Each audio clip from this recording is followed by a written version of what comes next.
Good evening and welcome to the Planning Commission of the City of Moreno Valley. I now call this meeting to order on May 14th, 2020 at 7:05 p.m. May we have a roll call, please? Commissioner Brugaris, Here. Commissioner Stefan, Present. Commissioner Harris, Here. Commissioner DeJournette, Here. Commissioner Sims,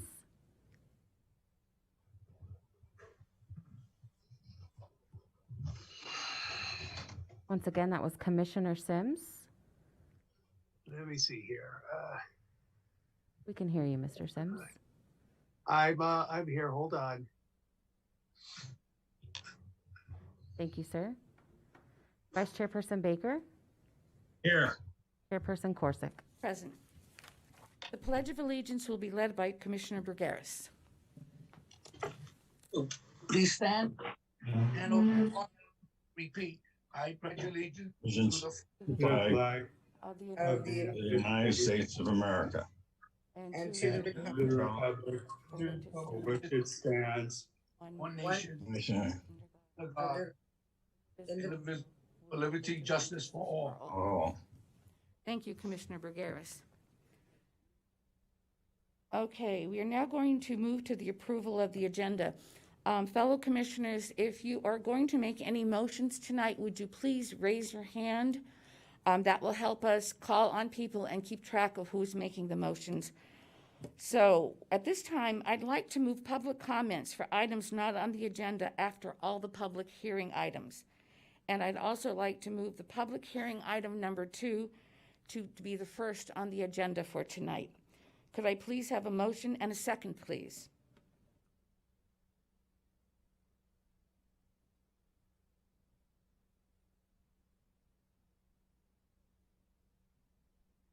I believe Commissioner Brugaris would like to make the motion.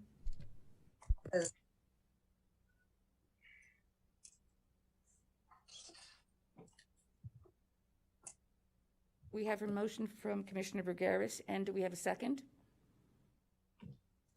I'll make the second. And that was Commissioner Sims. Commissioner Sims. Okay, great. Let's have a roll call, please, voting. Question. Did someone say question? Mr. Harris. Mr. Harris, what was your question? Was that moving 2 to 3? No, it's moving the second item to be the first item.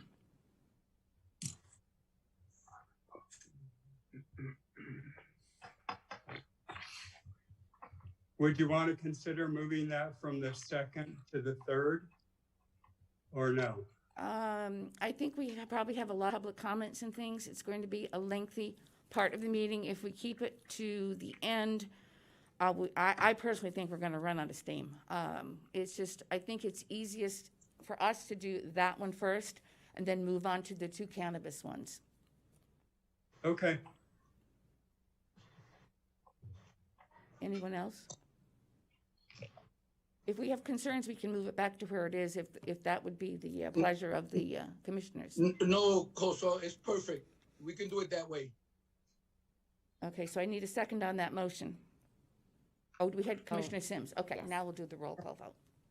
Commissioner Brugaris, Yes. Commissioner Stefan, yes. Commissioner Harris, Yes. Commissioner DeJournette,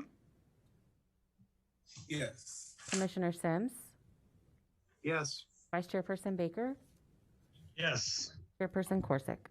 Yes, so the motion passes. Now we're moving on to the public comments procedure. During the public comment period for each item, as well during the public comment period for items not on the agenda, the clerk will call upon each person who is on the Zoom application to ask if they wish to speak. Each member of the public wishing to speak will have a maximum of 3 minutes to speak on any agenda item. If you do not wish to make public comments, please be aware that if you are attending this meeting through the Zoom platform, you will be displayed as a speaker. Those wishing to view the meeting without making public comments can do so online via the city's website at www.moval.org/MV, the number 3, LIVE. This link is available through the city's website. It can also be viewed on YouTube Live, and on channel MVTV3. So we're going to move on to the consent calendar. The next item is the approval of the consent item, which are item number 1, the minutes of the April 9th, 2020 meeting, and item 2, minutes of the April 23rd, 2020 meeting. Do any of the commissioners have any comments or corrections? Apparently not. So could we please have a motion to accept this? Commissioner I'll Sims make a mo- raised his hand. Commissioner Stefan is the mover, and who is the second? No, I'm sorry, Commissioner Sims. Oh, Sims was first. Yes. Okay. And then Stefan? I'm certainly welcome I can go second. So, Okay. But I'll make a motion to approve the consent calendar. Okay. So do we have a second now? From Mr. Dejanay. Oh, Mr. Dejanay, Dejanay. Commissioner Dejanay makes the second. So let's have a roll call.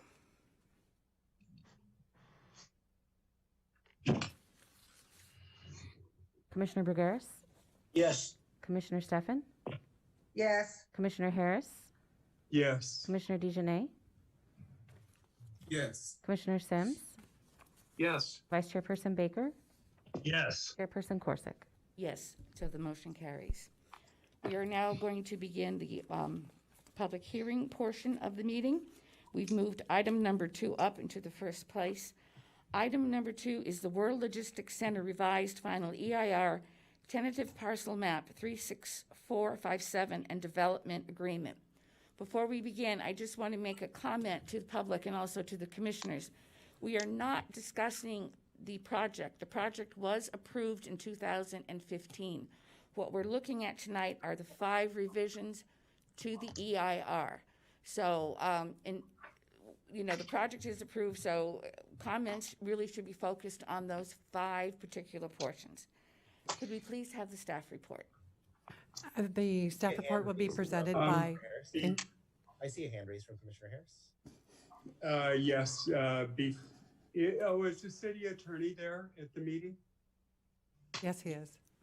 Yes, I am. Oh, okay. Well, since this is moved into the first position, I'm going to recuse myself from this item, and I will be leaving Zoom, and I would appreciate if somebody would call me when this was finished. Commissioner, we'll place you in the waiting room if you'd like. Okay, how do I do that? We'll move you there when we start the item. Okay. Okay, thank you, Commissioner Harris, and we'll let you know when we resume the other items. Okay, thank you. Thank you. With that, the staff report will be presented by Interim City Attorney Steve Quintanilla. Okay, and I will now move Commissioner Harris to the waiting room. Thank you.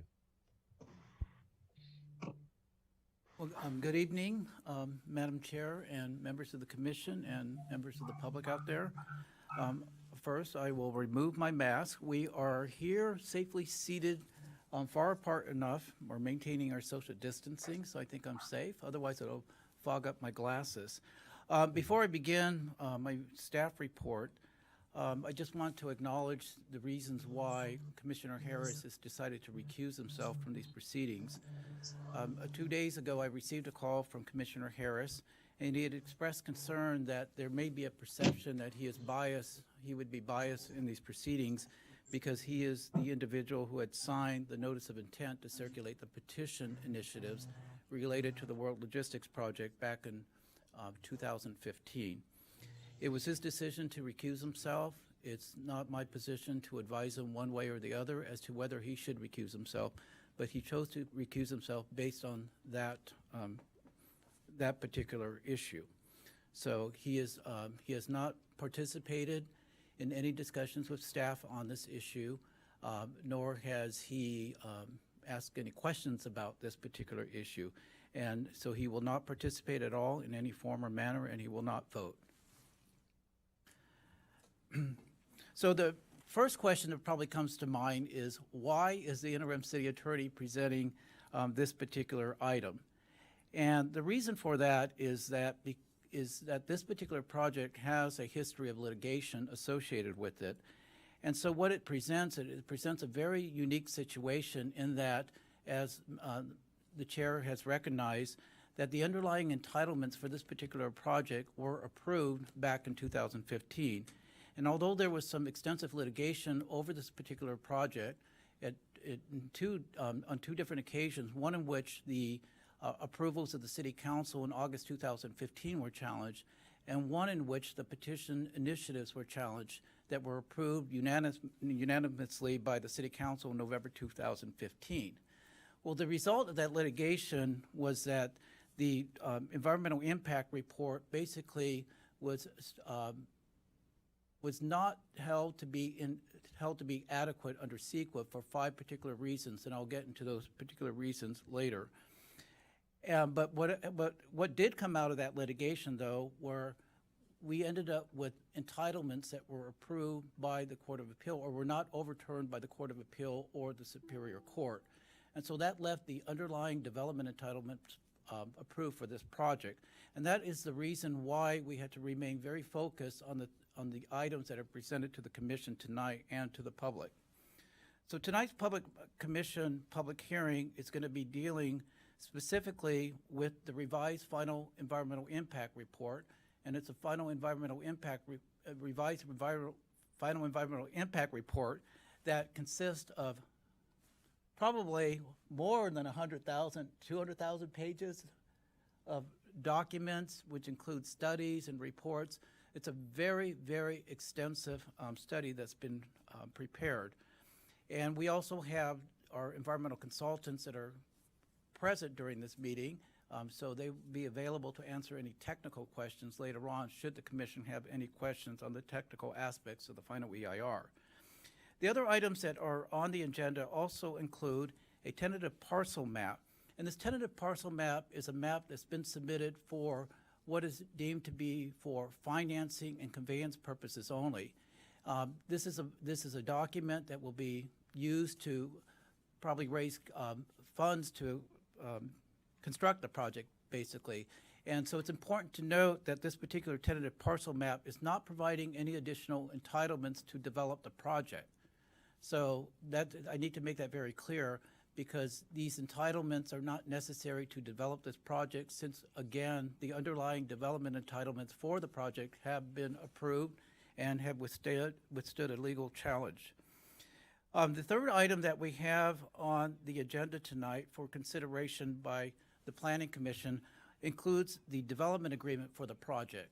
The development agreement that was approved by the City Council back in August 2015, unfortunately didn't survive that litigation, not necessarily because of the contents or the substantive provisions of the development agreement. It was simply because the environmental impact report was deemed to be inadequate. And that is an issue we're going to deal with tonight to make it adequate. So those are the 3 items that are going to be presented tonight. I'd like to move to the next slide here. Oh, I have it. Thank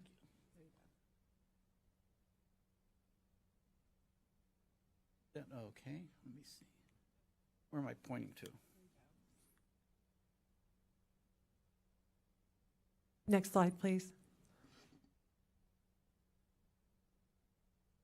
So, okay, scope of review. So again, this is the scope of review that the Planning Commission should review these current items. And again, it includes the revised final EIR, environmental impact report, the development agreement, and the tentative parcel map. So tonight, the recommendation from the staff is going to be to approve and certify the revised final EIR, and to approve a recommendation to the City Council that it adopt an ordinance to approve the development agreement. And the Commission will be asked tonight to approve the tentative parcel map, again, which is for finance and conveyance purposes only and does not involve any additional development entitlements. Next slide, please.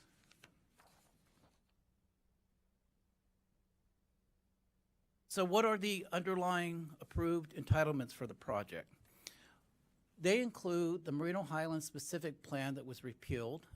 Prior to the adoption of the World Logistics Center specific plan, we had a Merino Highlands specific plan that was replaced basically by the specific plan for the World Logistics Center. We also have several general plan amendments that were approved unanimously by the City Council in November 2015, and several zoning map amendments that were approved. In addition, we have a project conditions of approval that were approved in November 2015, in the month of November. Those project conditions of development really consist of the mitigation measures that will also be reconsidered tonight in the context of the revised final environmental impact report. And finally, the other entitlement that was approved was the commencement of annexation proceedings regarding 85 acres of land that would be annexed into the city of Moreno Valley and also into the Moreno Valley Community Services District. So the commission just needs to keep in mind, the public should keep in mind that these are the approved entitlements that are currently vested. And one of the important reasons for the development agreement to be approved by the City Council tonight is that all of the entitlements that the city has indicated in the development agreement that they would process and approve have already been approved. So what's left in the development agreement are all the city benefits that the city would receive when this particular project is built. Next slide, please. So the revised final EIR, as the chair indicated, there are basically 5 issues that the court has sent this environmental impact report back to the city to basically fix. And those 5 issues include the analysis of the energy impacts, biological impacts, noise impacts, agricultural impacts, and cumulative impacts. So basically what the court had held in this particular case that challenged the final EIR that was approved back in August 2015 survived all this scrutiny. So there were hundreds of other different impacts that the court held were sufficiently studied and analyzed and sufficiently mitigated through conditions of approval. And so tonight, as we go through this, you'll hear from the consultants about exactly what they did as far as making sure that this current revised final EIR meets all the requirements that were imposed on the city through the final court ruling issued by the Superior Court in 2018. And in addition, later on, we'll hear from the consultants about several other issues that the consultants took a look at and circulated and recirculated when this revised final EIR was sent out for public review by members of the public and a number of trustee and responsible public agencies. Next slide, please.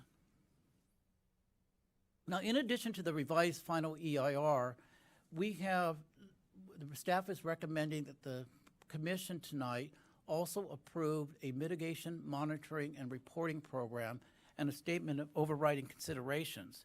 Now, the mitigation monitoring and reporting program is primarily used in cases of an EIR to impose particular mitigations on a project that we have to monitor over a period of time to make sure that we follow through on them. And the purpose of the mitigation monitoring and reporting program is to create these conditions of approval or mitigation measures that we monitor over a period of time that are designed to avoid, minimize, or reduce any potentially significant environmental impacts that can be mitigated with these mitigation measures to levels of insignificance. And so as you will see in the staff report and as you will see in the resolution and adopting the mitigation monitoring and reporting program, you see a host of mitigation measures that have been imposed specifically for the purpose of mitigating some of these potentially significant environmental impacts to levels of insignificance. There's a long list of mitigation measures that are included in the administrative record in that regard. In addition, the staff is recommending that in connection with certifying the revised final EIR, that the commission consider adopting and implementing a statement of overriding considerations. Now, the purpose of a statement of overriding considerations in the context of CEQA is to balance the economic, legal, social, technological, and other benefits, including any regional or statewide environmental benefits of a project, against any unavoidable significant environmental risks that have been identified in the revised final EIR. So when you take a look at the revised final EIR, you'll see that there are a number of environmental impacts that have been identified as being significant. But with the imposition of the Mitigation Monitoring and Reporting Program, you will see that there are a long list of mitigation measures that are designed specifically to mitigate those levels of significance down to a level of insignificance. Now, with respect to the few of those impacts that cannot be mitigated through mitigation measures or alternatives to levels of insignificance, the staff proposes that the Commission adopt the Statement of Overriding Considerations based on the fact that there are a tremendous amount of benefits from the perspective of economic, legal, social, and technological benefits that clearly outweigh any of those risks associated with those environmental impacts that cannot otherwise be mitigated to levels of insignificance. That's kind of a mouthful. Next slide, please. Now, the development agreement. At the last City Council meeting, there was a couple of speakers who, during the public comment period, had raised the issue of the need for the City Council to reconsider and or adopt the development agreement. Because without the development agreement in place, basically the city would end up with a project that has approved entitlements, land use entitlements to develop, but without the benefits that the city had bargained for in the context of the development agreement. So without the development agreement, we would not be able to realize all of these benefits that you see on your screen before you. So if the development agreement is approved and the project is developed, the developer will have an obligation to produce 20,000 permanent jobs, approximately 13,000 construction jobs, $2.5 billion of annual economic benefit, $3 billion of construction dollars spent locally, $22 million for public education annually, $20 million paid to local school districts, $7 million for education workforce training, and $5.7 million annually paid to the city's general fund. And the city's general fund that's the source of money that we use to provide general municipal services, which include public safety services. Next slide, please. So the third item that the Commission is being asked to consider tonight and to approve includes this, again, the tentative parcel map. And once again, I'd like to emphasize for the fifth time that this is only for financing and conveyance purposes only. Typically, when we see a map, whether it's a parcel map or a subdivision map, come through the process, sometimes we see it come as a standalone document with maybe some design elements attached to it, or maybe a development plan that comes along with it. And so typically when a parcel map is approved or a subdivision map is approved, that's actually providing approval to develop a certain type of product. In this particular case, since we currently have all the land use entitlements approved that are necessary to construct the World Logistics Center as planned, this particular parcel map is only going to be served to allow the developer or the owner of the property to raise capital to develop the site. Next slide. This is my last slide.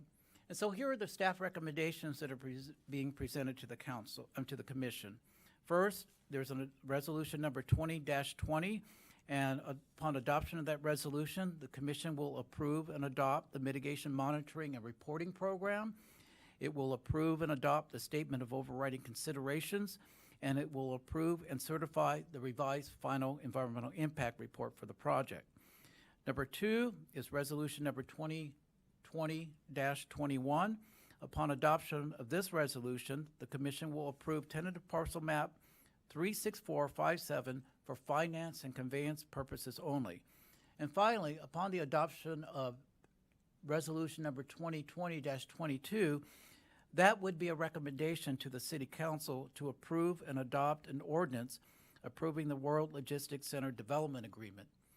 And that particular entitlement has to be sent to the City Council and can only be adopted by ordinance, and that's pursuant to state law. So, Madam Chair, tonight we do have representatives of the developers team, which includes the developers consultants, and they are available here tonight to answer any questions that the commission may have about the technical aspects of the project. Again, since the land use entitlements have been approved for this project, it's not necessary to present all of those land use entitlements again, because at this point, we are, as you pointed out at the beginning of the public hearing, we are limited to considering the revised final environmental impact report and determining whether or not the 5 issues that have been raised by the Superior Court have been analyzed pursuant to CEQA and properly recirculated. And so we're confident at the staff level that we have met those requirements that have been posed by the Superior Court. And so that concludes my remarks tonight. I'll be available to answer any additional questions. And the developers, once again, the developers consultants will also be here and available to answer any additional questions. Thank you.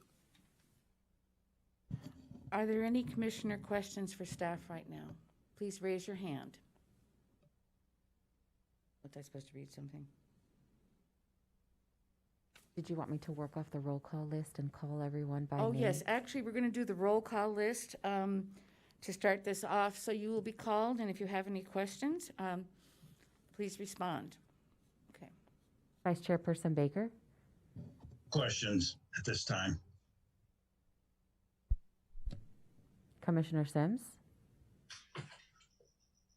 No questions at this time. Commissioner DeJournette?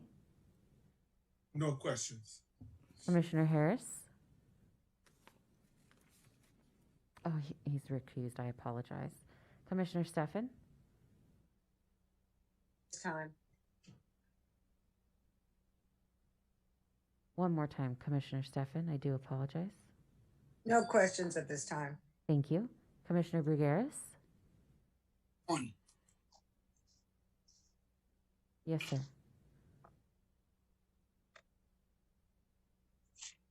Can I ask my question? Yes, sir. This is to the staff.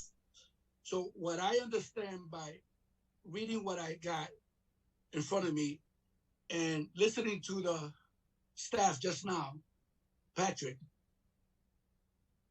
the city of Moreno Valley has fulfilled the judge's command on these 5 issues. Is that correct? That is correct. That's my opinion. This is Interim City Attorney Quintanilla speaking. Okay, so the city has fulfilled their end of the bargaining with the judge, the 5 issues that. Yes, actually, the city has fulfilled its end of the bargain with respect to the provisions of the development agreement, which have been basically upheld by the courts through the approval of the land use entitlements. But it is my professional opinion as your interim city attorney and as a CEQA attorney that the city has met all of the 5 demands that have been posed by the court on the final environmental impact report. And that's based on my analysis of the reports that have been produced, based on the findings and the conclusions that are found in the report, and based on the recirculation process that all of that new information was put through with respect to review by members of the public and various trustee, responsible, and other public agencies. Great, thank you. You're welcome. Thank you, Commissioner Brugueras. Chairperson Corsick? Mine is just a simple question. On page 13, packet 64, it has to do with the tentative parcel map. It's just a simple question. It says the developer's right to sell, transfer, assign certain parts of the WLC project will be subject to the city's prior written approval. I'm just curious, which department on the city or who actually is the person that would be giving that approval?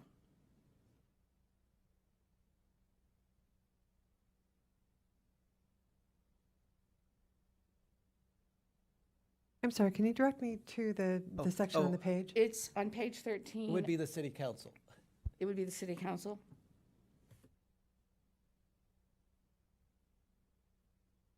And that actually is also a provision that's included in the development agreement. And that's pretty typical with development agreements, is that if the developer ends up wanting to assign or sell its rights in a development agreement, it's usually subject to the consent, the prior written consent of the city.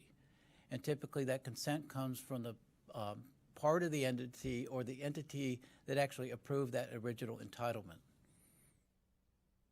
Thank you. So this pretty much mirrors what we see in the development agreement. Thank you very much. It was just a simple little thing I was curious about. Are there any other questions from the commissions for staff at this point? We have one from Commissioner Sims. Thank you. I was looking, I'm on page 64 of the staff report, talking about the benefits with the development agreement. And, you know, there's projections on jobs and I guess the 2.5 billion and the $2.5 billion discussed in the annual economic benefit.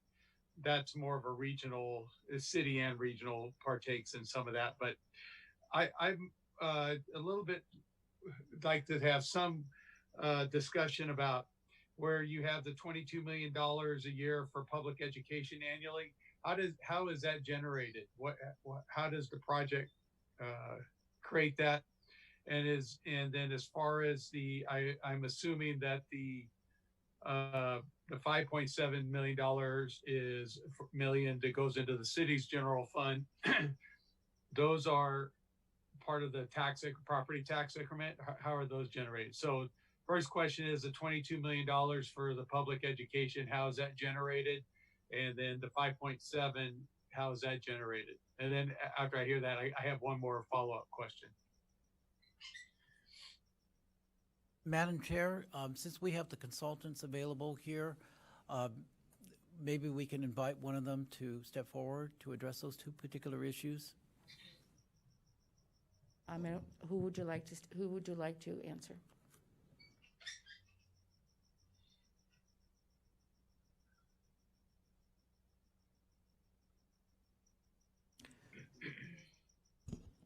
Patrick Revere.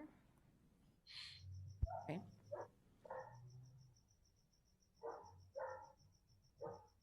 So the first question was with respect to the 20 million and relationship to the funding for schools that comes through the property tax that the project will pay over the life of the project, and year after year, the money collected from the property tax goes up to the state, then filters back down to the schools.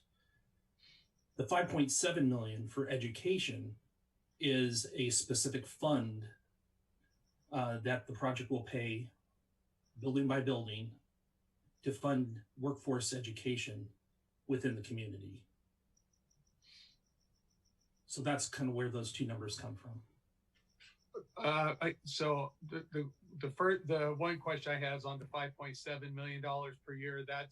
Is that the estimated property tax increment that comes back to the city? No, these are additional funds that we pay above and beyond that for workforce development.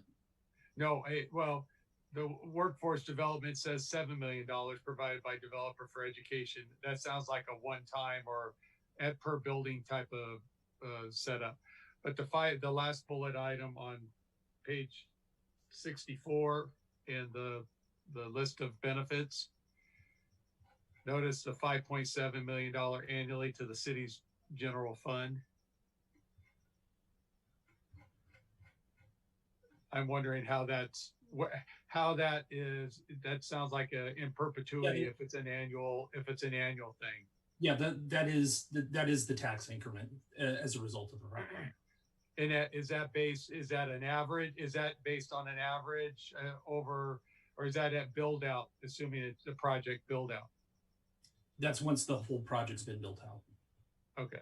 And then again, on the $22 million for public education annually. So explain that one more time. Is that property tax increment or sales, or is that an aggregation of a variety taxes between sales tax, gas tax? How does that number filter all the way up to 22 million?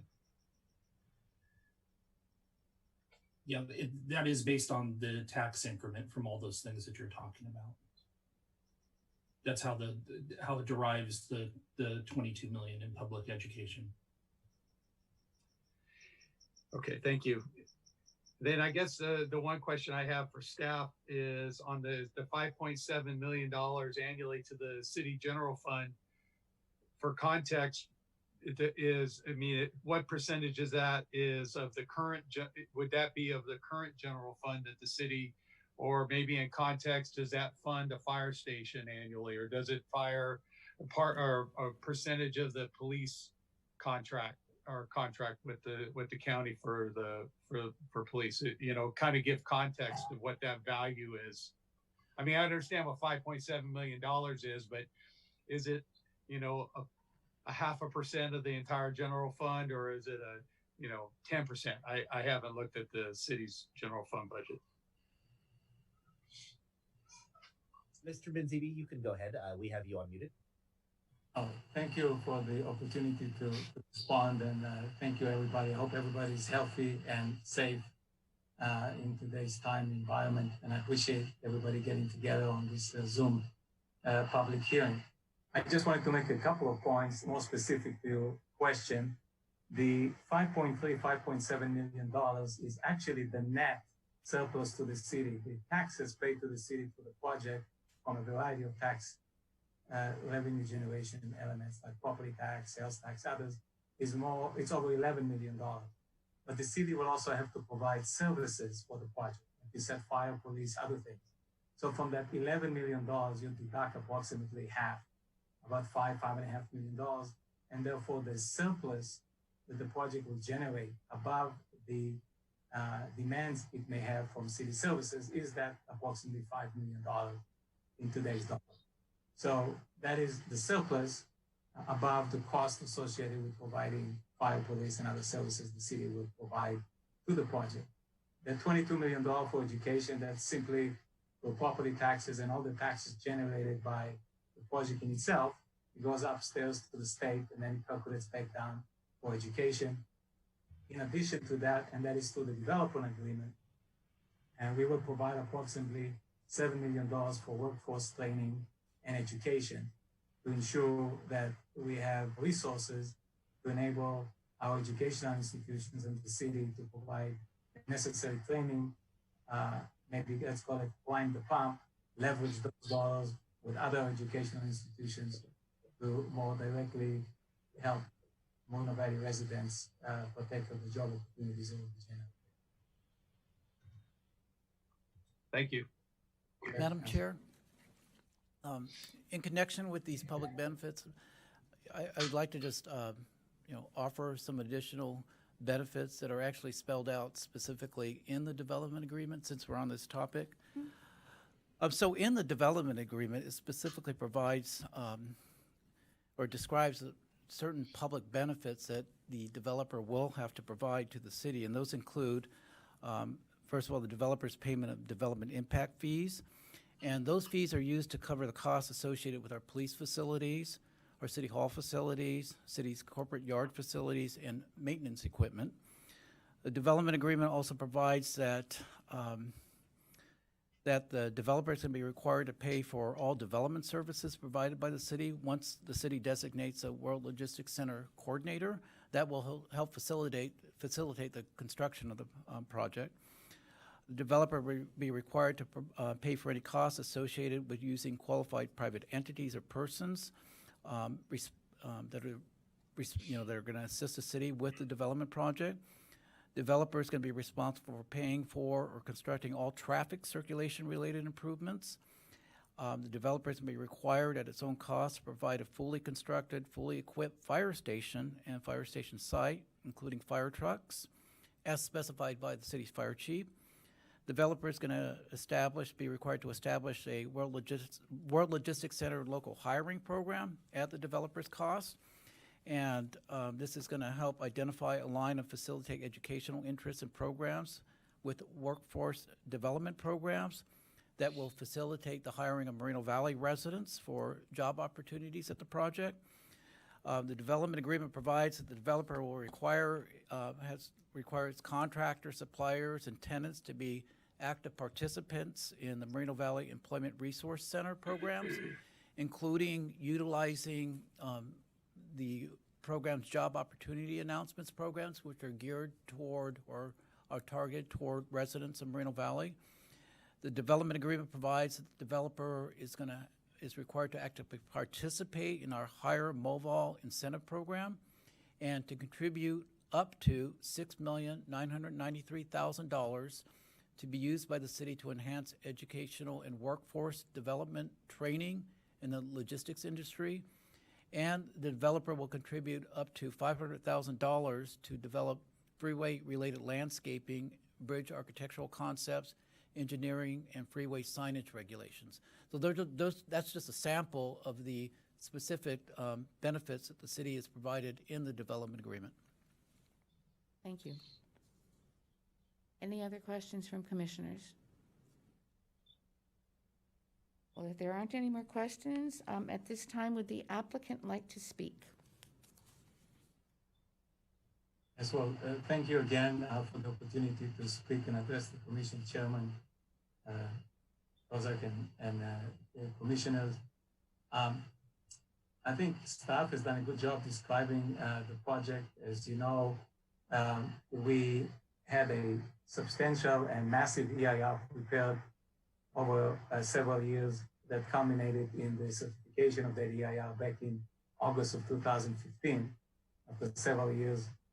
And I think the city interim attorney mentioned it was thousands of pages. You've reviewed it the first time around, those of you who were on the commission. It was very thorough, and I think to the city's credit to come out, and the court did find 5 deficiencies out of a massive document. I think it's a testament to the city's diligent work in reviewing this project, that the court, after scrutiny and after litigation, has sorted out the issues and found 5 deficiencies that the city now has rectified and corrected. So I think staff did a good job describing what those are, considering the fact that a lot of the major issues that usually are dealt with have been upheld by the court after scrutiny. So that's, again, to the credit of the city and you all that supervise the city's affair. I think the certification of the EIR will enable us to proceed forward with development. As the city interim attorney mentioned, it's an approved project. We'd like to get going with the development to provide the job opportunities and the benefits that could accrue to the city as a result of it. While we've been stuck in litigation, people held up the process in the city. Since 2015, almost 20 million square feet of similar buildings have been built in our neighborhood. And as you can see, over 5 years, that's almost 100 million square feet have been built. All of those projects did not have the standards that we have here in Moreno Valley. None of them have the environmental standards that are stipulated and the mitigation measures that we have here at the World Logistics Center. So I would be happy to respond to any additional questions you may have. There's a big technical team that's worked with the city in all the technical documentation, responding to the 5 deficiencies that have been found. And I'll be happy to respond to any further questions you may have. And thank you for the opportunity. Thank you. Are there any commissioners' questions of the applicants? Shall we do a roll call on that? Yes, Madam Chair.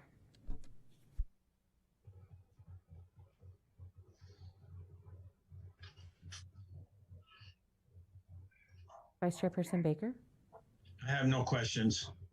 Commissioner Sims, No questions at time.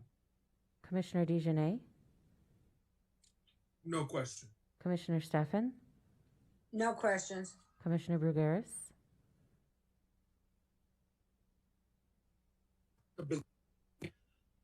Mr. Benzini, the future projects are going to be built similar to the Sketches building that we see off the 60 freeway. Is because when I go by the Sketches building, I don't hear noise.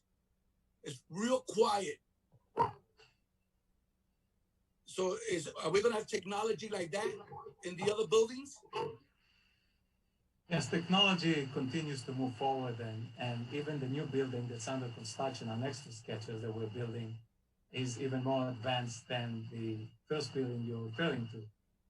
So I want to say that all of these elements have been thoroughly analyzed and studied in the project CIR.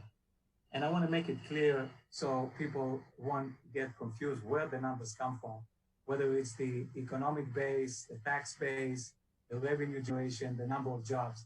These are not estimates that we as the developer have estimated. These are done by the city's own environmental consultants and fiscal consultants that analyze the project like they do any other project in the region, the county. And so all of those, including the noise levels, the impacts, all of those things are thoroughly analyzed by the city. So the answer is, and we talked about it before, the perceived impact of this building compared to the actual impact is very different. If you remember, the Sketcher building was going to have 15,000 trips a day. There would be traffic jams all the way out to Riverside and so on and so forth. Now that this has materialized, yet Skechers is to full capacity. And we derive the benefits, right? So it's a LEED Gold certified building. There's 700 people working there.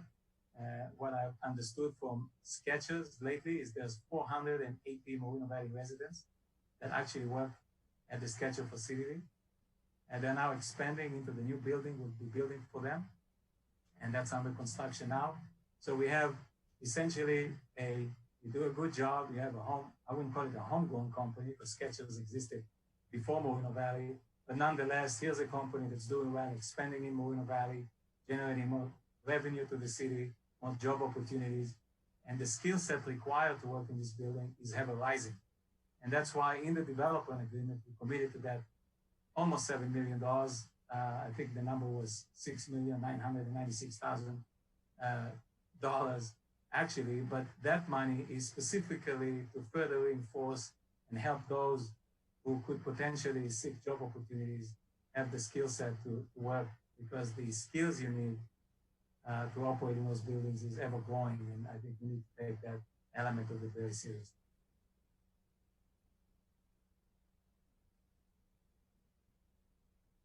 Just Any a other moment, questions? please, Mr. Brugaris. You're unmuted now. Thank you. Are there any other questions, Mr. Brugaris? No, ma'am. Thank you. Okay, thank you. And at this time, I know you're going to call me next. I have no additional questions at this time. At this time, we're now going to open public testimony. The clerk will call upon each person who is on the Zoom application to ask if they wish to speak. Each member of the public wishing to speak will have a maximum of 3 minutes to speak on this agenda item. Do we have any public comments? Yes, we do. And at this time, I'd like to make a statement. If you would like to make public comment on this item, please raise your virtual hand by pressing the raise hand button in Zoom or dial *9 on your telephone. Speakers will be unmuted one at a time. There are several ways to raise your hand in Zoom. If you are participating with your mobile device, click the More button, then select Raise Hand. If you are connected to Zoom via audio on your telephone, you can dial *9 to raise your hand. The final way is to move your cursor to the button screen Zoom screen. A toolbar will appear. Click on participation. A participant list will open it. On the bottom of the participant list, there is a raise hand button. Please click that to raise your virtual hand. Thank you. And we are also going to go ahead and note that once you're permitted to speak, you can view your remaining time in the broadcast and timer feed. If you could also do us the favor of renaming yourself if you have that ability in Zoom. That'll make it easier to call upon you. For example, if we have several callers named iPhone or Galaxy S10, it might be difficult to identify you in the caller list. Please use your first and last name to make it easier to call upon you. If you are a caller that is called in through the telephone line, we will identify you by your full telephone number starting with the area code. So you will have to listen with your area code. And remember, that is *9 to raise your hand on the phone. We're going to go ahead now and begin from the top of our list with folks who have already raised their hands. Let us start with Carrie Finn.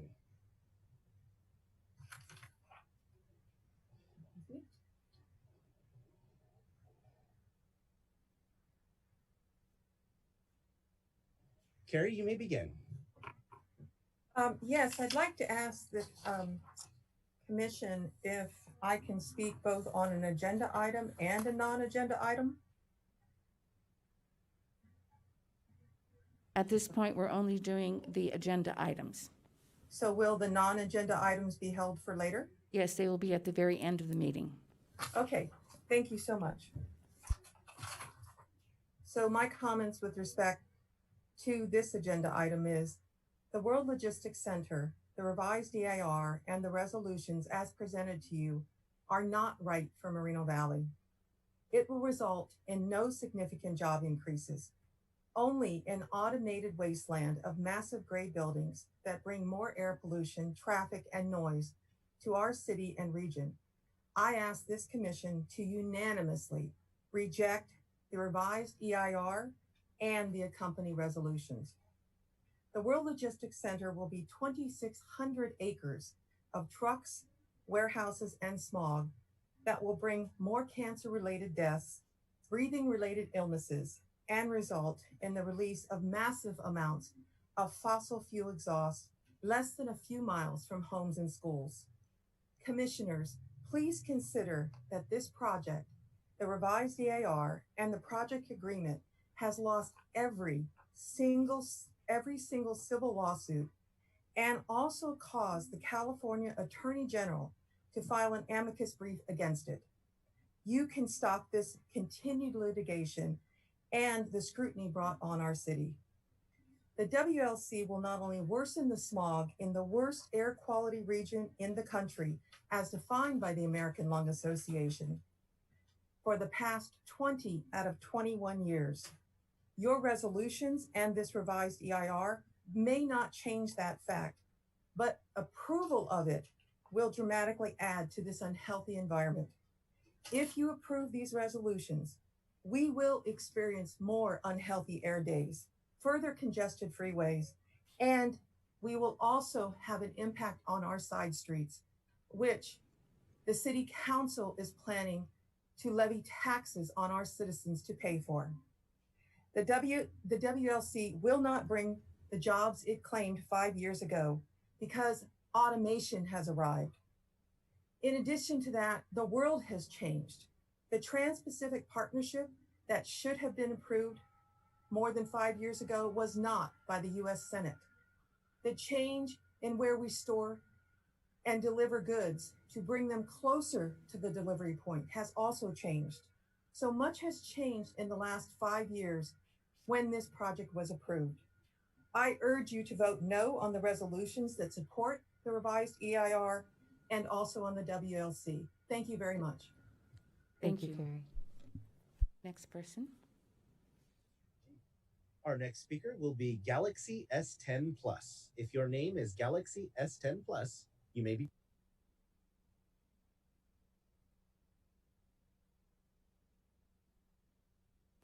It looks like your audio has disconnected, Galaxy S10 Plus.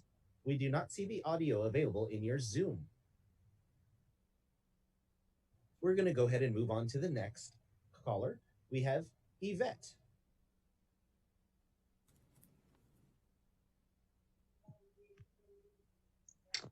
Yvette, you may begin.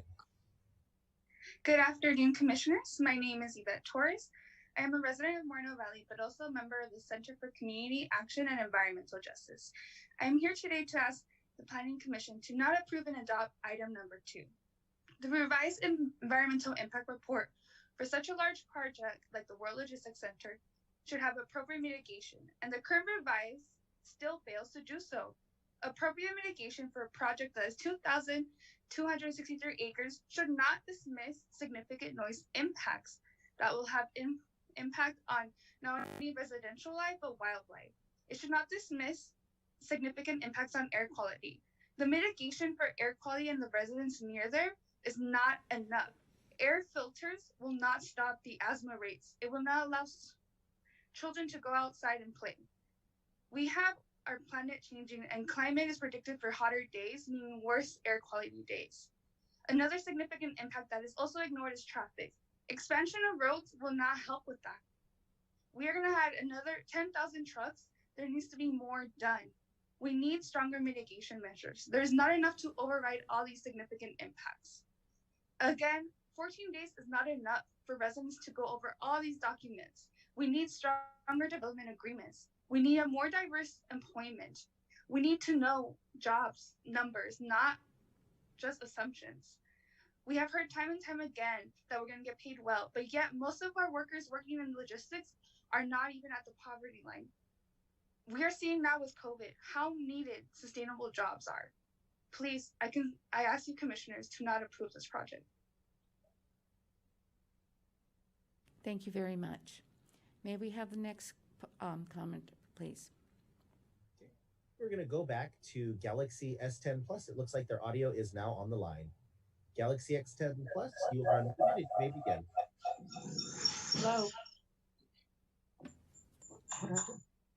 Hello, Luis Palomares. Go ahead, Luis. Okay, I'm calling in and I wanted to be part of the meeting because the World Logistics Center, I think it's a great project for our city. I believe it's going to bring a lot of revenue to our city, and we already heard all the facts earlier by the developer and some of the other commissioners. So as far as the other speakers that are speaking, I don't know how they're out there lying again as far as all the propaganda and fake news, because, you know, I have asthma, my grandson has asthma, he has disabilities, and, you know, it's a bunch of hogwash. They're just getting ready for another lawsuit, if you ask me. They're just laying the groundwork. And we want this project. We've been waiting for so long for it to come. And you're going to hear from all the other Liars Club. I call them the obstructionists, the 666 Club, the Dirty Dozen. They always come out when something's coming up, but they don't say anything about the other side in the Meridian. I mean, all those buildings went up, and I don't see them over there saying a darn thing about that stuff. But wow, we need this, and it's a long time coming. We need this in our city, and I hope this time we get it going and it goes forward, this project, because we need these jobs. You know, there's not a lot of kids that want to go to colleges. They want a good paying job, $20, $25 and up. They don't want to go to college. Not all of them. Not everybody's geared towards the colleges. So we need something in place for these students and these kids that are coming out of high school, for something for them. And I hear that they're going to do the training for it, the World Logistics. It's the greenest building in the nation. People have come from all over the world just to see this building. I mean, how much more do we got to keep on this road of destruction? Because you got the Liars Club out there lying. It's a fake news, it's propaganda. And I mean, they don't get tired. I mean, they don't get a life.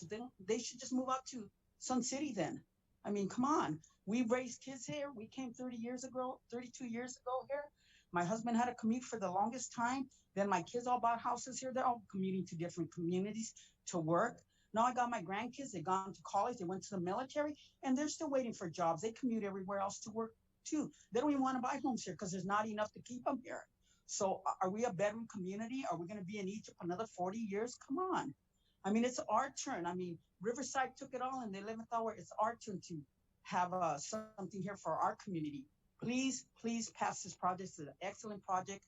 Thank you so much. And let's see how we go here with all this. Thank you, commissioners. You have a good evening, and thank you again. Thank you very much, Louise. May we have the next person? Our next speaker is a phone number, and that number is area code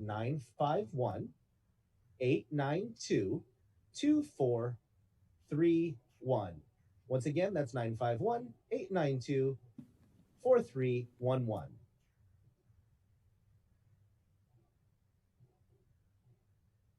Caller, you are unmuted and you may begin. Thank you. This is Jean Cayano. I'm with CCAJ. The revisions for the project will not reduce the greenhouse gas emissions, which is severe, and is not being mitigated to lower greenhouse gas emissions for our region.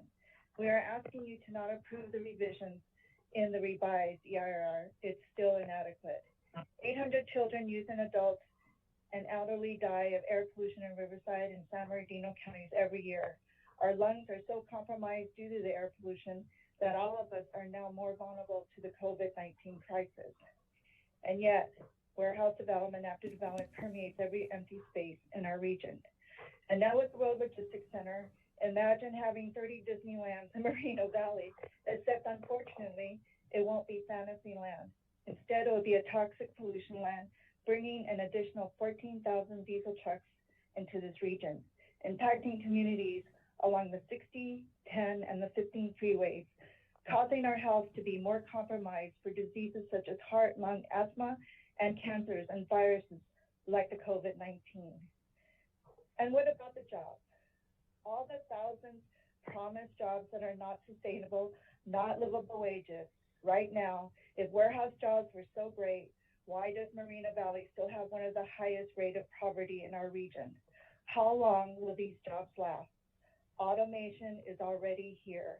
There are studies that indicate that automation will have a severe impact on the warehouse workers in the next few years. There will be job loss, and then what?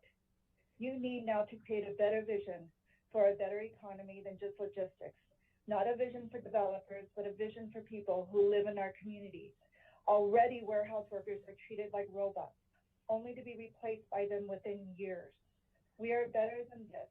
We deserve better.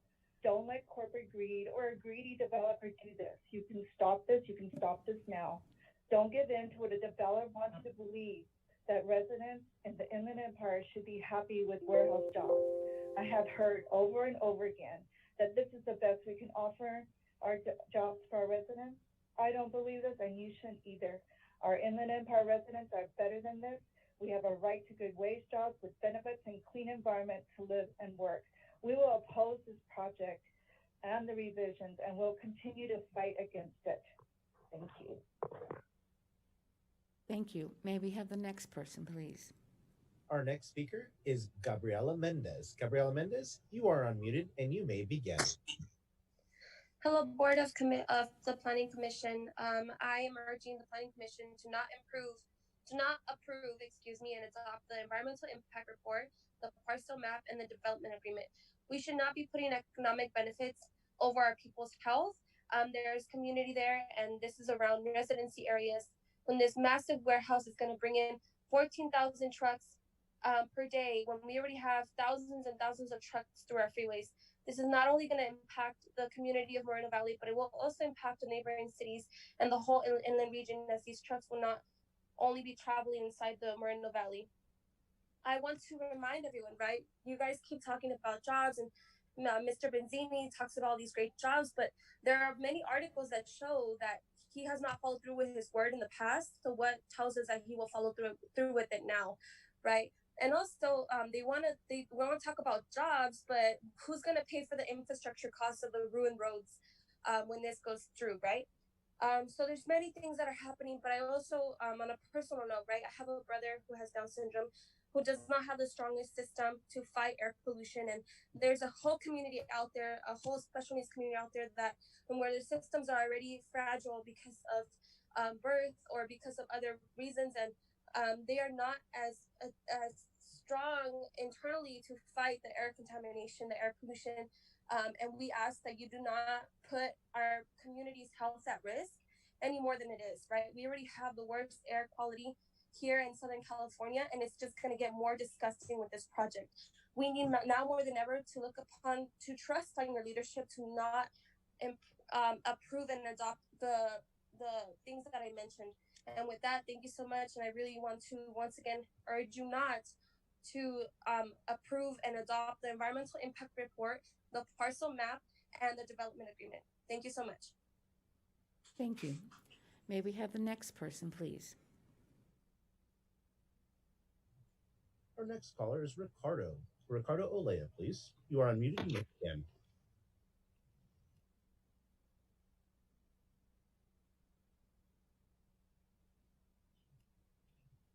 Hi, everyone. My name is Ricardo Olea. I'm here on behalf of the Center for Community Action and Environmental Justice, and also as a resident of the Inland Empire. I'm here urging the commissioners not to approve the final EIR and its resolutions.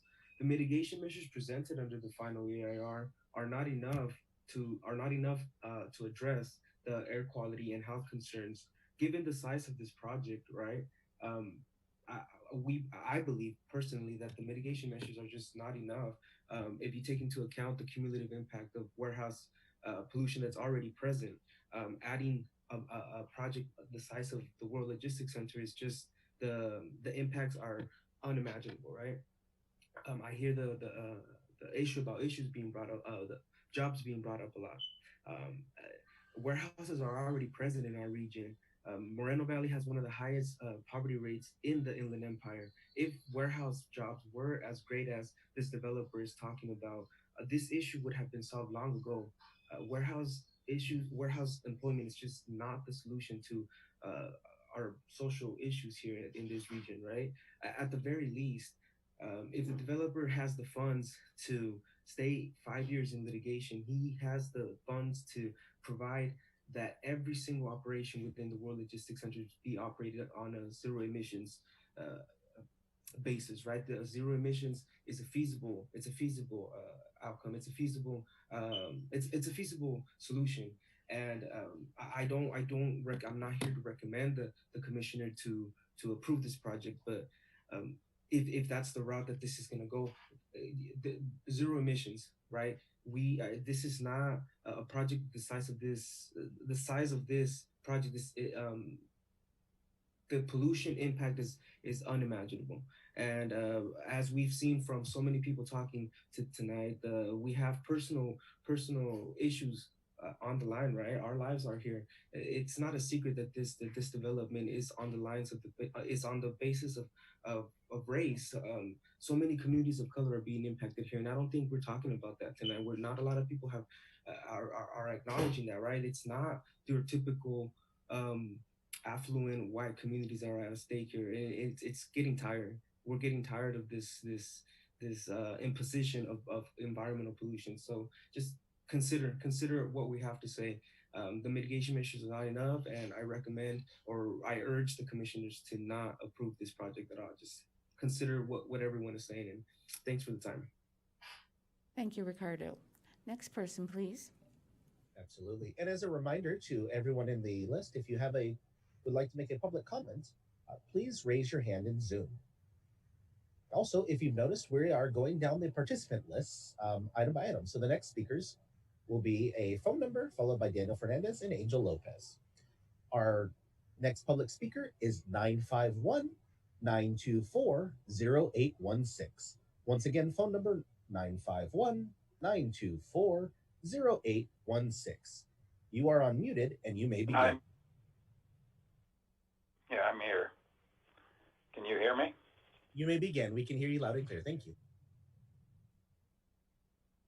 Yes. I got a text message from a person with a telephone number 909-797-1397, or it's 951-522-4174, who says he's been cut off and he'd like to access this and he can't. Anyway, hopefully you can reach out to this person. I'm very concerned about noise, among other things. The mitigations are speculative, given the voting system, whether the mitigations will actually occur. CEQA does not allow for this type of vague and unclear mitigation. We aren't talking so much the noise at the warehouse. It's all the noise that comes from the construction, the noise that comes from the truck traffic, the noise that's going to impact the San Jacinto Wildlife Area that taxpayers spent $80 million to acquire. The biological resources there have not been given the type of study necessary because they do not have the same type of ear structures to handle the noise. They have a different frequency of hearing. The impacts from this project are going to be significant, not only from the project site, but also from the roads that travel. Gilman Springs Road is going to impact the San Jacinto Wildlife Area. Bridge Street is going to impact the San Jacinto Wildlife Area. The Ramona Expressway is going to impact the San Jacinto Wildlife Area. These studies have not been made.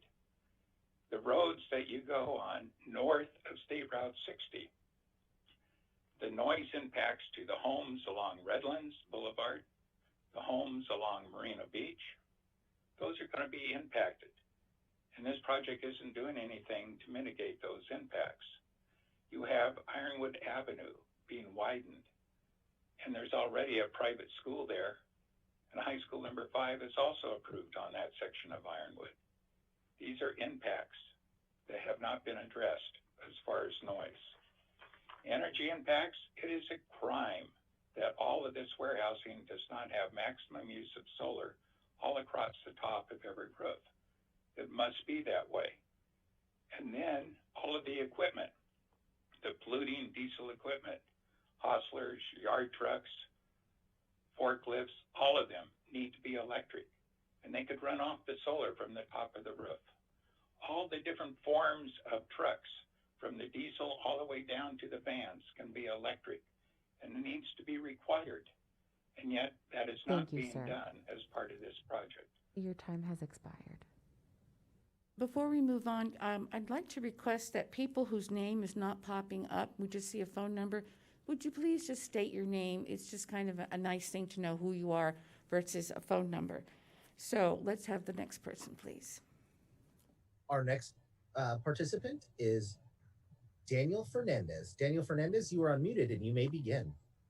Yes, good evening, Planning Commission. I'm just here in support of this project and looking forward to you guys really looking at the impact. I mean, I hear a lot of negative impact, but there's also positive impacts, and there's always going to be, you know, good and bad.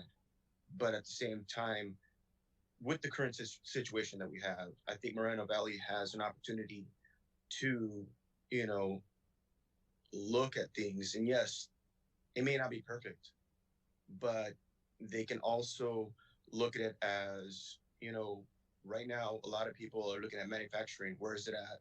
Overseas, you know, not in our state, somewhere else, to bring it here into California. There's going to be an impact. There's going to be something from positive to negative. And you got to look at the silver lining, I guess, if you're looking at it from those, you know, views of, and we should be grateful that the fact that this opportunity has not skipped this town of Moreno Valley, and, you know, approve it, move forward, continue to support, and with the input from the community, I believe that this developer will take that into effect and into account, and will try to do his best to, you know, make the best of it. I think it's an opportunity that if Moreno Valley misses it, somebody else is going to jump on it. And there are a lot of, you know, other places that they could go, I would say. How many opportunities will Moreno Valley have in this day and time, in the situation that's going on right now? Everything's changing after this whole COVID situation. How is life going to look after this? What opportunities are going to be presented to Moreno Valley? Will there be many? Who knows? We don't. But right now you have one. So be wise and, take it into consideration and approve this. I appreciate your time. Be safe. Thank you. Thank you. May we have the next speaker, please? Our next speaker is Angel Lopez. Angel, you are unmuted and you may begin. Yes, hello, thank you. As you said, I'm Angel Lopez. I am a combat veteran, a wounded warrior, and public servant. And my comments tonight are in relation to the email correspondence I sent to City Hall addressing the planning commissioners, and Mr. Harris already recused himself. I want to bring Moreno Valley to your attention, the relationships from the planning commissioners, Alvin Dejournette, Joanne Stefan, and Rafael Brugueras, their relationships to the mayor, Dr. Gutierrez, and Ido Benzivi of Highland Fairview, and a potential conflict of interest, prejudice, and bias that will exist with a yes vote tonight. Because of the relationship, I do not see that they are fit to convene for this public hearing item. And going into prejudice, prejudice is defined in the Free Dictionary as a forejudgment, bias, partiality, preconceived opinion, a leaning toward one side of a cause for some reason other than a conviction of justice. Bias is defined in the legal dictionary, which refers to the tendency of a person to favor one thing, idea, or person over another. Now, Mr. Dejournette, he is a special education teacher with the Moreno Valley Unified School District, along with the mayor himself. And from that relationship and that connection, I implore that Mr. Dejournette recuse himself from the potential for a prejudice vote, and further from bias favoring the outcome for a yes vote. Further, for Ms. Stefan and Rafael Brugueras, they were listed as principal officers with the Political Action Committee, Moreno Valley Jobs Coalition, supporting jobs creation and workforce training initiatives, and the World Logistics Center development with major funding by Highland Fairview. It was filed with the Moreno Valley City Clerk on May 12, 2016 on California Form 410. Joanne Stefan, in addition, has openly supported the World Logistics Center as an advocate for them from a video posted on YouTube October 7, 2013. And from her comments, it is clear the level of prejudice and bias that was presented. And therefore, Ms. Stefan, you must recuse yourself from your comments about calling the World Logistics Center a big thing. And also a second video that was posted in August 5th of 2015 from video evidence on June 11, 2015, directly addressing to Ido and facing him and saying that we must embrace him. So with the evidence I presented, including video footage I sent to City Hall and a photo of Rafael Brugueras celebrating with Ido Benzivi before a city council vote last year, which happened on April 16, 2019, you must recuse yourselves. Thank you. Thank you, Mr. Lopez. May we have the next speaker, please? Our next speaker is Brenda Angulo. Brenda Angulo, you are muted. You may begin. Good evening, Planning Commission. My name is Brenda Angulo, and I am a local kindergarten teacher. I ask that the Planning Commission not approve and adopt the Environmental Impact Report, Parcel Map, and Development Agreement. This development will further add to the already dilapidated state of the surrounding communities.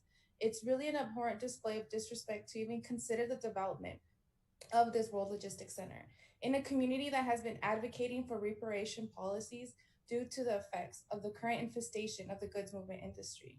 I speak with passion on this topic because there is no pecuniary compensation good enough to overlook the inevitable deaths and injuries that this development will cause. Because as a teacher who works at a school site that is just a 5-minute walk from the 60 freeway, where 25,000 trucks pass by daily, I am immediately and personally affected by the invasion of this space. The environmental impact report that I can show you is that I have students who are statistically at a greater disadvantage for health issues compared to other Southern California communities. Students go to the nurse often to retrieve their inhalers. Students do not participate in PE activities in order to prevent these attacks. Some students are forced to remain inside classrooms. Actually, that would be all students are forced to stay inside classroom due to horrible air quality days. Students get hospitalized after bad asthma attacks and miss up to 2 weeks worth of school. Teachers are exposed to dirty air filters in their portable classrooms, and these jobs that are being promised actually, what I have seen with my parents is that they do not provide flexible hours to attend parent conferences. I've seen families that get paid so little that both have to work, sometimes double shift just to make ends meet. They are not afforded benefits. They're coming home stressed, tired, and underappreciated. For the Planning Commission, a more laudable goal would be to listen to your constituents and invest time in ensuring that commerce and manufacturing facilities are contingent on emission cuts and support sustainable living wage jobs with benefits for our community members. We can't afford to believe Benzivi this time that he might, should, or could. We need to go with what is on the script. So please, Commission, do not approve the environmental impact report, the parcel map, and the development agreement. Thank you. Thank you. May we have the next person, please? Our next speaker is April. April, you are unmuted.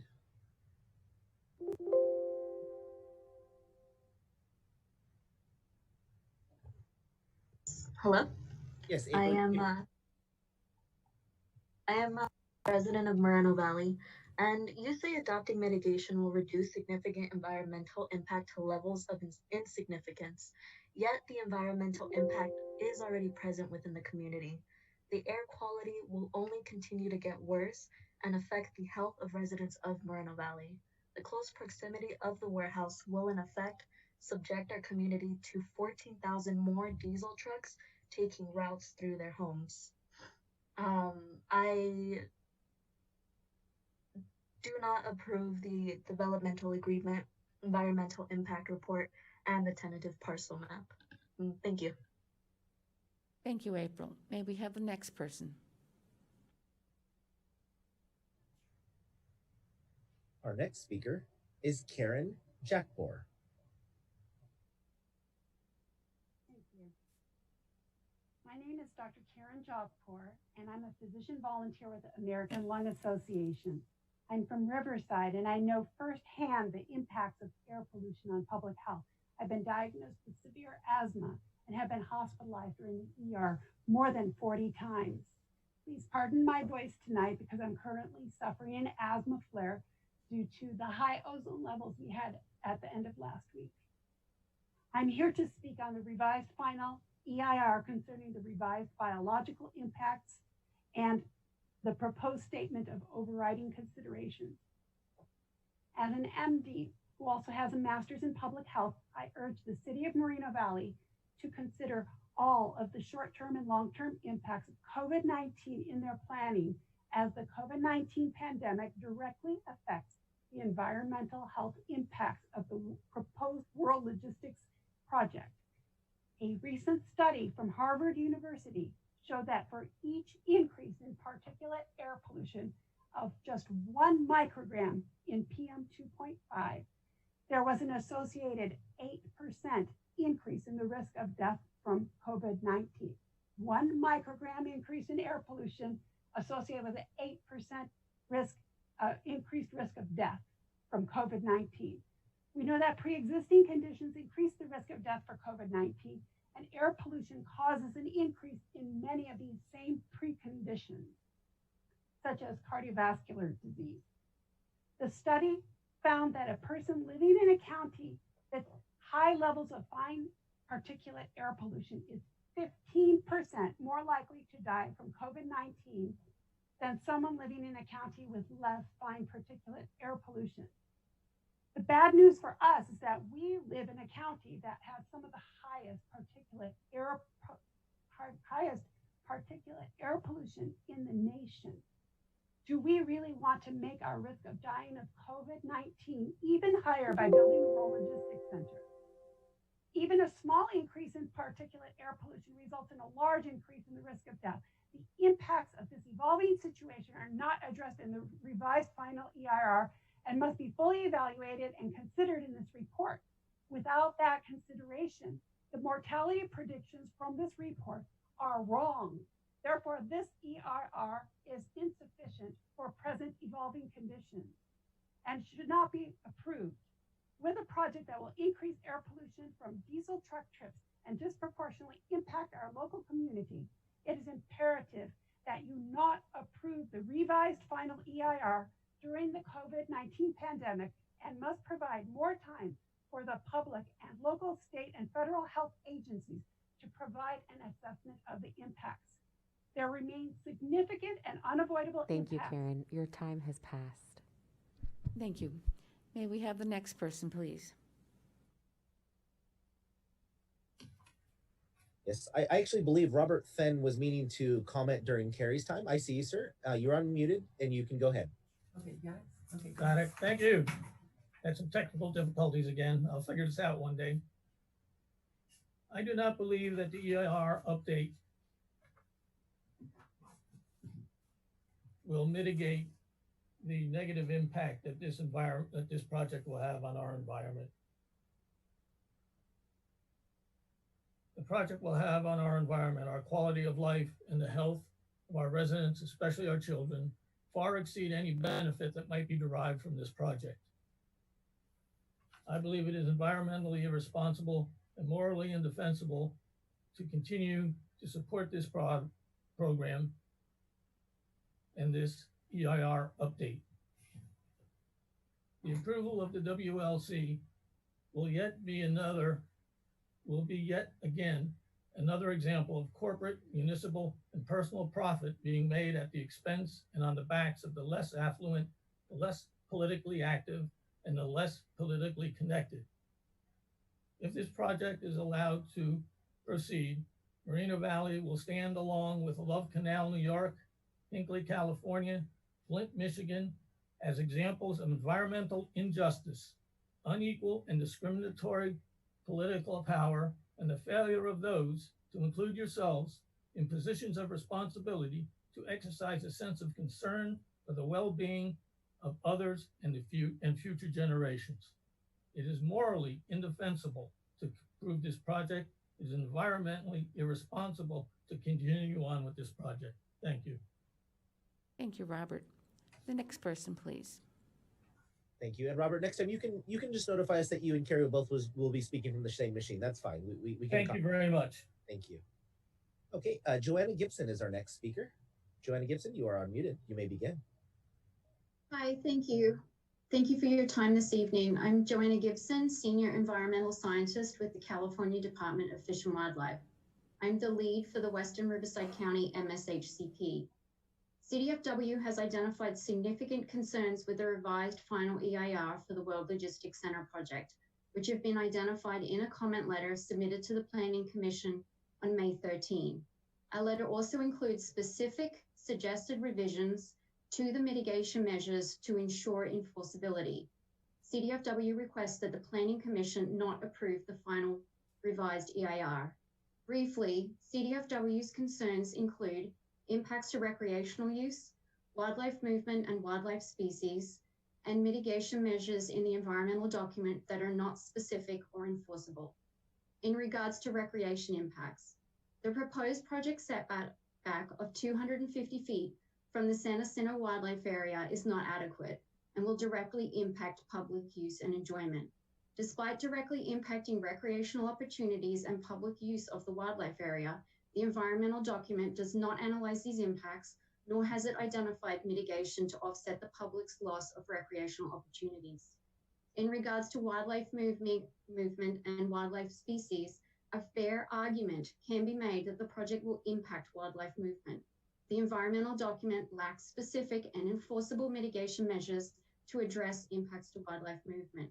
For example, a fair argument can be made that the project will significantly increase traffic along Gilman Springs Road and State Route 60.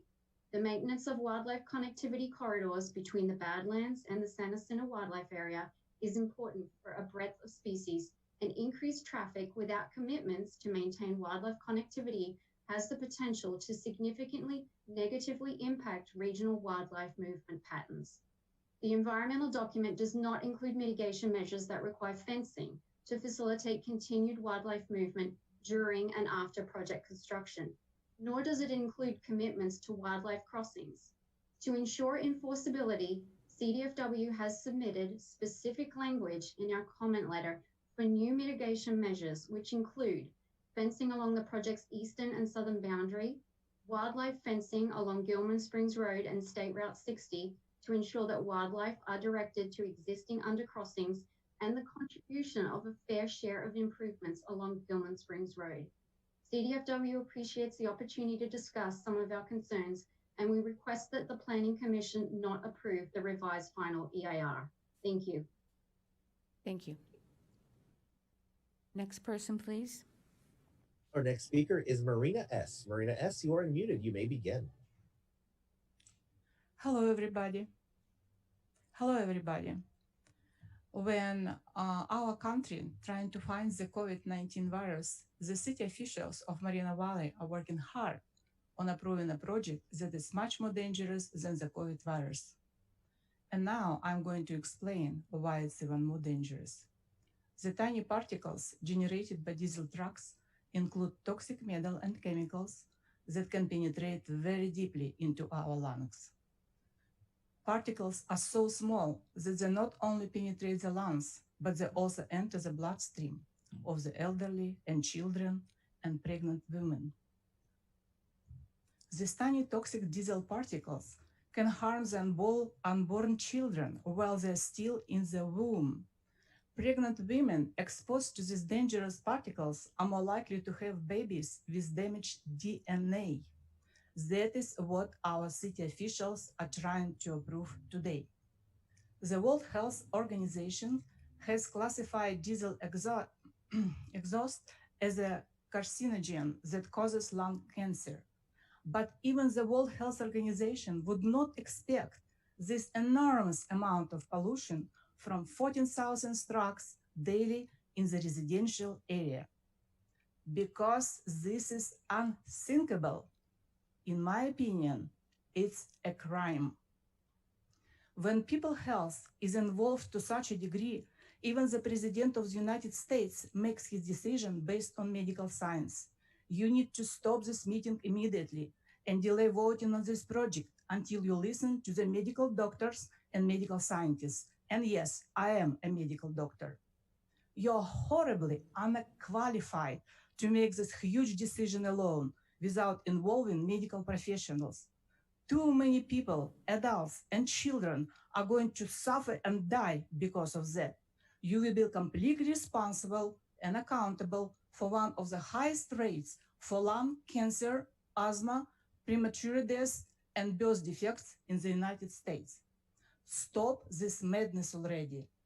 I know the decision to approve this deadly project weighs heavily on your shoulders for years, but you must be brave. You must stand up against it. This is your chance. You will save many lives and you will save your soul. Thank you, Marina. May we have the next person, please? Thank you. Our At this next time, I would speaker like to. is Yasi. Yasi, you are muted. You may begin. Good evening, everybody. I'm an organizer with the Sierra Club opposing the revised EIR, parcel map, and shoddy developer agreement. The revisions provided in this project will not stop toxic impacts. At the Sierra Club, we are advocating for policy that allows for zero emissions, clean jobs, and this project completely lacks this type of mitigation. Electric trucks, yard hostlers, and infrastructure are feasible and will bring green new tech jobs to our region. This project is another big box that will harm our health, economy, and environment. At UC Riverside, I had friends working at the Skechers warehouse, and it was not a pleasant place to work. No ventilation, horrible hours, and no benefits. Also, there has been a net job loss at Skechers, according to an article in the Press Enterprise published all the way back in 2012.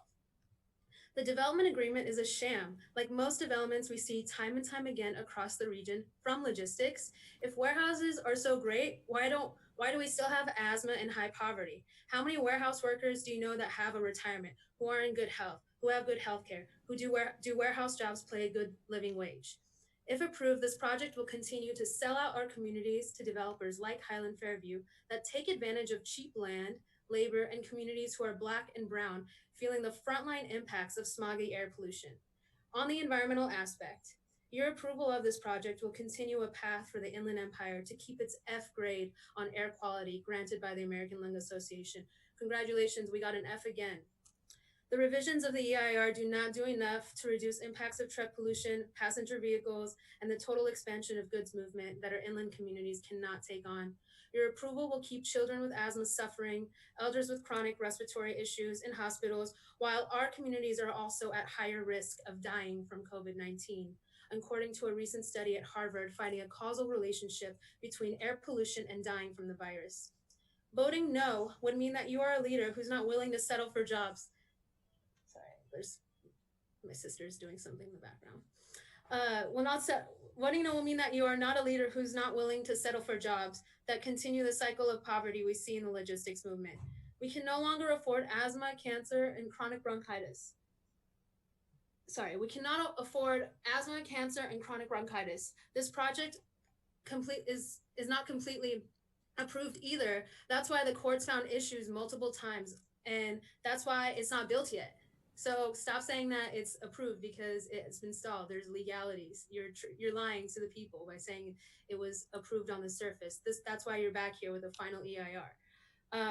So I believe that this project does not do enough, and the Planning Commission should not vote for it. Thank you so much for your time, and I hope everyone stays safe and healthy with your friends and family. Thank you very much. Next person, please. Did you want to say something? Before we go forward, can we make an announcement regarding the Zoom call-in? Yes. At this time, if you would like to make a public comment on this item, please raise your hand, your virtual hand, by pressing the raise hand button in Zoom or by dialing *9 on your telephone. Speakers will be unmuted one at a time. There are several ways to raise your digital hand in Zoom. If you are participating with your mobile device, click the More button, then select Raise Hand. If you are connected to Zoom via audio on your telephone, you can dial *9 to raise your hand. The final way is to move your cursor to the bottom screen, Zoom screen. A toolbar will appear. Click on Participants icon. A participant list will open it. On the bottom of the participant list, there is a Raise Hand button. Please click that to raise your virtual hand. Thank you. Okay, we'll continue on to the next caller. We have Daisy L. Daisy L, you are unmuted and you may begin. My name is Daisy Lopez. I have lived in the Inland Empire my whole life. I am community organizer with the Warehouse Worker Resource Center. The Inland Empire has one of the largest, if not the largest, concentration of warehouses in the nation. We hold and move more than 40% of the nation's goods and have become a large part in the global economy. But our communities have not seen success and have not thrived from the exponential growth that the logistics development has had over the last 20 years. The WWRC has spent more than 10 years working towards ensuring that our region sees good jobs and accountable development. This project will cause irreversible damage to our freeway system, traffic congestion, air quality, quality of life, and job qualities. Not just to the residents of Moreno Valley, but to surrounding cities as well. We already see that many cities in the Inland Empire have some of the worst air pollution in the nation as a result of this uncontrolled and unmitigated expansion. Currently on the 6G freeway, there are more than 25,000 truck trips per day. The World Logistics Center would be adding an additional 14,000. Asthma rates continue to rise every year. The city of Moreno Valley and our entire region deserve better. How are we going to hold the developer accountable in ensuring that the proposed 20,000 jobs, which is just a proposal, will be sustainable jobs, providing residents of Moreno Valley with the living wage and benefits to sustain their families? Productivity has increased over the last decades, but wages have remained stagnant. How are we going to guarantee that families will actually benefit from these jobs? How are we going to guarantee that jobs will even go to residents of Moreno Valley if there's no local hire policies in place? I strongly urge the Planning Commission to vote no and to not adopt the revised environmental impact report, the parcel map, and the development agreement. It is time that we say no to development that will not bring any benefits to our communities. Thank you. Thank you, Daisy. May we have the next person, please? Our next caller is Jesse Parks. Jesse Parks, you are unmuted. You may begin. Hi, my name is Jesse Parks. I'm a community activist here in the Inland Empire, and most importantly, a resident of the Inland Empire. This region is home to millions of individuals that will suffer from the construction of the World Logistics Center and the road expansion proposed on Merino Beach Boulevard. Residents will be negatively impacted if this project is sought out.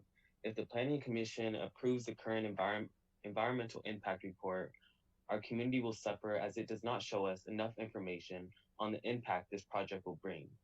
With the evolution of diesel-powered trucks, they still wreak havoc on our communities, and the World Logistics Center would cause a massive increase of 14,000 trucks coupled with heavy pollution. No amount of money could repair the damage to our streets and freeways, and no amount of revenue would make the profiting off community lives just. I ask as a resident, as a youth of this community, that the Planning Commission does not approve and does not adopt the parcel map development agreement and current environmental impact report, as they do not take into consideration the lives at risk. You know, as a black resident in our community, I'm on the front lines of what will happen if this World Logistics Center is built. So I'm just here to urge the planning committee to do what they can to protect my lives and protect my family's life, as well as, you know, the generations that are to come after we're gone. Thank you. Thank you very much. Could we have the next speaker, please? Our next speaker is Walter Guinea. Walter Guinea, you are unmuted. You may begin. Okay, anybody hear me? Loud and clear. Go ahead, sir. Am I in? Okay. Good evening, member of the Planning Commission, City Council, and public and general from Moreno Valley. My name is Walter Guinea. I'm a truck driver, and I've been driving for the last 28 years. And first of all, I need to, before I forget, remind these people that they need to educate about air pollution, because the project is not going to bring a company who is going to be having batteries building right next to their home, or a petroleum plant that is going to provoke a lot of smoke and exhaust and things like that around their houses for them to be exaggerating in what they're talking about, air pollution. As it is, air pollution, they should have went to complain to other cities, and they ruin our city, like Perry and part of Riverside and other cities back there that they're using our street in Moreno Valley for them to run their truck. On top of that, they need to educate that truck are running clean air now. Okay, it's not ruining anything. They already have all that bad impact and everything around the city, the noise, people are traveling from one state to another, to other cities, to LA, coming from San Diego and everywhere. They just only want to be free on the wild over there. They don't want nothing to be built right next to them. I think that is what the problem is. Because I've been driving for 28 years. I've been sleeping in a truck stop with 200, 300, 500 trucks next to me, breathing all that air pollution from the air before, you know, then there were nasty black air and everything. And I'm still here. I don't have no asthma. I don't have no complication on my lung and anything like that.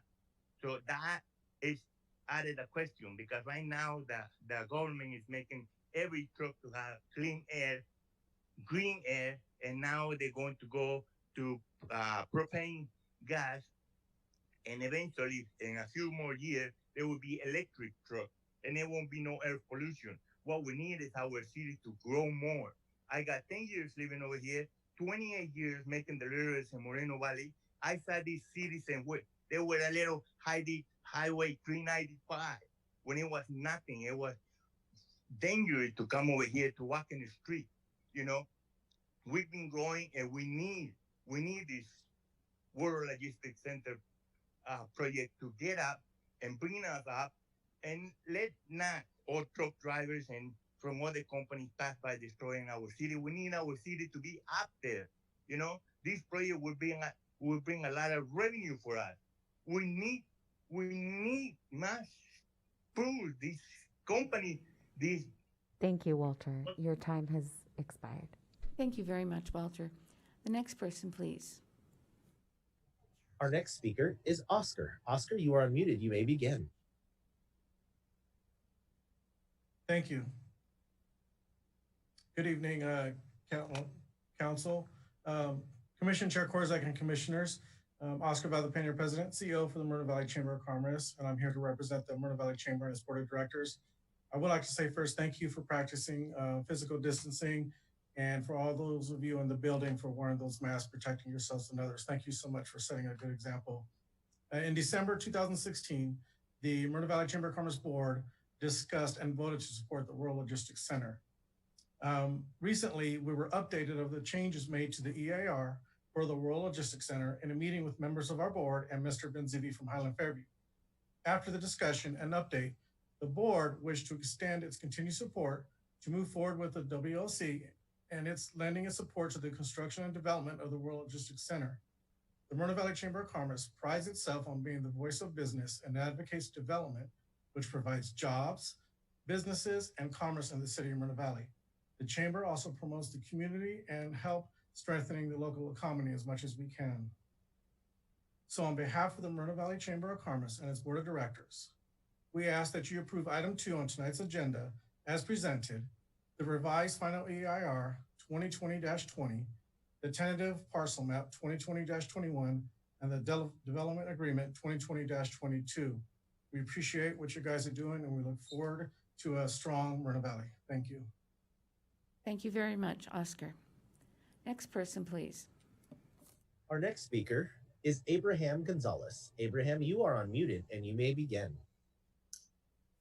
Hi, my name is Abraham Gonzalez. I'm here to go against this project so that it won't be approved because this project is really big. It's about the size of 700 football fields, and it covers 10% of our city.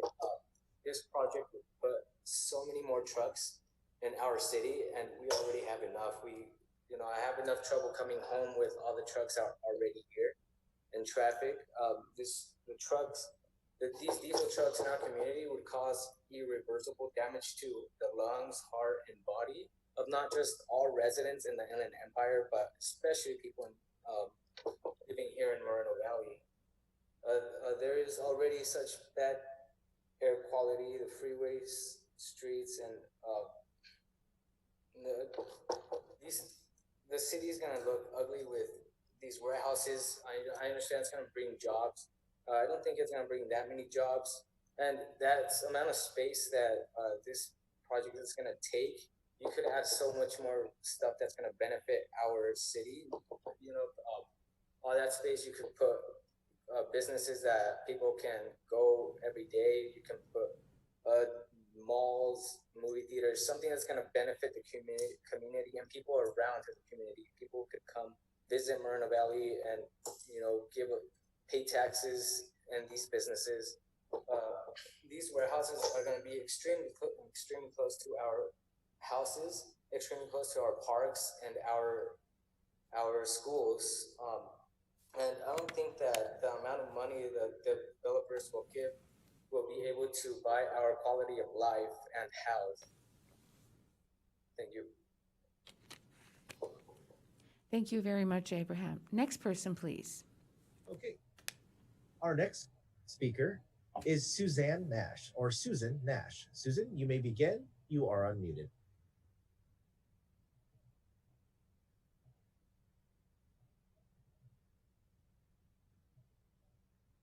Susan, you may begin. Thank you. Susan Nash, I'm president of Friends of the Northern San Jacinto Valley.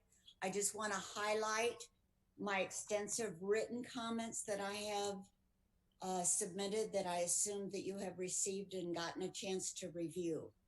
First of all, the presentation that said that the specific plan and all those other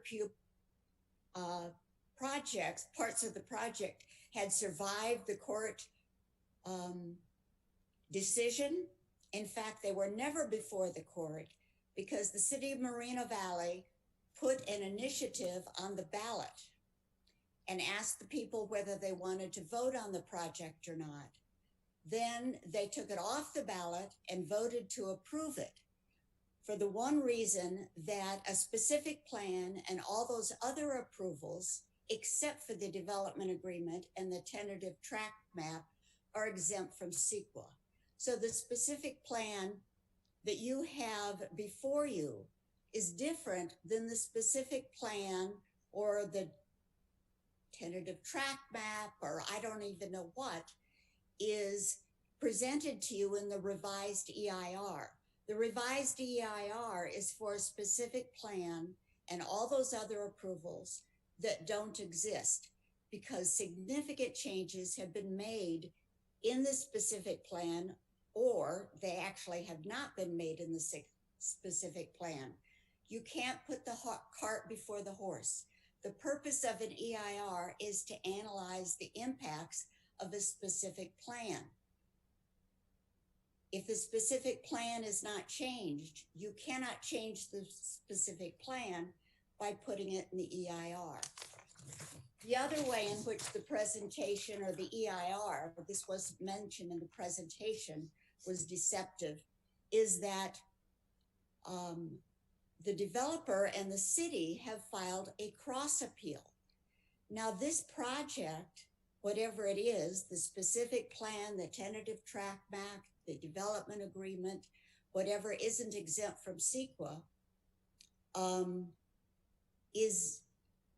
can't be final until the Court of Appeal, which could be our 4th District Division 2, or it could be the Supreme Court, have exhausted all the appeals, and then it will be sent down to the trial court, and who knows what the Court of Appeal is going to say. So it's mere speculation that when the appeal process is done, the appellate court, the specific plan, the development agreement, the tentative track map, will Thank you, have Susan. certain Your language time in has it. expired. We don't know what that language is going to be. Susan, We don't know thank whether you. the developer is going to decide, depending on what the Court of Thank- Appeals said. that Susan, I'm sorry, but you've gone over your time. We thank you very much for your thank you very comments. much. Thank Next person, please. Okay, our next speaker is LaDonna Jemison. LaDonna Jemison, you are unmuted and you may begin. Thank you. My name is LaDonna Jemison. I'm a current candidate running for Moreno Valley City Council 1st District and your former City Council member who voted against the World Logistics Center in August of 2015. The negative impacts of this project far outweigh the positives and should not be ignored. Everyone needs to be reminded on why we are here. First, Riverside County Superior Court voided the project's environmental impact report after a ruling stated that Highland Fairview could not use an initiative to skip environmental review. Also, our California attorney said the Moreno Valley City Council illegally disregarded California environmental issues when approving this massive complex of warehouses that could cover 1/10 of the city. This is embarrassing to our city. According to Attorney Quintanilla, he feels on behalf of the staff that the issues have been properly addressed. Unfortunately, Attorney Quintanilla and some of the staff were the same ones involved in 2015. So how can we trust the items are lawful and properly addressed? Included in the list of negatives is the estimated truck trips And we're forgetting about the 50,000 car trips per day, the air pollution and green gas emissions, which comes with it. And let's look at the 20,000 proclaimed full-time jobs. How can a developer proclaim a number of jobs when the anticipated tenants have not been determined? We need to offer residents and current students better than warehouse jobs, which have proven to be unsustainable, considering many of these jobs are part-time, few benefits, and quite often temporary.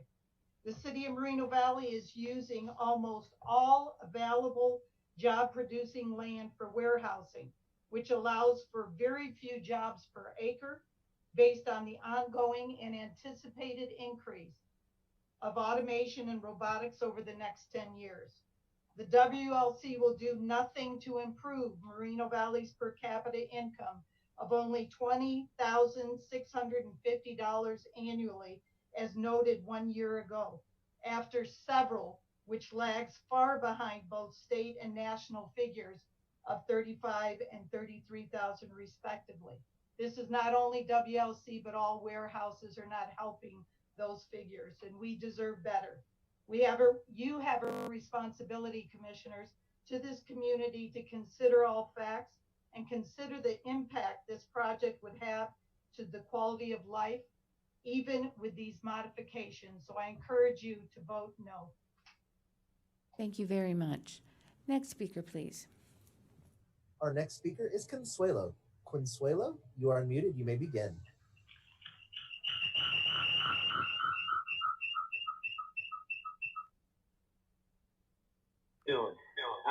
This is actually Francisco Lopez.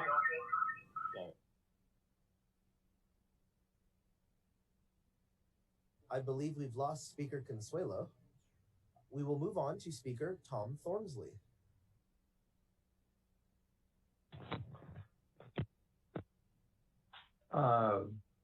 Before you start the timer, can I get a clarification on one item, one thing? Are we not only supposed to be speaking about the development agreement at this time? We are speaking about the 3 different items under proposal. Yeah, we've had no discussion on the environmental documents.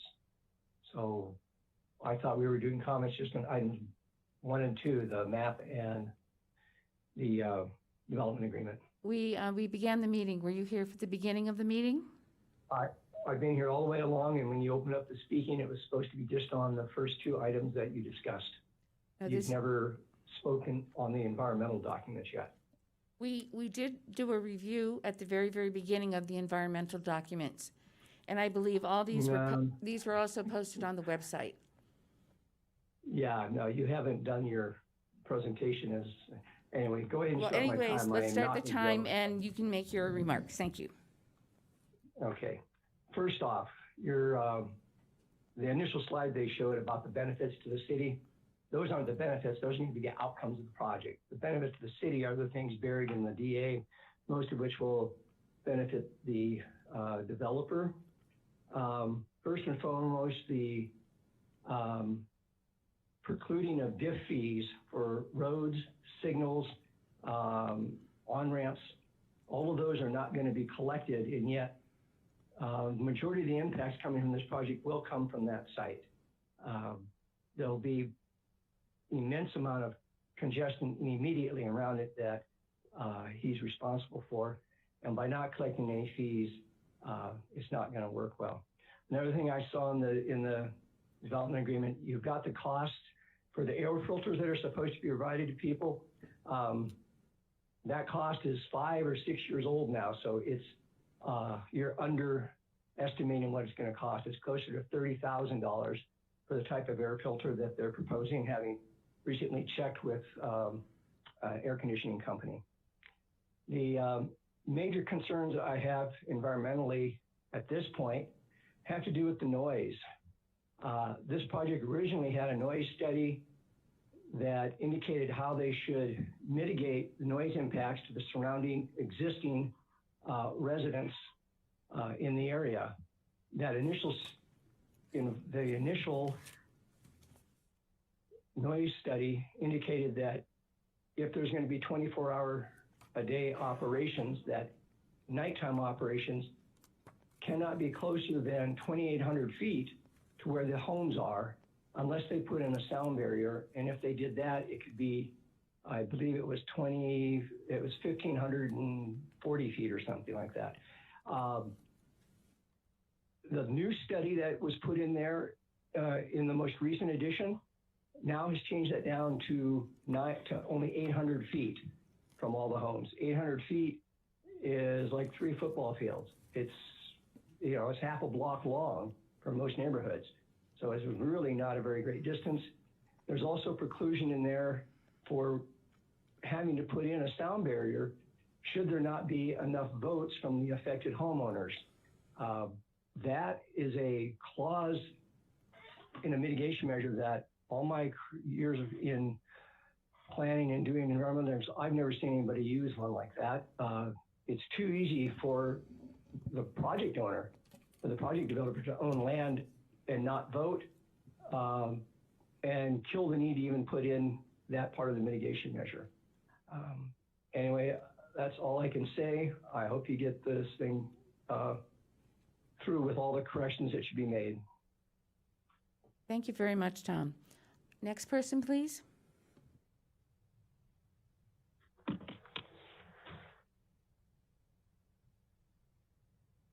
Chair, would you like to move on to the next speaker? Yes, please. Yes, she said yes.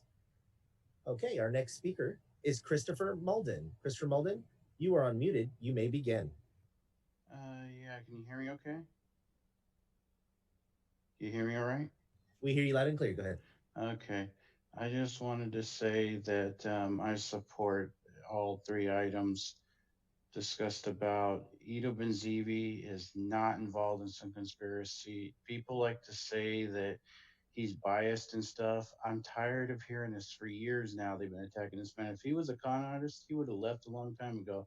I don't see anybody focusing hardly at all on how much, except for a few people like earlier maybe, about how much other cities like Paris are just expanding and nobody's saying about the truck pollution over there. And also too, you know, if you want to complain about truck pollution, shut down the airbase while you're at it. Why don't we just shut down everything? Because trucks make this country function. And they are getting better with the diesel being cleaner and stuff. And nobody's acknowledging that there's a lot of efforts in that are being positive results. So yeah, I'm just saying that we need to focus on the fact that we need jobs. And with this going on with the COVID-19 thing, we need to have local jobs to help economies in cities like ours get back together once this thing is lifted on the ban on being outside and stuff more. So trying to keep my composure here, but you get what I'm saying. I'm not trying to disrespect people's opinion. They're right to their opinions. And there are concerns about cancer and stuff, but you know what? Practically breathing gives you cancer. A lot of people, you know, forget the fact that, you know, there's a lot of other stuff in the air that's not to do with diesel trucks, you know, and, you know, yes, we need to not be a truck jam waiting to happen, but we need businesses. And Ido has stuck around for years trying to help this city get better and have jobs locally. And I support that ideal. Anyways, maybe a lot of people disagree with me, you know, and that's their prerogative, but I'm standing up for the man because of the things I've seen that show that he cares about the community. I don't think he wants to destroy us with automation. I think that people are seeing what they want to see a lot of times. And I see a lot of anger, or hatred, anger, and bias from other people, it seems unnecessarily, instead of giving the guy a chance to prove himself better, you know? So it's just my opinion. But anyways, I support the project. I support, you know, what's being proposed, and I think it should be built because it would help the city in a lot of respects. Anyways, I think all the negativity and arguing is making me want to move out more than anything else. The pollution doesn't make me want to move away. It's all this arguing about him being wrong for the city. That's what's making me want to leave. Thank you, Christopher. Anyway, Your time have a is good up. evening. Thank you very much. Next speaker? Our next speaker, we're going to go back to Consuelo. Consuelo, have you been able to work out your audio issue? Yes, this is actually Francisco Lopez. I'm not sure why I think Consuelo, but this is actually Francisco Lopez. But yes, you can hear me? Yes, we can hear you. You are live. Go ahead. All right, appreciate it. Well, thank you, everybody. I appreciate your time, appreciate your efforts and your commitment to our community. But I'm here as an educator. I'm here to support all the staff, all the youth who is out there voicing their concerns for their livelihoods, for their future. And they put into question the World Logistics Center because of the facts that they know that they have seen evolve over the last 10 years. Personally, myself right now, I am looking at the Skechers building from here. I know firsthand all of the negative impacts that these warehouses are causing to our communities. I agree with the gentleman earlier who the truck drivers. Yes, truck driving is an essential job. However, as an educator, at the same time, I have seen the impact that pollution causes on learning. And right now, I'm going to read you, this was a study done by the University of California, released on December 13, 2017. And it states, increased air pollution linked to bad teenage behavior. Tiny toxic particles creep into developing brains, cause inflammation, and many may damage brain pathways responsible for emotion and decisions, research finds. The summary says, a new study linking higher levels of air pollution to increased teenage delinquency is a reminder of the importance of clean air and the need for more foliage in urban spaces. The study suggests ambient air pollution may increase delinquent behavior among 9 to 18 years old in urban neighborhoods. The insidious effects are compounded by poor parent-child relationships and parental and social distress, research report. And as Mayor Gutierrez, Commissioner Dejanay, and also Council Member Baca, who have worked closely in our schools, they understand these facts and how detrimental impacts that behavior is having upon our schools and the educational process. Will the increase in pollution and trucks, will that at all alleviate that at all? No. And as dealing with this COVID phenomenon, epidemic that we are dealing with, we also need to know that that's going to bring greater challenges to our educational system. And bottom line, I think I've heard one of the young members stated earlier, this is a bit of an environmental racism. Clearly, without question, environmental racism. And we need those of us who are in power to stand up for all of our children. Thank you. Thank you very much. May we have the next speaker? Our next speaker is Tom Pollock. Tom Pollock, you're unmuted. You may go ahead. Yes, my name is Tom Pollock, and we'd like to point out to the Moreno Valley Planning Commission members that the city of Moreno Valley has yet to comply with the June 7, 2018 Superior Court writ of mandate. The city of Moreno Valley has yet to perform the court's direction for the reanalysis of the World Logistics Center impacts on biological resources. In performing the mandated required reanalysis, the World Logistics Center impacts on biological resources, the city of Moreno Valley cannot continue to disregard, ignore the law as it relates to CEQA, mandatory findings of significance, reference CEQA guideline 15065A1. The failure of the city of Moreno Valley to identify the take of MSHCP, NCCP covered species as a mandatory significant impact in the initial FEIR for the World Logistics Center and the city's current efforts to comply with Judge Waters' writ of mandate has and continues to corrupt the CEQA review of biological resources for the World Logistics Center project.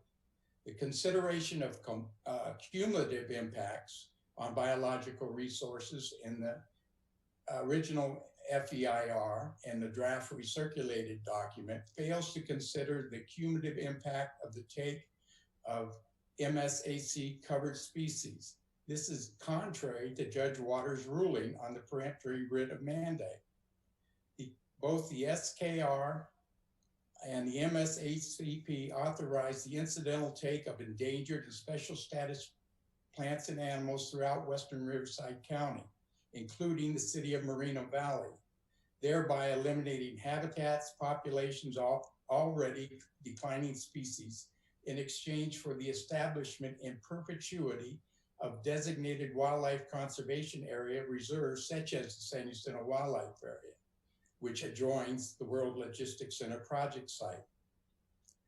Absent a cumulative impact analysis, the public and the wildlife agencies cannot know what is happening with these plants and animal populations, whether they're in jeopardy of extinction on the designated conservation reserves. We're requesting that the city of Moreno Valley not certify the proposed draft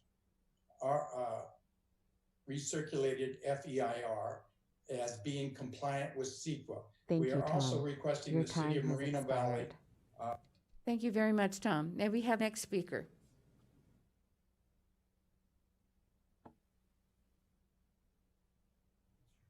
Okay, our next speaker is Brandon Karn. Brandon Karn, you are unmuted. You may go ahead. Thank you. Looking at comparing the two documents in the last week, this EIR draft is virtually identical to the one that the city passed in 2015. Very little, if any of it, has actually been changed. And you know, this has kept the city in litigation for 5 years. I believe if you approve this tonight, unfortunately, that's just continue, and it's going to take up a lot of resources and time of the city. I've been part of the Planning Commission and City Council hearings on this item 5 years ago. We urged the city to recirculate the documents then. Just take a little bit of extra time and it could have avoided this litigation. They ignored that. The City Council, the mayor, they're more concerned about super PAC donations from Highland Fairview. And in turn, most of the people on this present Planning Commission are affiliated in some way with either the candidates supported by those super PACs or by working with them and volunteering with them themselves. There will be no objectivity regarding this. This will be rubber stamped. You know, I've been around here for 15 years watching Highland Fairview propose various things. Aquabella, Moreno Highlands promised 20 to 30,000 jobs. It never got started. The medical corridor that was supposed to go where Aquabella was. The Skechers Distribution Center, which is co-owned with Skechers and is a joint venture, including the current expansion that is going on. They don't begin almost anything they claim to start, despite how much the city defends them, how much they promise. The Skechers building promised 2,500 jobs with the current phase that is being taken up with this western expansion that's being built right now.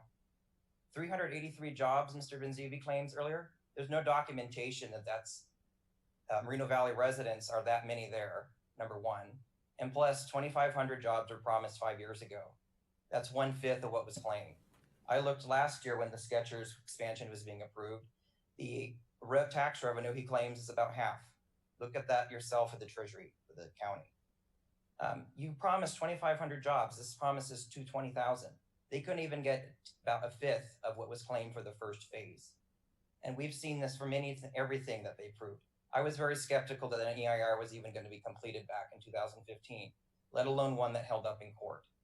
Mr. Benzivi is literally with another company called Terra Firme right now in Imperial County, promising an inland port concept, literally recycles the data from this.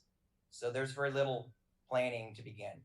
Not to mention he has a company in Tulare County called Healthcare Conglomerate Associates. Next month will mark the 3rd year that it is currently under criminal investigation by the Tulare County District Attorney's Office. That company and various other things he did promised to redevelop 2 hospitals that were shut down because of poor management. I don't trust them. They have poor track record. Mr. Benzivi has been here for over 30 years, same land. Nothing except the Skechers building, which they did not build, has come forward. Please do not approve it. Thank you very much, Brandon. Next person, please. Okay, our next speaker is Melody Lardner. Melody Lardner, you are unmuted. You may begin. Yes, there hasn't been adequate time given to review these documents in the for the World Logistics Center for tonight's meeting, especially with the chaos and disruption of lives due to the coronavirus. We've also been unable to easily meet with neighbors and go over these documents due to the disrupted lives, stay-at-home orders, etc. Little notice was put out to the communities and neighborhoods affected by this. What's that? Can you hear me? Yes, we can. We can hear you loud and clear. Oh, sorry. Somebody was talking over me. It appears that little has changed from prior versions of this EIR. And now there appears to be a proposal to widen a bunch of streets that wasn't disclosed previously, or at least it was buried somewhere in the documents, about widening Redlands Boulevard, Moreno Beach, Ironwood, and Locust. Moreno Beach widening to 6 lanes over Pettit Hill would be a significant impact on our neighborhoods, with significantly increased noise Please and do not traffic. approve it. Thank you. What's that? Somebody keeps talking over me. I don't know what happened. Significant impact to our neighborhoods with increased noise and traffic over a greater number of hours and destroy the beauty of the hills around this area and quiet of our neighborhoods. The hills would need to be cut into or even leveled to do this widening. Eucalyptus to Redlands was supposed to be completed instead of widening Moreno Beach. And they assured us before that they wouldn't impact traffic into Redlands Boulevard up to San Mateo Canyon, but now it appears the plan is for traffic to be directed even more into our neighborhoods and into Santa Mateo Canyon. With these street widenings, you're impacting a lot of neighborhoods that probably weren't notified about this hearing, and they should have been notified and given more time to review all the documents. This revised EIR appears to have no change to project setbacks, change to designs next to neighborhoods, or the air quality or noise issues. There appears to be no change to the border with the San Jacinto Wildlife Area where there needs to be a buffer. There's no change to mitigations for diesel exhaust, except buying greenhouse credits, but that doesn't help us. There's night sky impacts, no additional mitigations for street impacts to the city, no mitigation for impacts to Highway 60 and Gilman Springs, which would be significant. I wish I had more time to review and comment on this document, but the turnaround time was so short. Packing together a general plan update, the Theodore Street interchange, the World Logistics Center EIR review in a short time is not fair to the residents. We need more time to review this, and you should take more time to let us give our input. I'd really appreciate it. Please help save our neighborhoods from these increased impacts. And somebody kept interrupting me, so I kind of ran out of time. Sorry. Thank you, Melody. Next person, please. Our next speaker is Sandra Murphy. Sandra Murphy, you are unmuted. You may begin.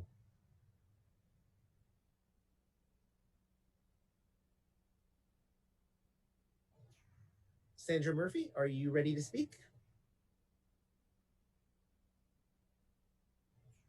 And this will be the final call for Sandra Murphy. Okay, we'll move on to our next speaker, Val Vargas. You are unmuted. You may begin. Val, are you there? Hello, can you hear me okay? You're loud and clear. Go ahead whenever you're ready. Awesome.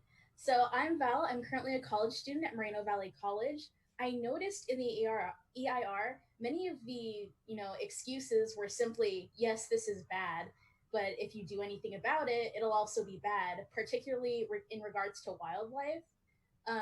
Wanted to note that any sort of burrowing species, such as burrowing owls or any reptiles, will be affected by the vibrations caused by traffic going down those roads. And let's see here, building walls around residential houses will not make the smog go away. A buffer will not stop smog or litter from blowing directly into the wildlife reserve. I've seen how many of our roads look, and the fact that work has just now started to be improve them shows that this will cause continuous fixing and continuous traffic. And the government will wait until the roads are essentially cobblestone until they decide to actually fix them. I also think that warehouse jobs lack diversity. I'm a business major, and we constantly discuss how automation will heavily impact these warehouse jobs. In fact, in an article by Brookings Institution, it says that jobs like things in office admin, transportation will be heavily affected. Men by 42%, women by 39%. This gets even higher with different ethnicities and races such as Hispanic, Native American, Blacks, what have you. So in the end, in a couple years, a lot of these jobs are going to be moved on to automation, and there's just very little opportunities for promotion. You can see a lot of the time in these warehouses, line managers, there's one line manager to about 30 to 40 people. And you can see that also in the sneaker warehouse, whatever it's called, where a lot of the people complaining on Glassdoor are talking about how this is a temporary job, how they don't like it, how it's easy, brainless work, and that they continue droning on during graveyard hours. It's not something that they want to stick onto for very long. Let me see here. My father works at one of these warehouses in Ontario and is treated incredibly cruelly despite working for them for over 8 years. We need to improve infrastructure we already have. Look at the shopping areas of Alessandro and Paris. It is aesthetically unappealing, but there is still plenty of traffic despite the not so great looks of it. The mock-ups of the World Logistics Center look nice, but in the end, there's still long gray buildings that ruin any semblance of a horizon line. We need local small businesses to be supported. The largest industry in this, the largest industry that I've learned from my business classes is actually the service industry. So we need to have more, we need to value that more, and we need to look into that more. Improve infrastructure that we already have. Thank you. Thank you, Val. May we have the next speaker, please? Our next speaker is Denise Creer. Denise, you are unmuted. You may begin.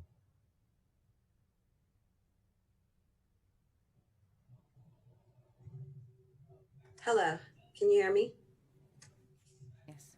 We can hear you. You may have another device streaming the channel or the audio. If you can turn that down and begin, that would be great. Thank you. Okay. All right, my name is Denise Creer. I am a Moreno Valley resident, and I've always supported the World Logistics Center. I have great respect for Mr. B, his diligent employees, and the work he is doing. I think this project is a great project needed for the city in order to grow, in order to be put on the map as the crown jewel of the Inland Empire. This pandemic is destroying jobs and destroying opportunities. Right now, while major corporations and businesses are closing and getting rid of their workers, Highland Fairview is still moving forward with the World Logistics Center. I urge you to drive by Skechers and to see the work that is being done. It is above and beyond what the developers have done in any other city. I think a lot of jobs will be created, and will help build the city. I'm sorry, I'm very nervous. But I urge you to give him a chance and let him do what he needs to do to get more jobs in our city. Thank you. Thank you, Denise. Next person, please. Our next speaker is Evelyn Mendez Ulloa. Evelyn Mendez Ulloa, you are unmuted. You may begin. Hi, good afternoon or night now. Can you guys hear me? Loud and clear. Go ahead. As a resident of the inland region, I am opposed to the World Logistics Center as it is dangerous to public health. We have the driest air here in Southern California, and this will not help our residents who struggle with respiratory and other illness such as cancer. I have a daughter whose name is Esther, who is heading towards 3-year-old. What will this place we call home look like for her in a few years? There are so many things that can be done with this huge plot of land that is planned to be occupied by the warehouse. We need more parks, recreational centers. The opportunities could be endless.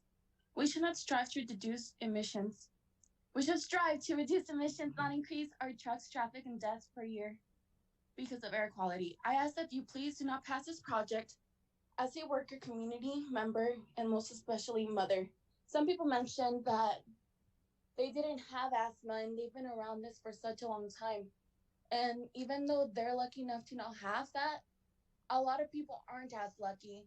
And I'm sorry, but my daughter deserves so much better than warehouses.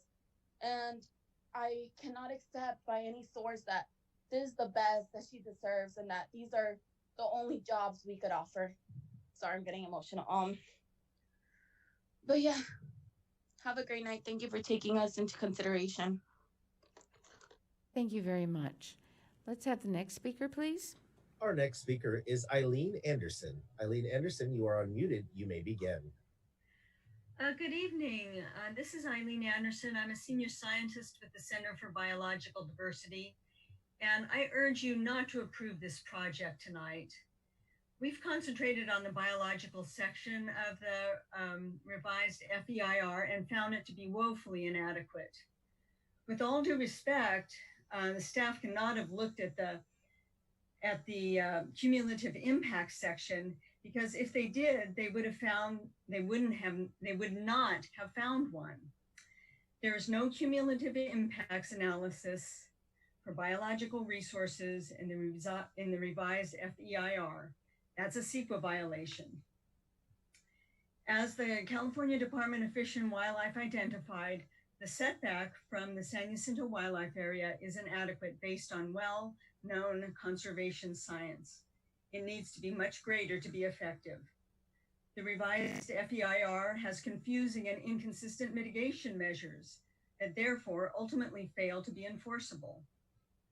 We share the California Department of Fish and Wildlife Services' other concerns about the abdicating all responsibility for roadkill from increased traffic on Gilman Springs Road and the effects on the San Jacinto Wildlife Area.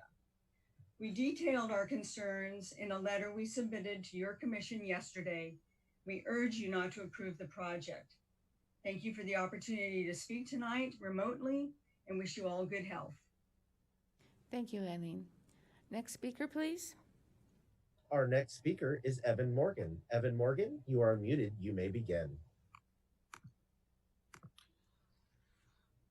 Hi, everybody. Thank you for having us on here with the Zoom meeting. Man, a lot of people have been talking tonight. There was over like 200 people that have volunteered to participate in this Zoom call.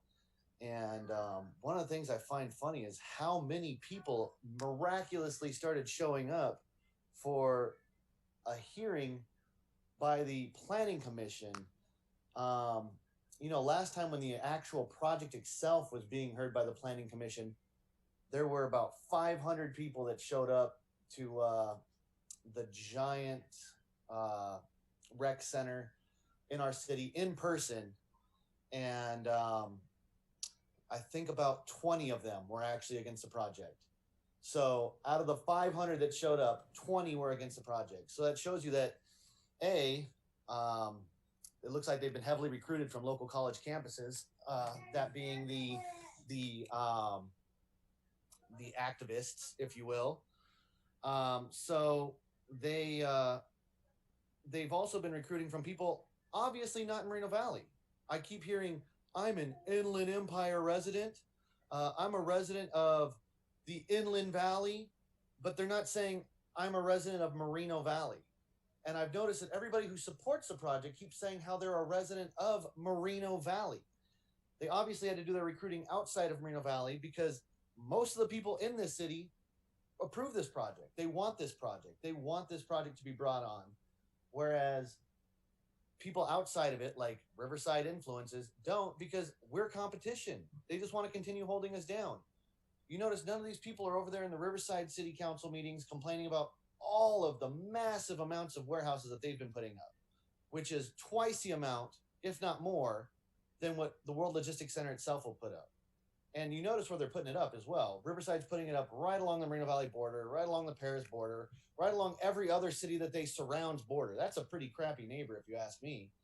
But yeah, I just think that it's funny that all the people that are coming in here are Inland Empire residents who don't support the project. They're obviously reading off of a script as if that they've just been mass emailed out what to say, how to say it.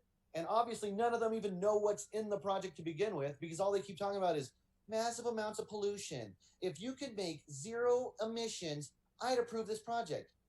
Well, then you didn't read the project, did you? Because almost every building is going to be LEED Gold certified, which is like zero emissions. So read the project.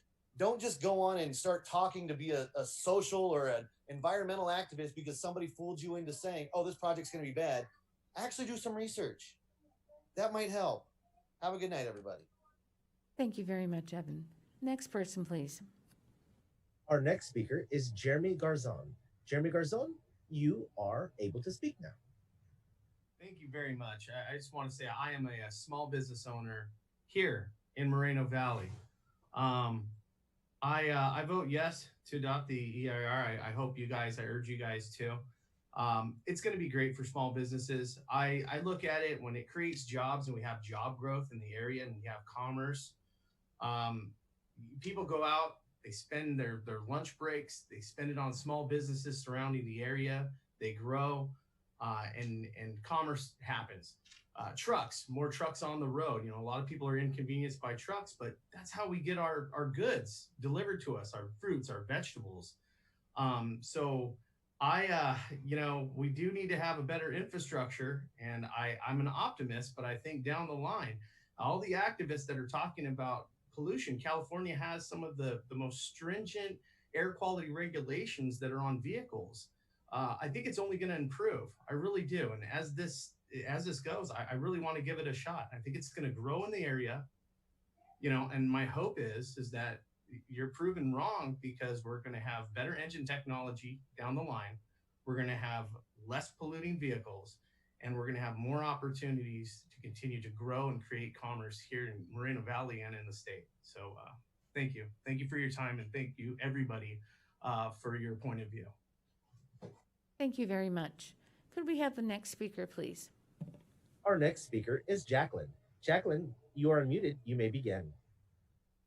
Thank you for your time. I appreciate it. My name is Jacqueline Moores. I have been in Moreno Valley for 34 years.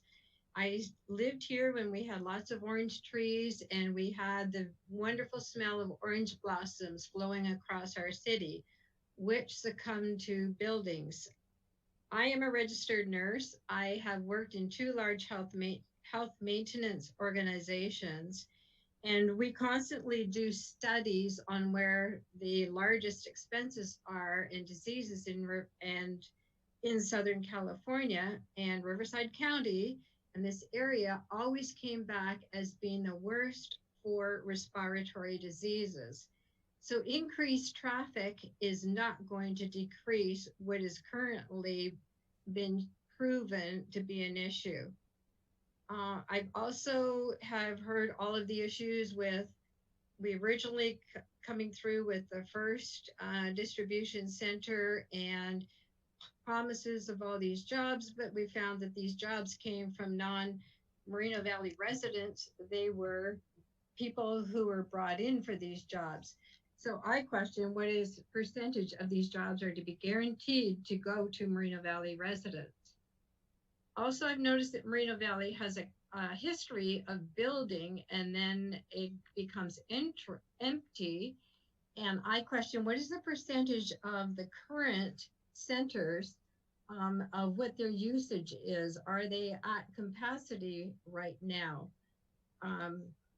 Moreno Valley already has an issue with keeping up the streets. If you drive down some of the main streets and you get the potholes, and so more traffic is only going to make it worse. In driving around, I found that the city, which used to be so beautiful, and yes, nature is wonderful to have that peace there. I'm finding it's a city of concrete walls. And is that really what we want to be known as a city of concrete walls?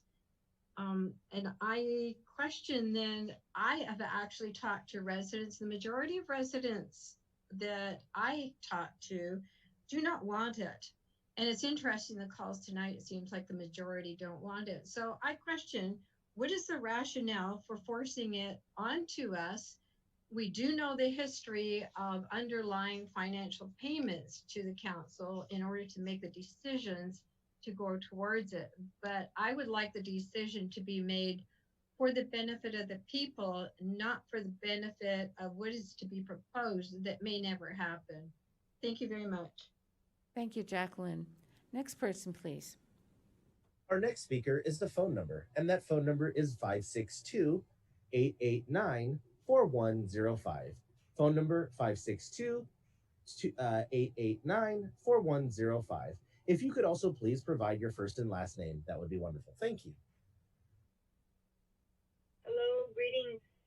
My name is Carolina Meitlacalisochil. I am a disabled citizen, historian, educator, and business owner. I've called the Aiheki land, known as Moreno Valley, my second home for over 10 years since I first saw the array of stars I wasn't able to see in my native home of Los Angeles due to industry pollution. No, I am not from here, but neither are those who speak to be Moreno Valley citizens and legitimate citizens. Governance. You cannot ignore the environmental impact the development plan you have approved. You especially cannot ignore the voices of the youth advocating against it, especially as a health pandemic comes knocking at our door. Most of the speakers here have spoken with concern and against the plan. It needs to be noted that this was not agreed considering the global health pandemic. COVID-19 changes everything. Will you be a government of innovation or a government that acts upon capital ideals? Ultimately, the amount of money this project estimates to make will not address health factors that will be consequential of the development plan. Will you sacrifice the lives of the community for the development of a plan that might not even survive through the upcoming recession, which you cannot historically deny? Do not hide behind your capital lenses. The community which you proclaim to serve invites you to think forward. These benefits you speak to are exactly what has historically impacted humans. Do not repeat history. Revise your plan. Honor your community. Do not allow the youth to fall in the cracks of civil service and education. Honor the land. Honor our generations that are growing. Please, I advise you to vote no on the plan and proceed to the resolution with an innovative blend. Thank you. Thank you, Carolina. May we have the next speaker, please? Our next speaker is Andrea. Andrea, you are unmuted. You may begin. Sure thing. Hi, everybody. My name is Andrea.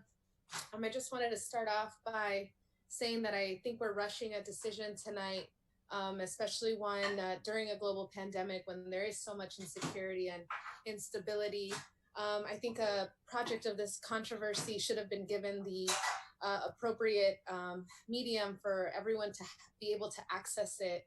We do live with an incredible digital divide, and you know that this is not, although accessible tonight, is not the most accessible form of getting folks to comment. So I think it's, we have some time to, we could use some time later on. I do want to bring up, this decision is going to have irreversible damage for everyone in this community, including yourselves that are making the decision tonight. Now, I know it's really hard to see air pollution, especially one that terrorizes the communities here in the Inland Empire, because at the end of the day, ozone is a clear pollutant, but it has irreversible damage. And, it's funny to hear, right, even supporters of the project have admitted to the asthma that burdens their families. And so I asked yourself, how many people do you know that have asthma? How many people do you know that suffer from it every day? This is a problem very specific to the IE, and unfortunately, we've made it normal. And so a decision like this today just validates that normality. So I want to ask yourselves this: can you really say that the mitigation that you guys are proposing is enough to make your commute less trafficked? Is the mitigation that you guys are going to be approving today, will it be enough for the 12,000 more trucks that are posed to come in and destroy the streets and the lungs of your constituents? You guys talked about development fees today, and I really want you to question, especially as it feels like we're rushing at things today, is that going to be enough for the roads, the freeways? And you guys are really, at the end of the day, trading property value of Moreno Valley. you know what really drives away wanting to work in Moreno Valley, or what really drives away people maybe stopping in the city, going to a small business? Ridiculous traffic congestion. We already know that the freeways in this area where the proposed project is already have really bad traffic congestion. Imagine adding 12,000 more trucks. No one's going to want to come into this area. And you guys can admit that. So, you know, we're trading massive amounts of land with no secure return. You know, we're dealing with a developer that has lied in the past, that has lost trust of the community, and with nothing in return. Your development agreement doesn't have anything asking for a living wage, guaranteed benefits. So such short time today, but I ask that you guys not recommend going forward. Take the time to actually see that no amount of money is really going to mitigate the impacts of this project, and take the time to Thank find you, an Andrea. alternative. Your time has passed. Thank you, Andrea. Next person, please. Our next speaker is Nelly Hernandez. Nelly, you are unmuted. You may begin. Hi, good evening, everyone. My name is Nelly Hernandez. I have been a homeowner in Moreno Valley since 2009. Tonight, I would like to urge the Planning Commission and the City Council to please move quickly to recertify the EIR for the World Logistics Center. These are scary and challenging times. Many people fear what the future holds. But with the grace of God and the construction of the World Logistics Center, I truly believe that our city's economy will be recharged in a very positive way. I agree with the speaker from earlier where she said that a lot of other structures, a lot of other warehouses have been erected in our city, and they have not received any of the scrutiny like this project is getting. It seems like it's a personal attack on this particular developer, which in my opinion is very sad, because in doing so, they are completely missing how truly great this project will be for our city and for our region. Everyone wants to have the best housing, the best schools, the best hospitals, the best roads, and the best freeways. However, we don't want the negative impacts these projects bring, but we deal with them because they are needed in order to keep our communities going. Just look around. If we did not have the 60 freeway or the 215 freeway, what kind of city would we have now? How would people move in and out of the city? Those two projects brought their own environmental impacts. However, residents at that time learned to deal with them and accept them, again, because they are needed to keep our city and residents going. We are all responsible for the environmental impacts of the projects that come into our cities. We can't just say it's all bad and we don't want it here. I can't stress it enough. We are all responsible. One of the things that I keep hearing from the opponents is that the number of jobs is not enough to justify this project, and that it will cause a great deal of health issues.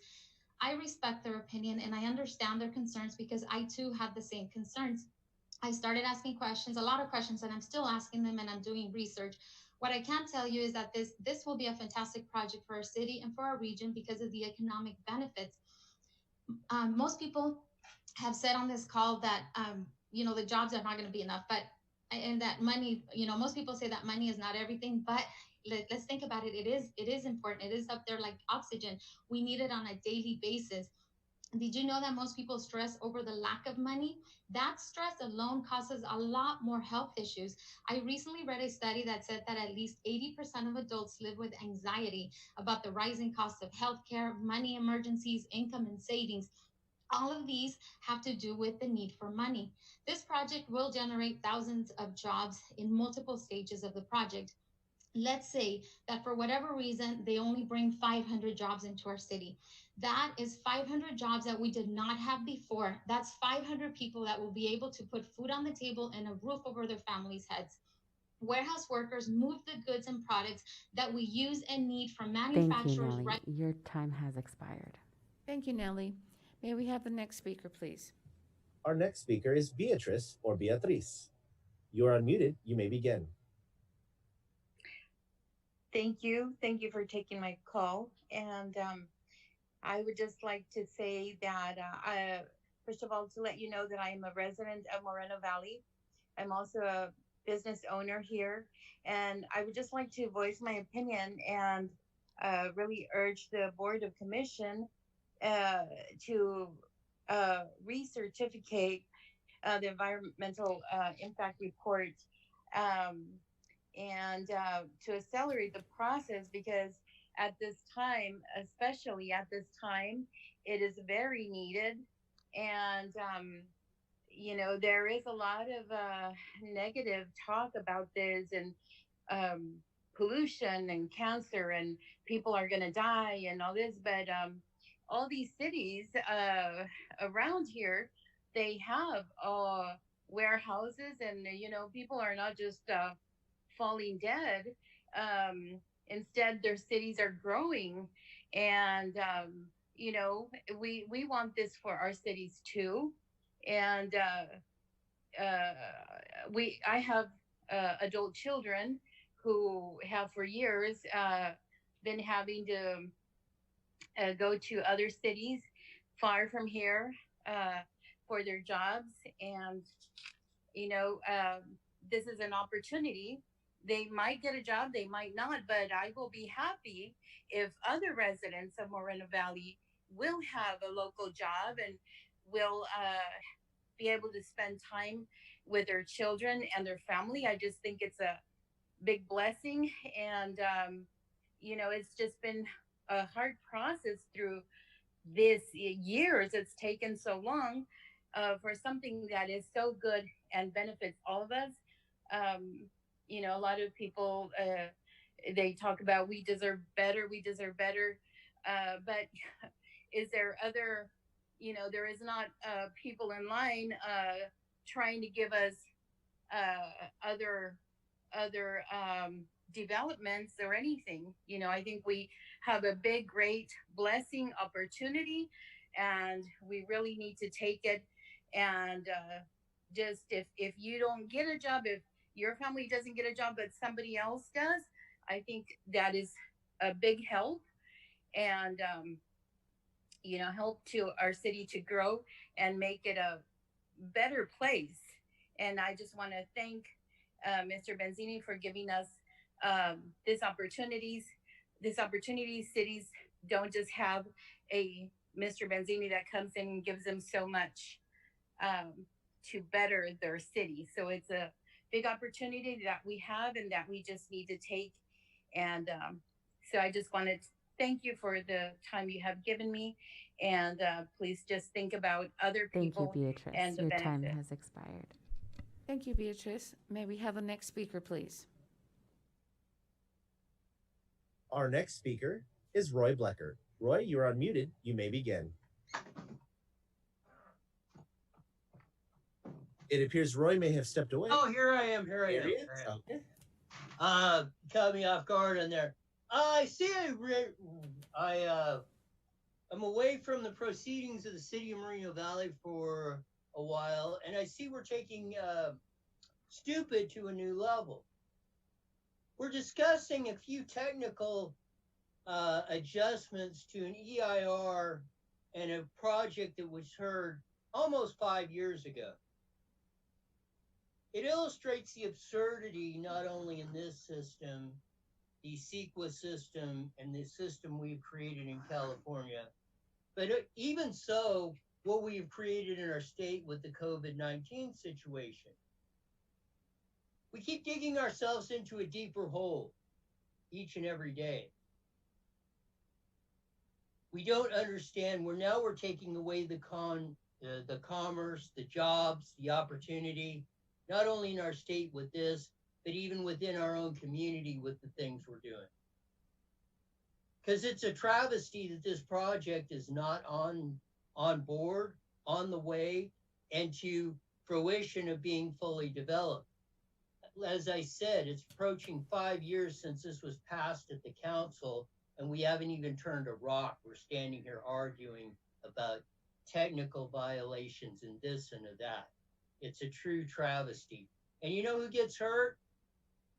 It's the 40 million people of California. It's the 200 plus of Moreno Valley.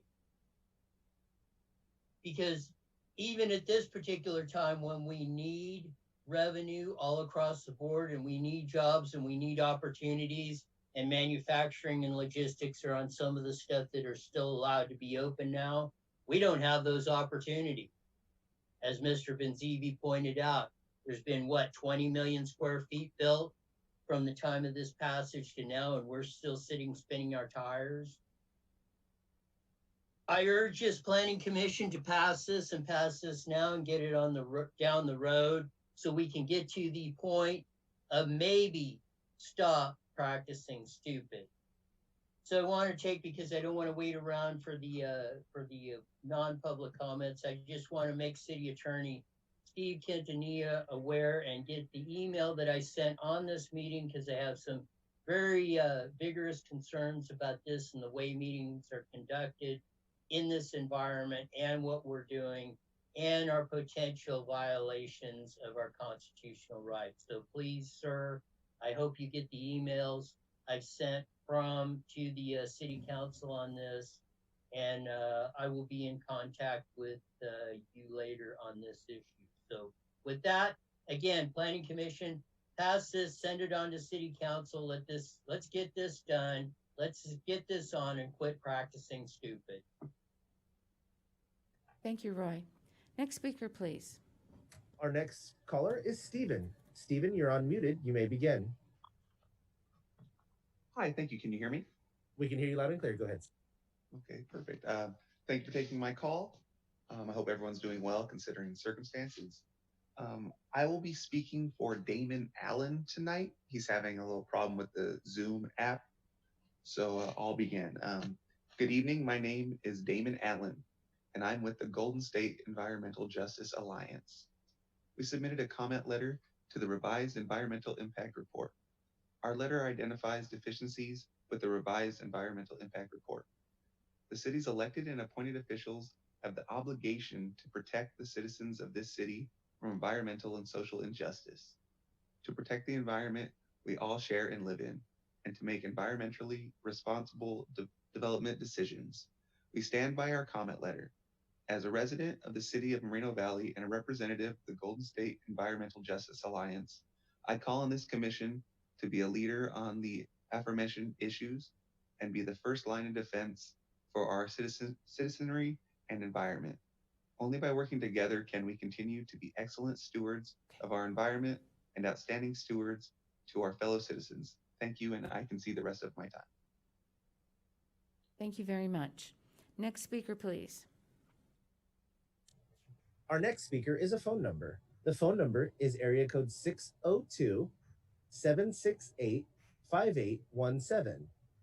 Once again, 602-768-5817. You are unmuted. You may begin.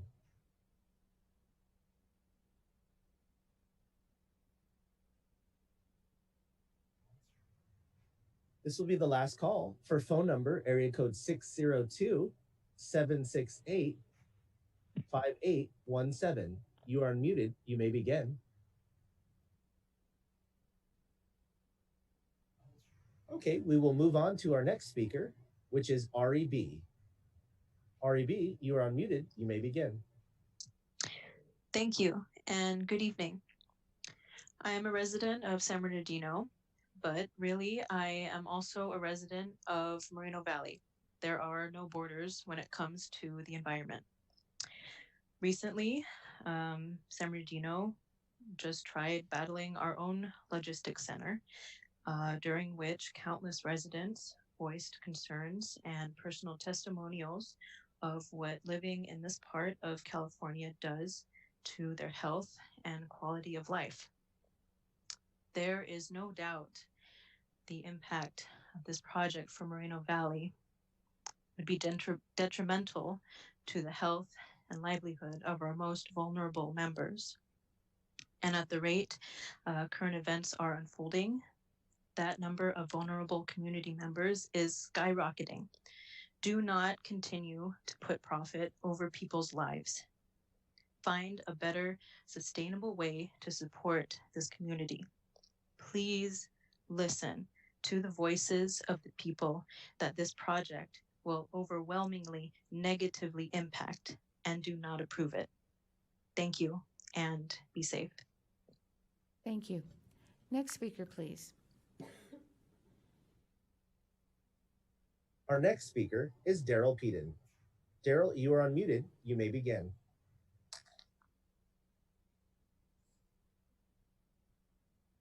Can you hear me? Hello?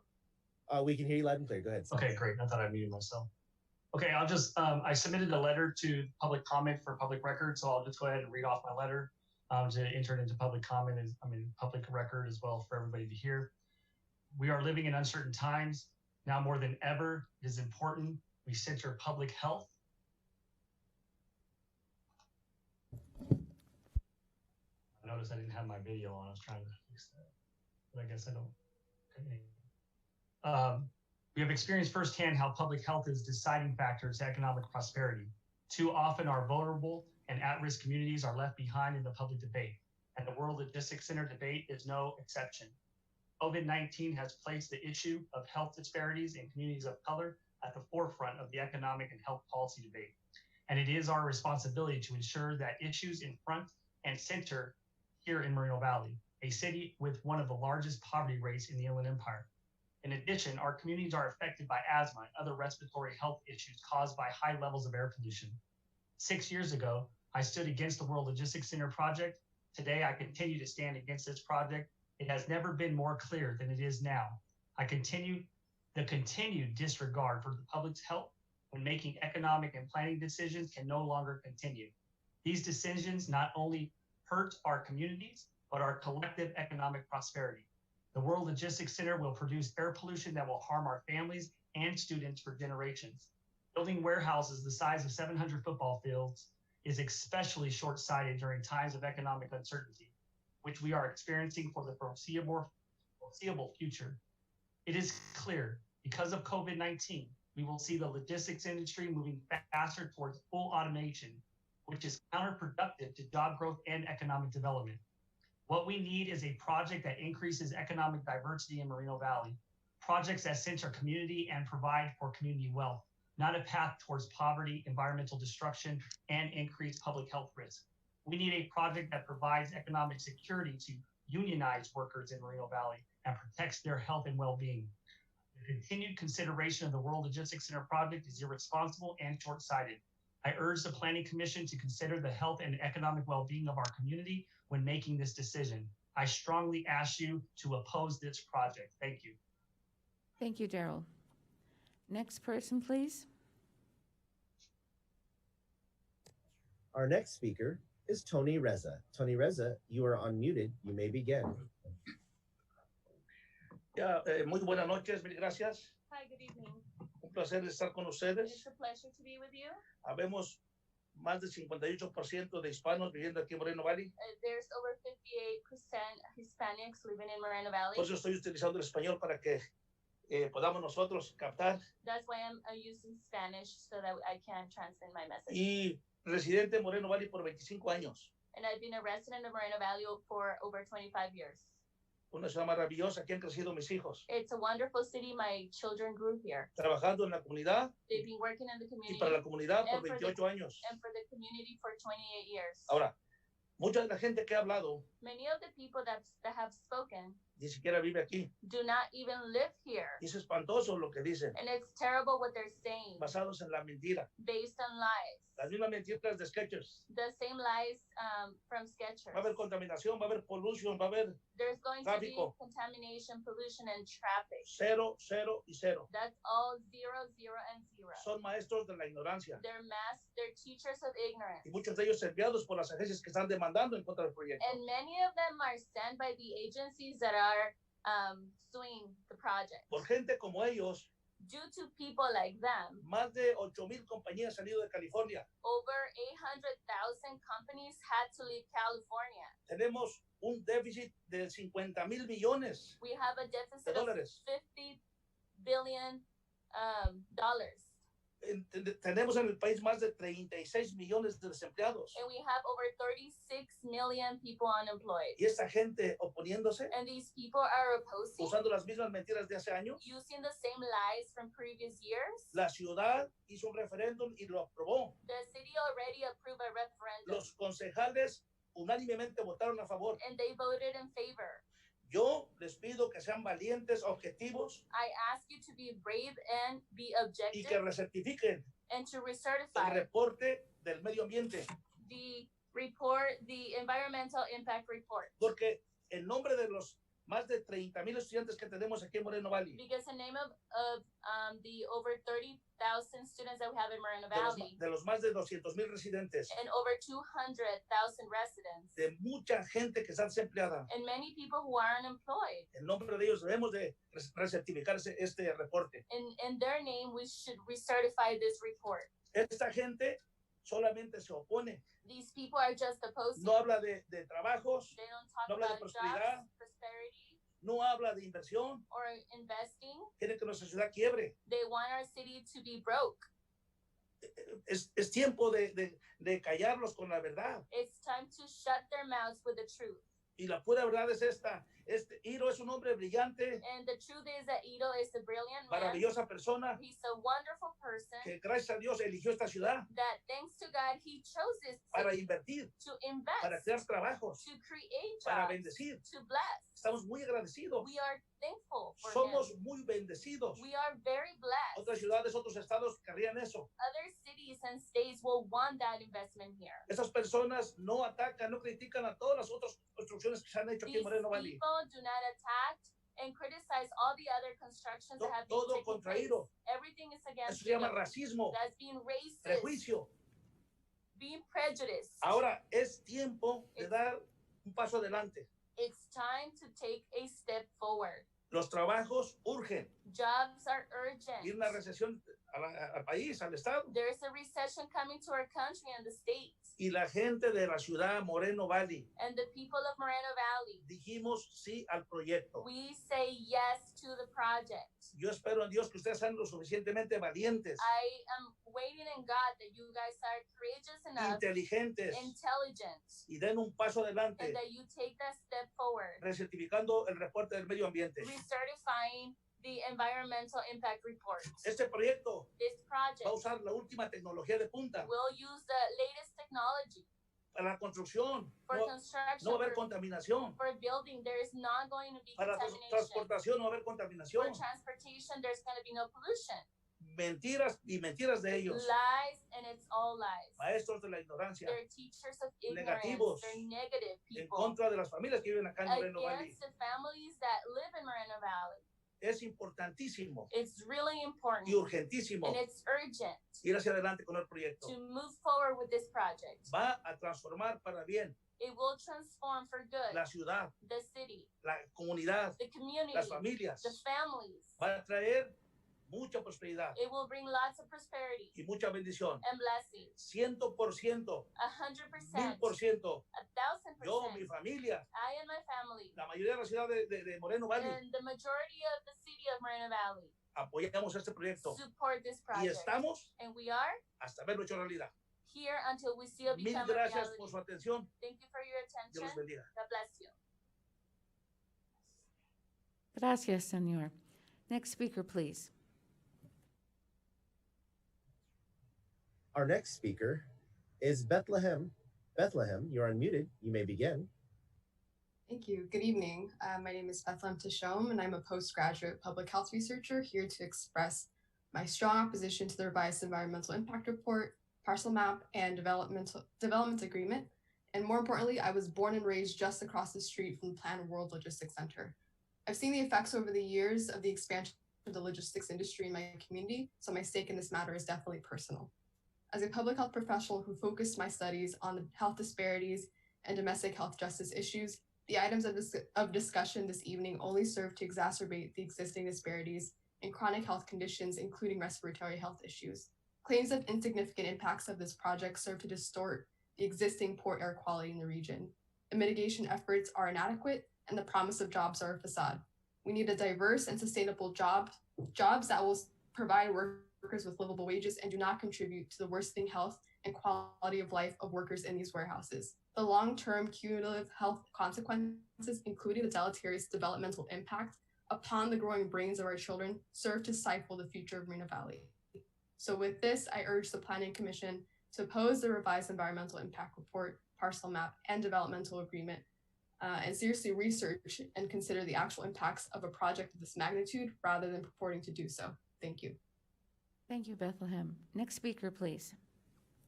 Our next speaker is Guy Fox. Guy Fox, you are unmuted. You may begin. What you just said is one of the most insanely idiotic things I have ever heard. This is a spam call, so we are going to cut that caller off. Thank you. We'd like to move forward to Chris Torres now. Chris Torres, you are unmuted, Chris Torres. Yes, can you hear me? Hello? Yes, loud and clear. Go ahead, Chris. Okay, great. My name is Chris Torres. I am a longtime homeowner here in Moreno Valley. I've lived here and been a homeowner for over 32 years in the east end of Moreno Valley. So I'm a resident. And I want to let you know that I'm strongly opposed to all three items and urge a no vote. I also want to say that to save talking about a lot of this stuff, for those of you who have been listening to the beginning, that I strongly agree with everything that Carrie Ten had to say about this. She had some good points about it, against it. And also I want to mention I agree with Angel Lopez, who questioned the impartiality and the relationship of the commissioners, some of them anyway, to the mayor and to Mr. Benzivi. Also, I concur with Ms. Gibson from the California Department of Fish and Wildlife that this is strongly impacting the wildlife in the area. And for those reasons, I'm against that. If you look at all of that, if you look at the traffic that all this is causing, if not just the pollution is going to cause a lot of problems, and especially the asthmatics. And if you look now, the asthmatics are strongly affected by the COVID-19. Well, we're just exacerbating that problem with all the truck and car traffic this would create. But not just that, the traffic problems going to cause a lot of death and destruction, because every day almost in the news, I read about serious traffic accidents with trucks. And if we have that many more trucks on these already busy roads, we're going to have a lot more accidents. We've got our kids out there street racing and riding their skateboards on the streets and stuff like that. And then we're going to have trucks that are going to shortcut through neighborhoods and next to schools and everything else. And that's just inviting a lot of death and destruction for our kids, our grandkids, and your great grandkids that are trying to go to school or whatever else around here. So keep that in mind also, besides the impact on the climate and the environment, the wildlife, and our public health in general. So please vote no on all items. Thank you. Thank you, Chris. Next speaker, please. Our next speaker is Giselle. Giselle, you're unmuted. You may begin. Hi, my name is Giselle. I'm a Moreno Valley resident. I just want to say there's definitely a sham going on here tonight, and it's the majority of the people opposing the project. Nearly every one of them fails to mention where they live. It's because they don't live in Moreno Valley. So they pretend to care about our community, but they don't live here. They don't care about air pollution, or they'd be supporting the project, which is the cleanest and greenest project like this anywhere in our country. They don't care about the thousands of Moreno Valley residents who have lost their jobs during this pandemic. They don't care because someone is paying them to oppose this project.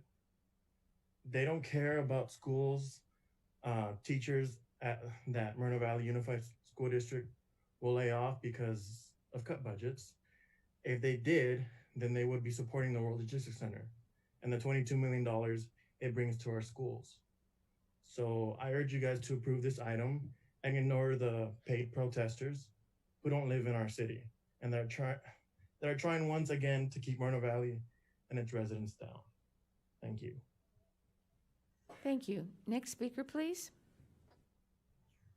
Our next speaker is Chris, spelled C-R-I-S. Chris, you may begin.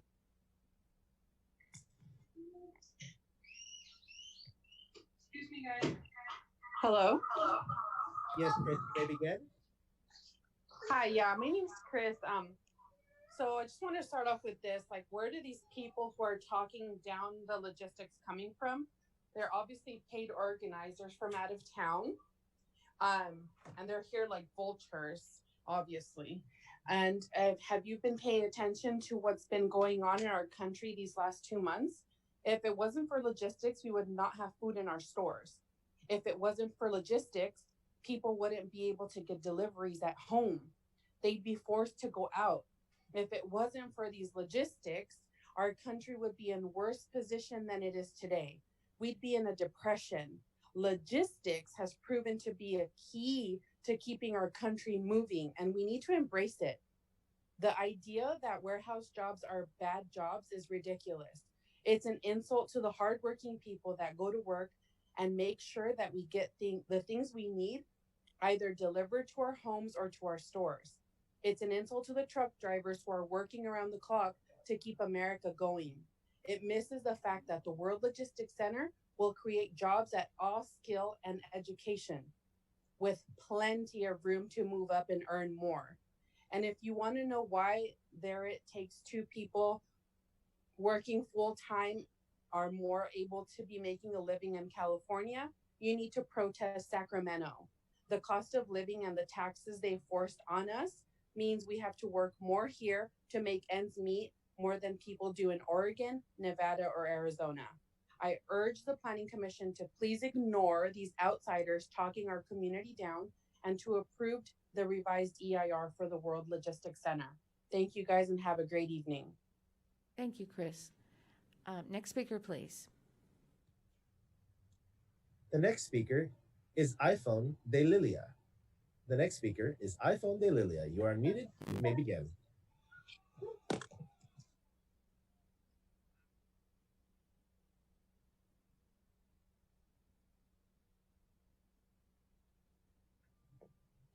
¿Aló? Lilia, would you like to speak now? Sí, buenas noches. You may begin. Thank you. Ok. Hola a todos. ¿Sí me escuchan? Sí, claro, gracias. Ok, muchas gracias. Hola a todos, buenas noches. Quiero decir que yo no estoy aquí porque estoy recibiendo ningún dinero de nadie. No estoy siendo pagada por nadie, simplemente por hacer un comentario público. Mi nombre es Lili Ulloa, vivo aquí en el área de Inland Empire y soy madre de 4 hijos. Soy también abuela, actualmente de una niña de 2 años que reside en Moreno Valley. Uno de mis hijos tiene disabilidad intelectual. A él, al igual que complicaciones de salud, entre ellas, sus bronquios y sus pulmones son muy débiles. Y esto está en desigualdad a una persona saludable. No cuenta con la fuerza favorable para combatir y pelear más contaminación del aire. Estoy pidiendo que no pasen este proyecto como traer 14,000 trocas al día. Si ya tenemos tanto tráfico con este aire, lo va a hacer más empeorado. Sí quiero que haya proyectos, ¿verdad? Pero no de esa calidad. Obviamente necesitamos empleo, pero tampoco que nos hagan un boicot de esta manera con nuestro medio ambiente. No están, perdón, me gana la emoción. Sobre todo, les pido por cada miembro de nuestra comunidad de necesidades especiales que no tiene una voz.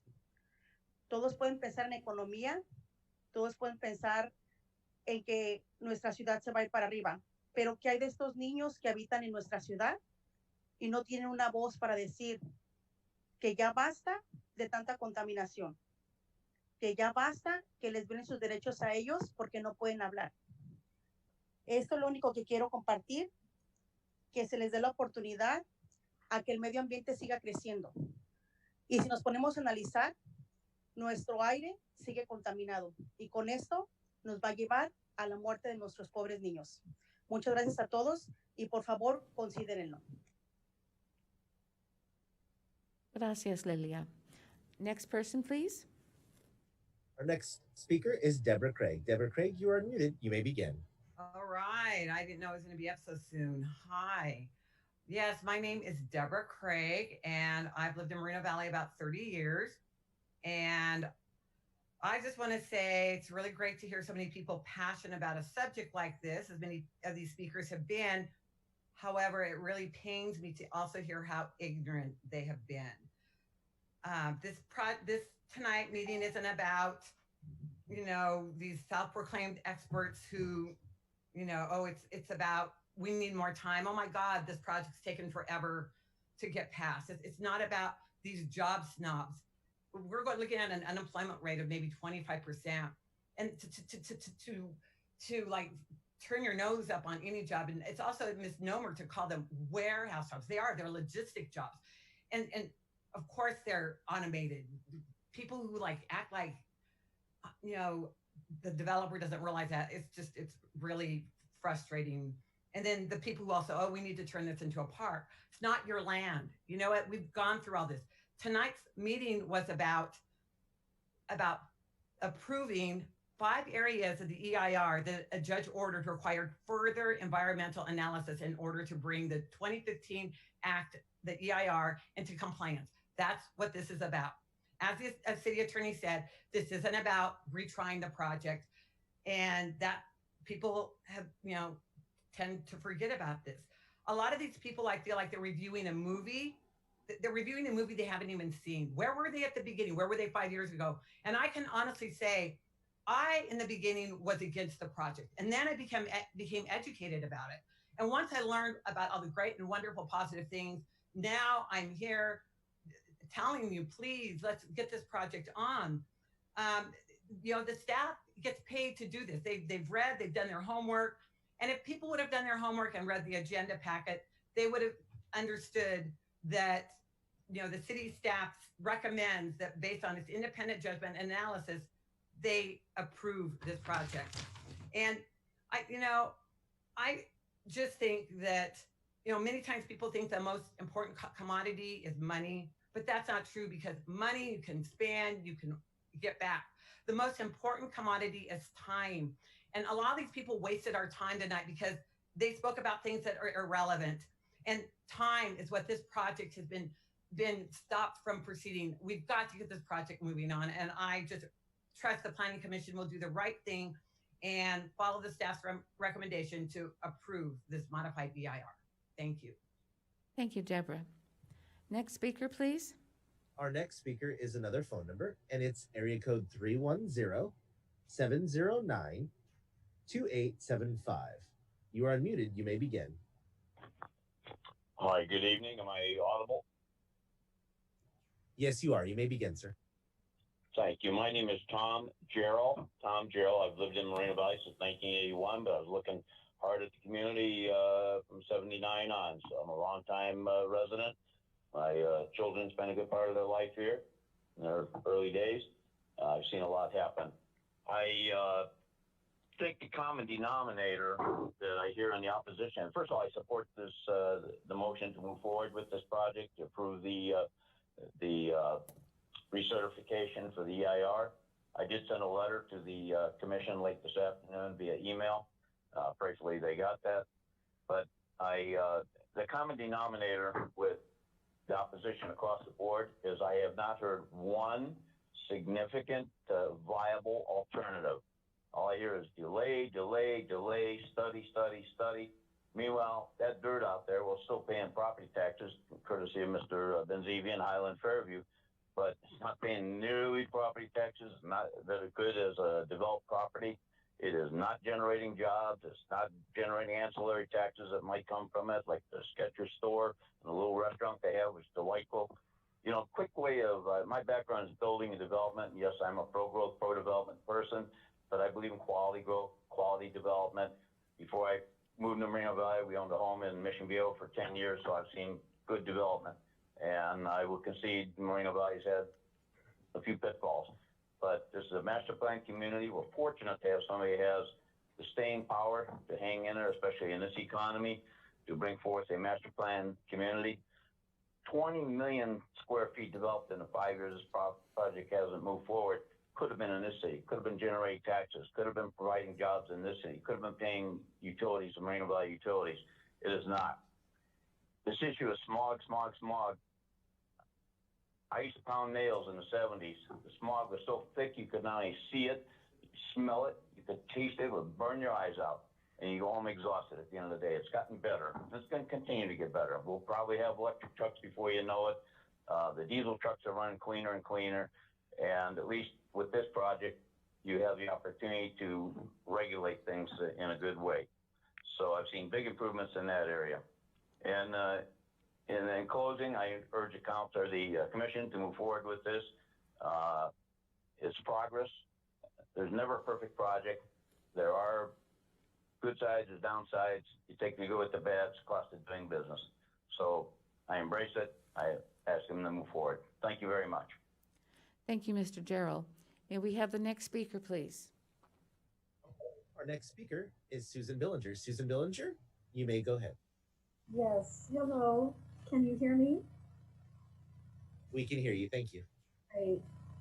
Good evening. I'm Susan Billinger. I'm a 30-year homeowner and resident here in Moreno Valley.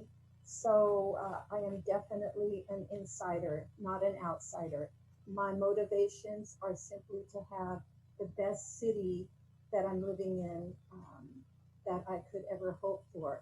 Having said that, I urge the Planning Commission to vote no on this project. Do not approve this revised World Logistics Center project.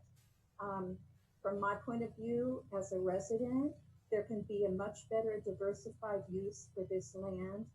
700 football fields of robotic warehouses is an ugly environmental disaster with all the trucks going back and forth, 14,000 big rig trucks projected daily. And it's also a huge tax burden on me as a resident. Some of my taxes go to support the city. And so I have a say. I do have a say. Even if that land is owned by the developer, this is still, I still am a city resident who pays taxes. And that burden is to widen all these main arterial roads that they're talking about widening, Moreno Beach, Ironwood, Redlands. This is an unfair burden on me as a resident.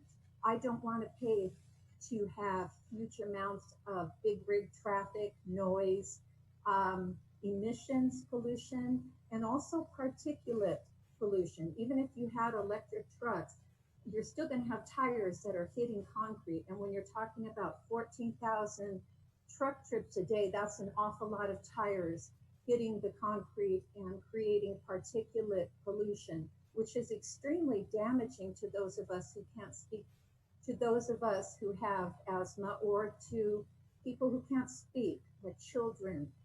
They're going to be breathing filthy air. That's not fair to them. Seniors, other ill people. Let's see.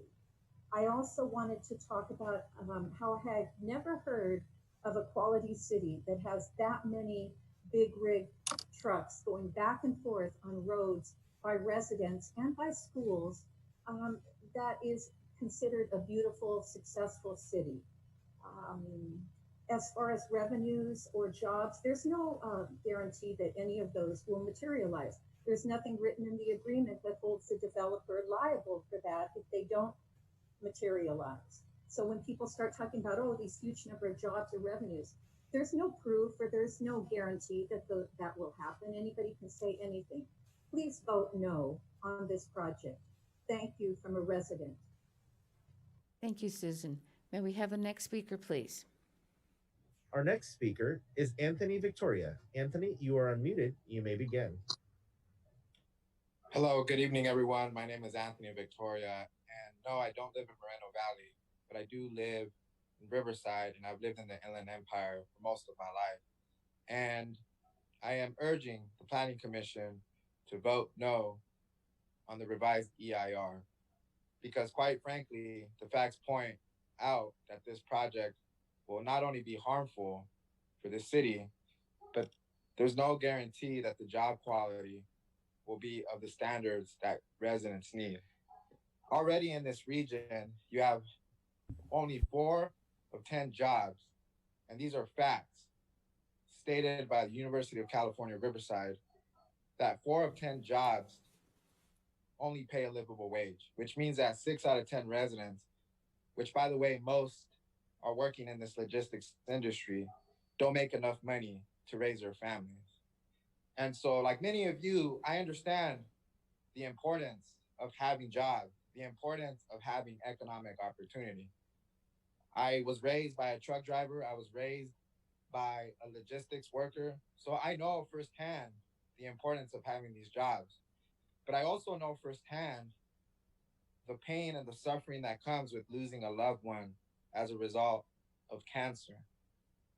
I've grown up my entire life living next to rail yards. I've grown up living next to warehouses. And it's because of poverty. It's because of land use policies that have been utilized against people like you, working class families. And so I ask all of you, why can't there be a balance between good jobs and clean air? And that's something that this developer has failed time and time again to clarify. 14,000 truck trips every day, 10% of the city, pristine land will be covered by concrete slabs. Is that really what you want? And by the way, I want to clarify some things. While diesel engines have gotten cleaner, it's still not clean enough. Diesel engines emit nitrogen compounds and particulate matter. And while you can't see it, and maybe you don't see those thick clouds of smog like you used to back in your day, well, guess what? People are still suffering as a result. These aren't lies. These aren't deceits. These are facts. Facts that are backed up time and time again by many of the people that have spoken. And the common denominator that binds all of these inland cities is the lackluster community input that is allowed, the lack of accountability of city officials. Thank you, Anthony. Your time has passed. Thank you very much. At this time, I'm going to call for a short 10-minute recess. We will reconvene at 10:40. Thank you.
It is now 10:43, and I call the meeting back to order. May we have the next speaker, please? Our next speaker is Josh. Josh, you are unmuted and you may begin. Hi, can you hear me? Hello? We can hear you loud and clear. Please proceed. Okay. Hi, my name is Josh, and I've lived here in Moreno Valley for 12 years, and I am a student at Moreno Valley College. I'm surprised that tonight many questionable organizations have come to speak, like the Sierra Club and the CCAEJ, who, by the way, don't even recycle at their own events. But anyway, I wasn't going to speak tonight, actually, but I want it to be known that these paid organizers who are against Moreno Valley do not speak for me. These are paid staff of Center for Community Action and Environmental Justice, and all they do is sue projects like the World Logistics Center, and they are not residents of Moreno Valley. They have failed to mention that the $26 million that will be given to AQMD is the money from this project, and it's going to be spent on air quality. These are facts. Earlier this year, when community members went out to Diamond Bar to speak to the AQMD and insist that this $26 million be spent only in Moreno Valley, not Los Angeles, none of these hypocrites were present to support us. Instead of bashing this project, they should be supporting it. But they won't, because they are paid staff members, and you can see most of their names if you research their website. So I urge you to please move forward to recertify the EIR so that we do not have future layoffs or further budget cuts, and we can move our city forward. Thank you. Thank you, Josh. May we have the next speaker? Our next speaker is Armando Hernandez. Armando, you may begin. Okay, am I unmuted? Yes, you are. Oh, awesome. I'm just a simple, humble, hardworking business owner there in Moreno Valley I moved out here in 1986. I raised 4 amazing kids. I have 8 grandkids, and I have nothing but great things to say about Moreno Valley. And listening to a lot of these young people express themselves about Mr. Ido Benzivi, I was at awe because I know this gentleman, off of business. I've invited him to be a guest to help people and empower them, to educate them on entrepreneurship. And the gentleman always gives from his heart. I've never got nothing in return except that. But I just think that, we need jobs in the Inland Empire. And a lot of these younger people, when they're opposing it, they just want to close it, but they're not giving us an alternative. And to me, it's not like someone is saying, well, here's this job, at Nordstrom's, but, we want to build a Mako. I mean, they just want to shut things down. That's not the way life works. In life, there's a proverb that it says, where there is industry, there is prosperity. And we need industries to come in so that we can have jobs. I serve the community, and I want to tell you, there's a lot of people hurting for jobs. And, when they talk about environment, this, that, and the other, when they commute to LA, to Orange County, to FAR, that's creating pollution. But, the other thing is, let's just say for the sake of argument that, the World Logistics Center is not going to provide 20,000 jobs. It only provides 5,000. That's a lot more jobs than we would have had otherwise. So tonight I am pleading and I am asking, the Planning Commission to please approve it, and please approve the environmental impact report, and let's just get on with it. Let's redeem the time, because the days are evil, and let's go to sleep, because tomorrow I have a busy day. But I wanted to be part of it because I think it's so important that we vote yes, and that, we need jobs. Without jobs, there's nothing. Anyways, I want to thank the commissioner, the planning commissioner, for allowing me to talk. And I want to praise you for your hard working, for your commitment. And may God bless you and keep you, and may his face continue to shine upon you. Take care and good night. Thank you, sir.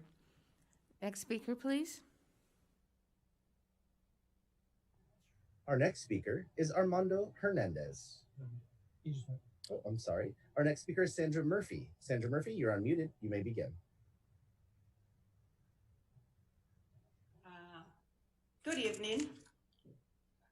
I'm here to ask the Planning Commission to recertify and approve again what already the court by Judge Waters approved the entitlements. Entitlements were 5. That's energy impacts, biology impact, noise impact, agriculture impact, cumulative impact. How can express to these people who came and give their opinions, the environmental groups, that they were paid persons, they're staff members that came and give their opinion for what is going on in our city, Moreno Valley. And no better time, Planning Commission members, and in our country to approve something that will help the community, not only our community, Moreno Valley, it will improve jobs somewhere else. And we have to be faithful to our country, faithful to our city, and faithful to own communities, because it's no time like right now with this virus that we have here. The economy is going to go really bad. So we have to have some hope, because in United States right now, the unemployment is 36 million. Moreno Valley is 26% unemployment. California just cut the budget for 6.1 million. Restaurants are not going to be able to open again for 25% of those businesses. What are we doing here? Saying and describing a man who wants to help a community, who's been a resident of Moreno Valley. Let's be honest. All when you say negative opinions, you know you're not right, and you know you're not gonna be right with God, because you're doing it for money. But you know what? It's many people who are gonna be hoping and waiting for jobs when all this is over. And like I say again, it's no better time than now to do something for your country. Thank you. Thank you, Sandra. May we have the next speaker, please? Our next speaker is Jose T. Jose T, you are unmuted. You may begin. Hello, good evening, everyone, and thank you for your time, commissioners, and everyone who's spoken. Appreciate the passion. I'm Jose T here. I grew up in Moreno Valley, got to Moreno Valley in 2001. Family has lived there. And by family, I don't just mean immediate family. I also mean cousins, uncles, etc., truckers, logistics center workers. We're part of that wave of folks that made Moreno Valley, what it is now, right? We respect all the folks that put in the work early, but we're part of that wave. And so I take jobs and the economy very seriously. I mean, I was there when the Skechers proposal was on the table, and I was optimistic about it. I was like, okay, cool, jobs. But, I think for me, it's when someone breaks a promise, that's enough for me to not trust them. And I didn't really see any jobs from the Skechers factory. And then they became automated. And I know folks are optimistic about this logistics center, but I don't have a reason to be optimistic. There's no guarantees. There's expectations on jobs. And then as far as the EIR, definitely please vote no on the EIR. And I think if the commissioners are honest, they'll hear opposition from both sides and hopefully won't all vote yes, even if they feel like they should, because the citizens have obviously represented a different point of view, and they'll vote no because not only is pollution a concern, do you all really like driving in traffic? Have you not noticed? how stressful it is. In addition to that, I don't know what communities, you know, are thriving that have a lot of logistics centers. For the most part, it's usually filled with pollution, traffic, low wage jobs, and it's difficult. And of course, jobs are important, and there are other solutions. You can build a solar field. I work in the energy sector.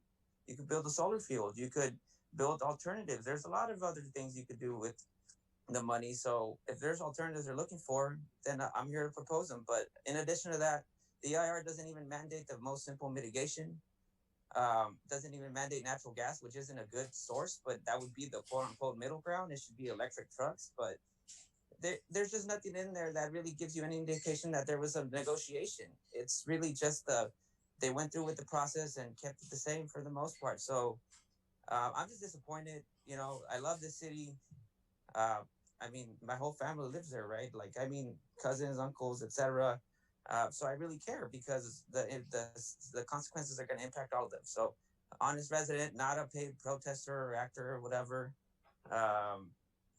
Hope folks take my word serious. And for those of you that maybe are cared about your property values, because I think in terms of jobs, definitely think we need to bring jobs. But these jobs, I don't know if they're going to happen and if they're going to be good paying jobs. And for those of you that care about your property Thank value, you, Jose. Your time has expired. Thank you, Jose. May we have the next speaker, please? Our next speaker is Rudy Krantz. Rudy, you are unmuted. You may begin. Hi, my name is Rudy Krantz. Thank you for listening to me. I hear a lot of complaints about, oh, these aren't the right jobs and these ain't good for Moreno Valley. Well, I live here. I'm a resident here. I'm a veteran here. And I also happen to be a pipe fitter.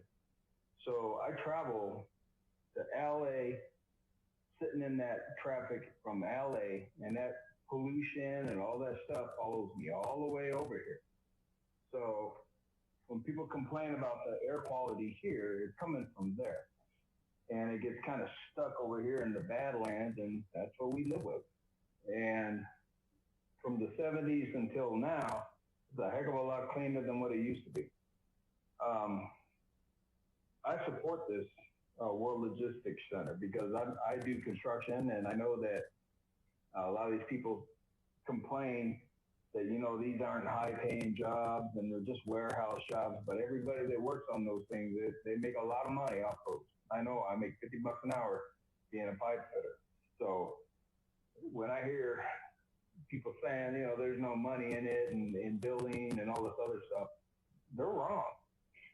And as far as the warehouses go, I looked at some sketches compared to some of these buildings that are out here. It's not a bad looking building at all. But I don't know, I hear a lot of complaining. It's kind of like someone's reading a script. It's kind of really, sounds like CNN actually. And it's kind of boring. I think I waited on this line for like 3 hours to get my word in. One thing I do know is building this is going to create jobs, and everybody's not going to have the, you know, $30 an hour job or the, you know, $10 the minimum wage. You know, in every business, there's all different scales to work in because not everybody has the education level to work in certain jobs. I mean, if you've never went to school and you think you're going to walk into a job making $40 an hour, you're crazy. You got to get educated. Now, I think Guido put a thing out where he's going to put like a little section in UCR or something like that about training people in robotics. That's awesome. Not too many places do that.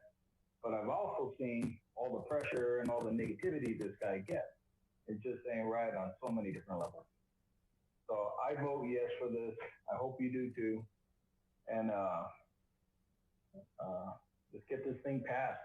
People are wasting time, especially with this COVID-19. I think the flu disappeared. Thank you, Rudy. The next speaker, please. The next speaker is Edwin Quinones. Edwin Quinones, you are unmuted. You may begin. Good evening, commissioners and staff. Are you able to hear me? We can hear you clearly. Thank you. Okay. Yeah, my name's Edwin Quinones, and I serve on the board of directors for the Moreno Valley Hispanic Chamber of Commerce. I'm here on behalf of the Hispanic Chamber Board to express our continued support for the World Logistics Center. Our chamber's mission is to promote, support, and encourage the advancement of Hispanic and minority-owned businesses, but we also support in any efforts and projects that improve the overall economic growth of our city. We believe the World Logistics Center will bring both short-term and long-term jobs and provide other economic benefits that are much needed to move our city forward. The Hispanic Chamber encourages the Planning Commission to move forward with this approval of staff's recommendation, and we thank you for the opportunity to speak tonight. Thank you. Thank you, Edwin. May we have the next speaker, please? Our next speaker is a phone number, and that phone number is area code 602-768-5817. Once again, that's phone number 602-768-5817. You are unmuted. You may begin.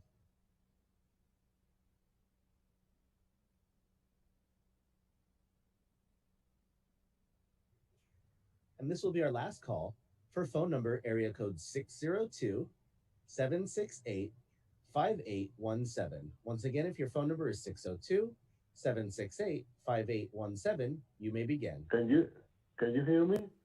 I can hear you clearly. Thank you. Go ahead, sir. Okay, thank you. Good evening. Thank you very much for having me. I hope you are doing well and keeping safe. The World Logistics Center is a historic and great opportunity, not only for Moreno Valley, but for the Inland Empire and the Mexican border region also. Let's be clear, the agreement between Mexico, Canada, and United States will be one of the most important markets around the world. The World Logistics Center, as a world-class business park campus, will support the needs of international trade and create solutions for the economic challenges of the United States. The World Logistics Center provides numerous jobs to Moreno Valley residents with increased opportunities to have access to better jobs and wages. In this sense, some of the occupant companies and organizations provide us sponsor programs that offer specialized training and thus strengthen entrepreneurship among this population. It is expected that thousands of jobs will be created for local residents, which in turn will benefit consumers and have a positive contribution to the region's economy. The opportunity for upward mobility is to offer skills development and managerial training programs. This type of skills provide local workforce residents with increased opportunities to perform well and gain access to better jobs. As such, I believe that it is very important to promote the project in different schools in order to recruit the careers that the World Logistics Center needs. Logistics is the new manufacturing for the region. Today, Mexico, United States, and Canada are partners in trade. We are the biggest trade region in the world. This partnership has created jobs and multiplied business and investment in North America. Cooperation between neighbors is essential to solving common concerns. As neighbors, as friends, as partners, and as historic companions, we deserve better. As some of you may know, Mexico and the United States have one of the most transited borders around the world. It is a great opportunity to improve the level and quality of life for residents in Moreno Valley and Inland Empire region. Thank you very much. Thank you very much, sir. I think Ashley wants to make a comment. Yes, thank you. I just want to make the statement again. If you would like to make a public comment on this item, please raise your virtual hand by pressing the raise hand button in Zoom or by dialing *9 on your telephone. Speakers will be unmuted one at a time. There are several ways to raise your hand in Zoom. If you are participating with your mobile device, click the More button, then select Raise Hand. If you are connected to Zoom via audio on your telephone, you can dial *9 to raise your hand. The final way to move your cursor to the bottom screen, Zoom screen, a toolbar will appear. Click on the participant's icon. A participant list will open it. On the bottom of the participant list, there is a raise hand button. Please click that to raise your virtual hand. Thank you. May we have the next speaker, please? Our next speaker is Brittany C. Brittany C., you are unmuted. You may begin. Hi, everyone. I'm asking that the Planning Commission does not pass this plan, and I oppose it. My name is Brittany, and I live in Moreno Valley. I live on the corner of Redlands and Cactus, and we moved here 2 years ago from the other end of Cactus. It's my biggest concern is the EIR states that the project will have significant, unavoidable adverse impacts to air quality, noise, and transportation. Those all concern me, especially the air quality, because we moved over here from Cactus 2 years ago because our daughter, we lived over by the warehouses, she was diagnosed in 2016 with stage 4 brain cancer at only 1 year of age. And the doctor said that her cancer, ATRT, was because of environmental or genetic, but it doesn't run in our family. So we moved over here because we love Moreno Valley. We moved over here to get away from the warehouses. And it's beautiful over here. My kids play outside. They go, their friends go play in the field over there, and they live outside. They don't just play video games. So having this here close to our home within 500 feet really concerns me. The air quality, yes, there's pollution all over us already, but this is going to make it worse, and it really, really concerns me. And a lot of people say the jobs, yes, that's great that jobs are being created, but that's the only positive that I'm seeing here is jobs, and it's all financially motivated. The reasons people want this to be passed. I'm coming from from the health side of it, and my children and other people's quality of life. It's really important, and everything that I'm seeing or hearing from everybody is not evidence, and it's not evidence, and it's not evidence-based, and it's not facts. The only thing that's facts is that it will cause more pollution and problems in traffic, and it might create more jobs. And saying that it's going to go to the schools, it's not going to be 22 million to the schools. I think it would be a lot more helpful if everyone had if the city came up with a plan with exact numbers. That would help me feel a little more better. But based on the facts, I am against it, and it really, really concerns me, especially for the health of my children and everyone in Moreno Valley. Thank you so much for considering my concerns. I really appreciate it. Thank you, Brittany. May we have the next speaker, please? Our next speaker was Leo, but it looks like he might have dropped out of the call. We'll go back to him if need be. We'll move to the phone call with the phone number 951-833-3447. Once again, it's 951-833-3447. You are unmuted. You may go ahead. Hi, guys. This is Leo. So thank you for allowing me to speak. I did drop out of the Zoom call. Wanted to make sure that I got my 2 cents in. And can everybody hear me okay, first of all? We can hear you loud and clear. Thank you, sir. Perfect. Thank you, guys. So I think that when we really take a look at what seems like 2 sides, they're both very passionate about their vision of the city and what it looks like for the city to prosper. So I don't think that there's a question that both sides of the argument want what's best for the city. However, there is a third side that doesn't care about the city. And those are the people that go there and dump their trash all over town. Specifically, most of these people like to gravitate towards the area of the World Logistics Center. Now, I live on the East End. I live on the corner of Iris and Moreno Beach. I run that area all the time. I frequent that area. I would venture to say that if anybody physically walks that area more than me, it would probably be the owner. And the amount of trash that I drive through and physically run through every day when I have to go to appointments in San Jacinto or Hemet is unprecedented. I think I've even heard somebody say that the owner spends $10,000 a month just cleaning up other people's trash. So for both sides that are arguing for or against the logistics center, if they really care about the environment, they can start picking up the trash, because those animals are going over there and eating trash, and it's harming just the physical environment of it. The other part of that is the street racing. I understand that there's a lot of lives and there's a lot of people that are sick and have health issues. And you know, those are valid concerns. And obviously with somebody with serious illnesses, sometimes you have to alter your life. You have to alter the way that you live your life. There's other places, such as up in the mountains, Crestline, Arrowhead, with cleaner air, that probably has cheaper real estate, where they could probably live a better quality of life. So of course we're not discrediting those people. You know, and as far as I've heard people talk about like real estate prices. I don't know what everybody's idea thinks is going to happen with COVID-19, but with millions of people being unemployed and thousands of businesses possibly not even opening up, the tax revenue is going to be needed at some point. So I get all the concerns, but I really think that this project is a turning point, and I encourage everybody to go to YouTube and YouTube Skechers Cafe Moreno Valley, so they can have a real understanding of the quality of the development that this developer actually built and how sustainably safe it is. And hell, I'll even throw you one better.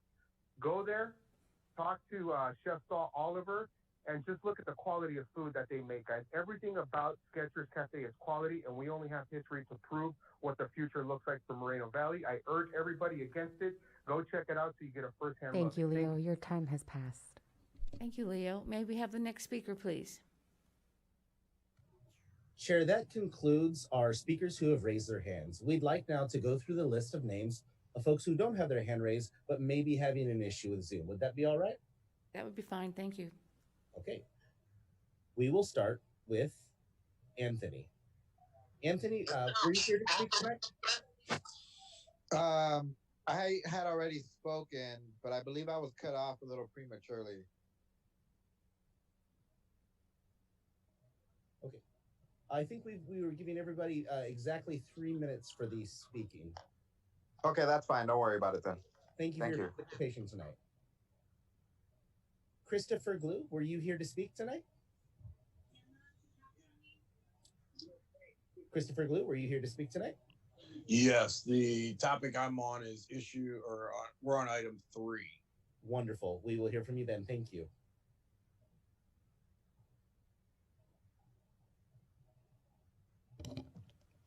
Hide Iwagami, were you here to speak on this item? No, not for this item. Thank you, though.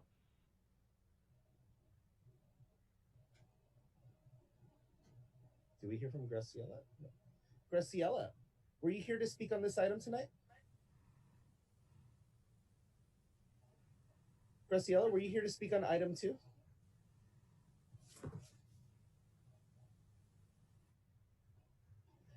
Kens, were you here to speak on this item? Kens, are you here to speak on item 2? Yes, you know, I'm a resident here since 2010, and I live very close to this project. I remember when I came here, we were told that it was going to be a mixed use development, but now it's turning into all warehouses. And you know, I used to like to see all the rabbits and stuff in the orange groves behind my house and watch the hawks hunting every morning. And since they built the Aldi's and ripped out that orange grove, all the rabbits are gone. We don't see the hawks anymore. Now we get pigeons instead. And I really don't believe that's a proper place for these warehouse development. It looks really ugly going down the highway now.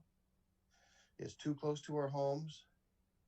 And they haven't proved in the environmental study that it's not going to be detrimental to our health. And I'm just hoping that you guys will not approve this project and vote it down. Thank you. Thank you, Ken. Another speaker, please. Next, we have A. Martinez. A. Martinez, were you here to speak on item 2? A. Martinez, would you like to speak on item 2? And this will be our last call for A. Martinez. Hector Carpio? Hector Carpio, would you like to speak on item 2? Hearing no response, we'll move on.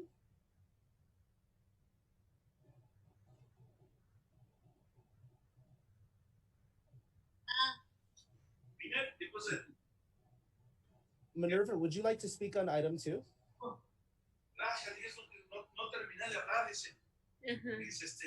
Minerva, would you like to speak on item 2?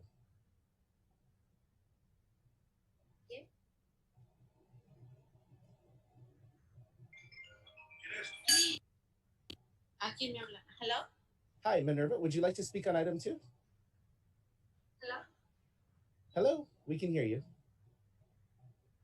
Would you like to speak on item 2? Hello? Okay, hearing. Hello? Hello? Yes, Minerva Risa, would you like to speak on item 2? No. Okay, thank you. Diana Hernandez, are you here to speak on item 2?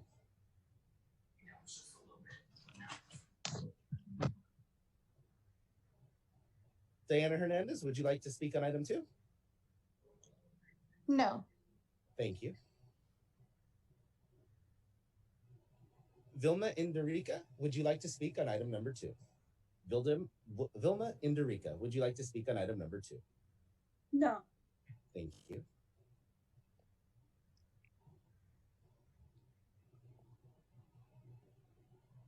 Norma Gonzalez, would you like to speak on item number 2? Norma Gonzalez, would you like to speak on item number 2? Hearing no response, we'll move on.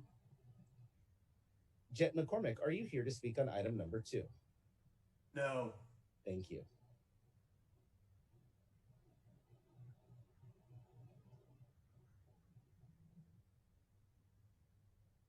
Frank Wright, would you like to speak on item number 2? Frank Wright, would you like to speak on item number 2? Hearing no response, we'll move on.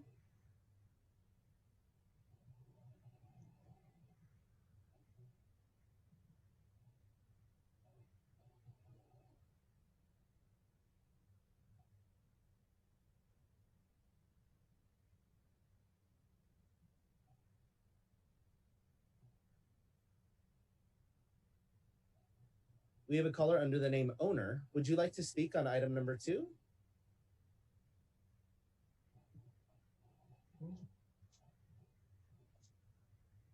Caller with the name Owner, would you like to speak on item number 2?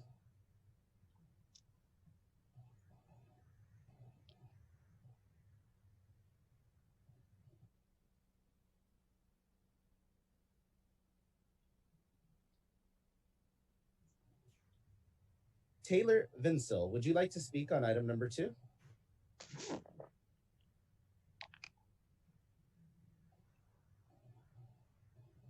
Hearing no response from Taylor, we'll move on.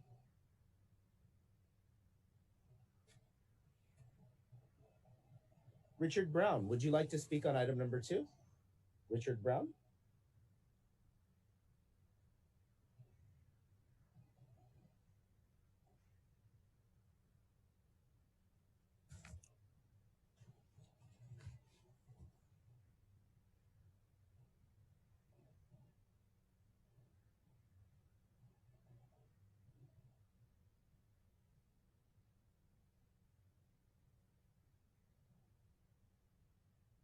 Okay, and from the looks of it, I think we've gotten most folks. Let me check just a couple more here.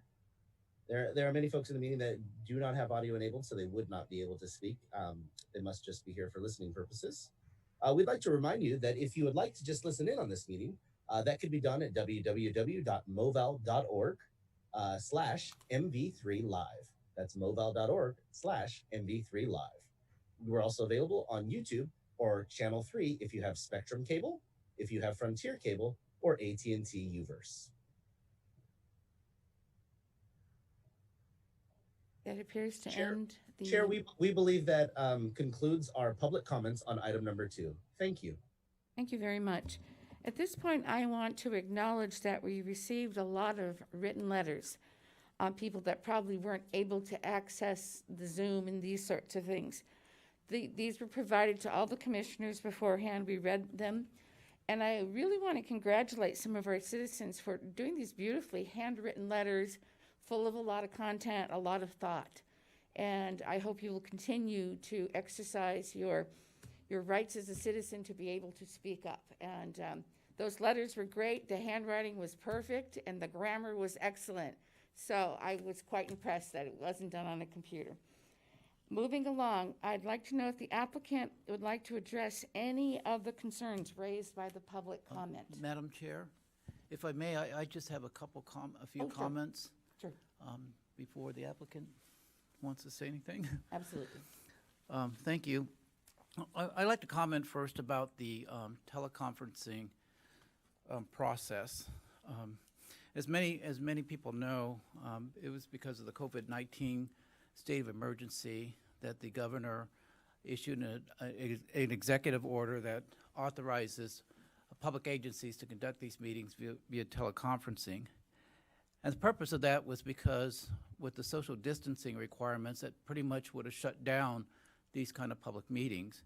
And there was a lot of concern at the state level and local level that basically would shut down our planning process in particular. And this is where, in a lot of cases, where our economic development occurs, or gets the seeds for our economic development. So the compromise was to allow some flexibility under the Brown Act, but at the same time, we had to assure that the public was going to be allowed to participate by providing notice, an opportunity to listen, and an opportunity to comment. And the timing with respect to this particular project was basically by coincidence. And you can tell by the dates of the recirculation of the EIR. But I just, on a personal basis, I think that everybody was well prepared for this hearing. Everybody's very articulate. They had some very well thought out statements, organized, very respectful, very civil. And what was different about this round that I recall from 2015 is that, we don't have any grandstanding, we don't have any signs, we don't have any costumes, and a lot of that tends to kind of block out the people's voices. So I think from that perspective, it seems like this really has worked. I'd like to make another comment about a comment I heard a couple speakers say, and that was, while very little has changed with the EIR. And that's true. Very little has changed because there weren't a lot of changes that were required by Judge Waters from the Superior Court. So relatively speaking, based on the volume of the analysis that was contained in the original 2015 EIR, that was there were a lot of other issues that were addressed in the EIR that Judge Waters thought were sufficient.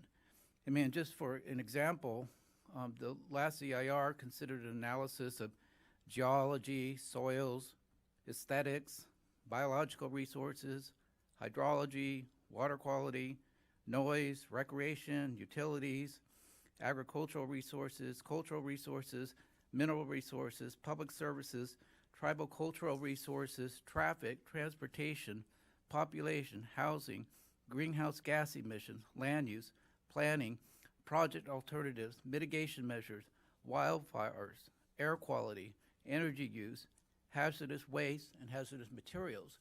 And of all of those impacts that were analyzed, there were 5 that were declared to be deficient.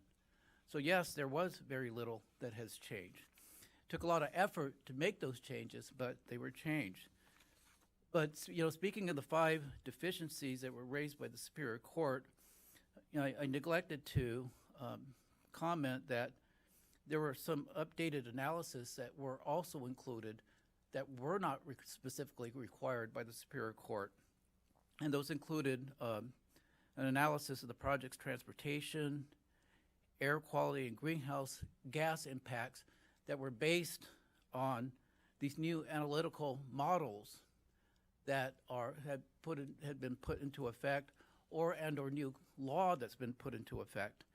And so basically the consultants went as far as taking that additional step to analyze these certain factors, because there were, for instance, in one case, there was a different model that's going to take place, that's been imposed by the United States Environmental Protection Agency, and there was also an analysis done by the consultants that dealt with the new model that's going to be used to analyze traffic that under CEQA that has not taken effect yet. And that new model was applied to this traffic analysis for purposes of putting together some mitigation measures that were based on this new model or this new requirement for that traffic analysis that's not in effect as yet. Now, there was also a comment, too, that somebody did not trust the developer. Well, that's the whole purpose of the development agreement. In the development agreement, the developer does have legal obligations that he'll have to fulfill only if the development agreement is approved. And if the developer does not follow through on the obligations in the development agreement, we have remedies the city has to declare the developer in default.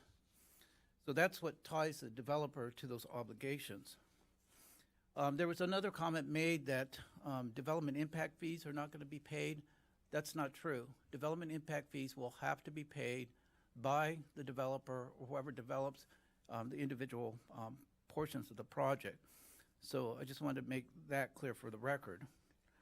The other comments I heard in regards to local jobs, it seemed that there were a couple of speakers that were somewhat skeptical that there were going to be any jobs produced for the local community.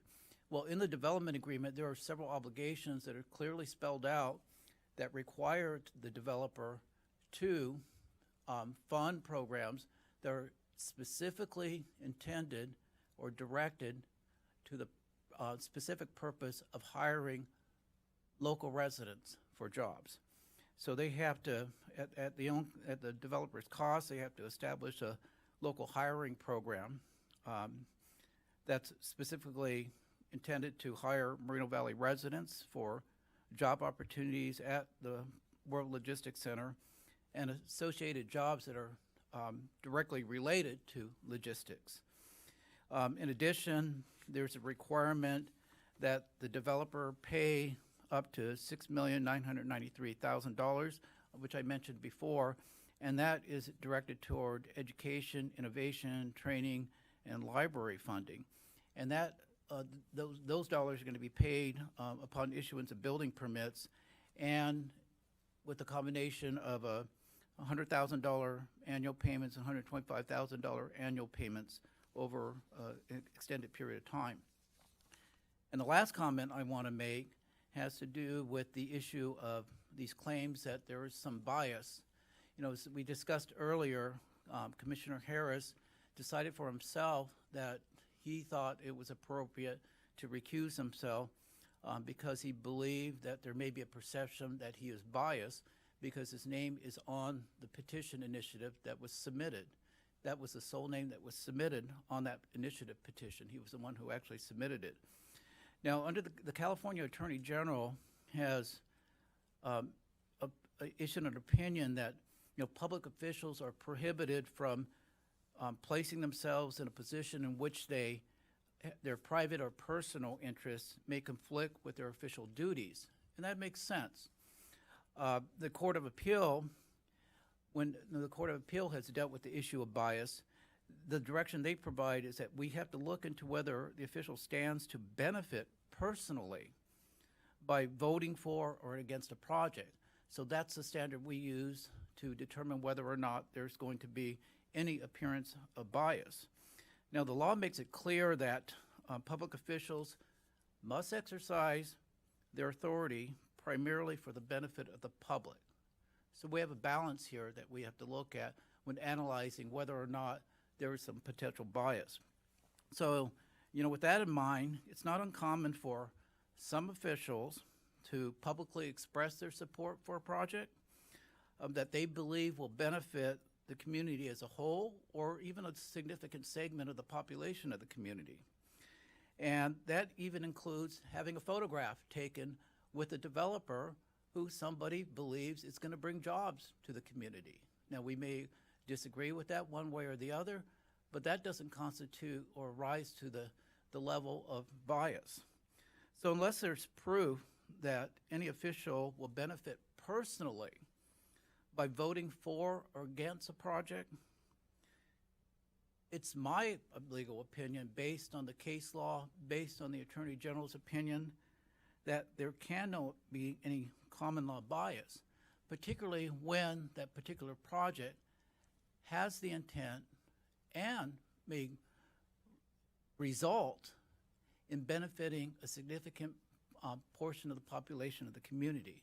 So again, common law bias is based on a very personal privilege or some personal advantage that the individual official would receive in lieu of anybody else receiving the same kind of benefit. So I just wanted to add that into the record to hopefully put people's minds at ease about that issue.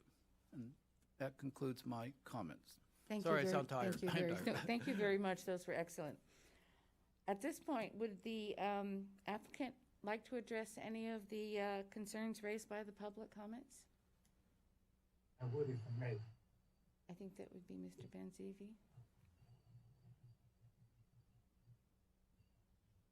You're unmuted. You can go ahead, sir. Thank you. First of all, thanks everybody who participated and waited a long time to express their views, opinions, as well as concern, which we take to heart.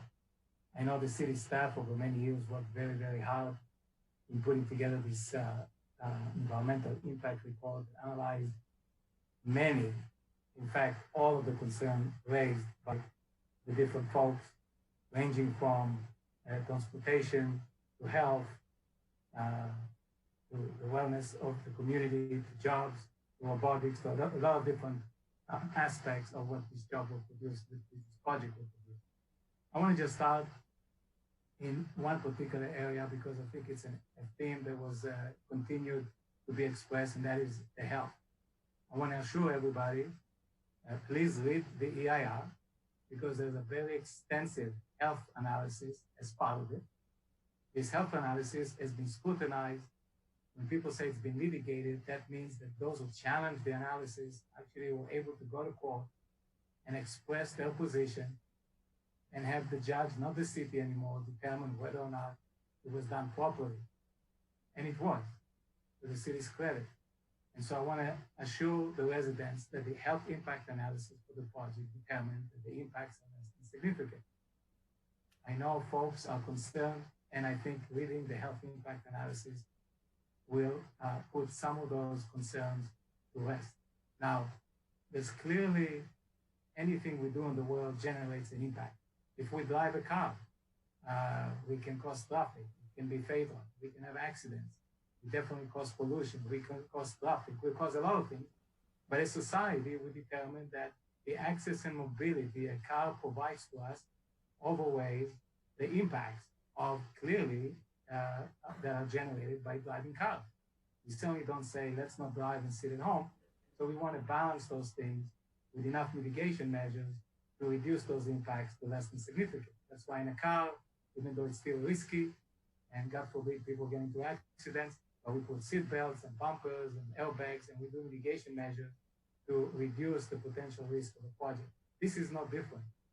Every project has some impacts. The question is, has sufficient mitigation measure been applied to reduce the impact to less than significant, or at least to a very minimal level that certainly is acceptable. In our case, the health impacts have been determined to be less than significant after litigation and after they've actually been scrutinized.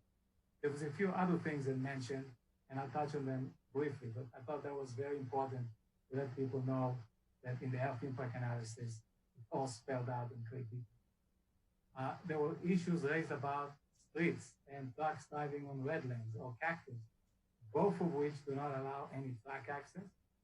So the lady that raised concern about moving from Cactus to this part of town in Cactus, it's particularly prohibited by the project, and there is no physical access other than right by the freeway, the 60 freeway, for trucks to go down Redlands Boulevard or up and down Cactus by the project area.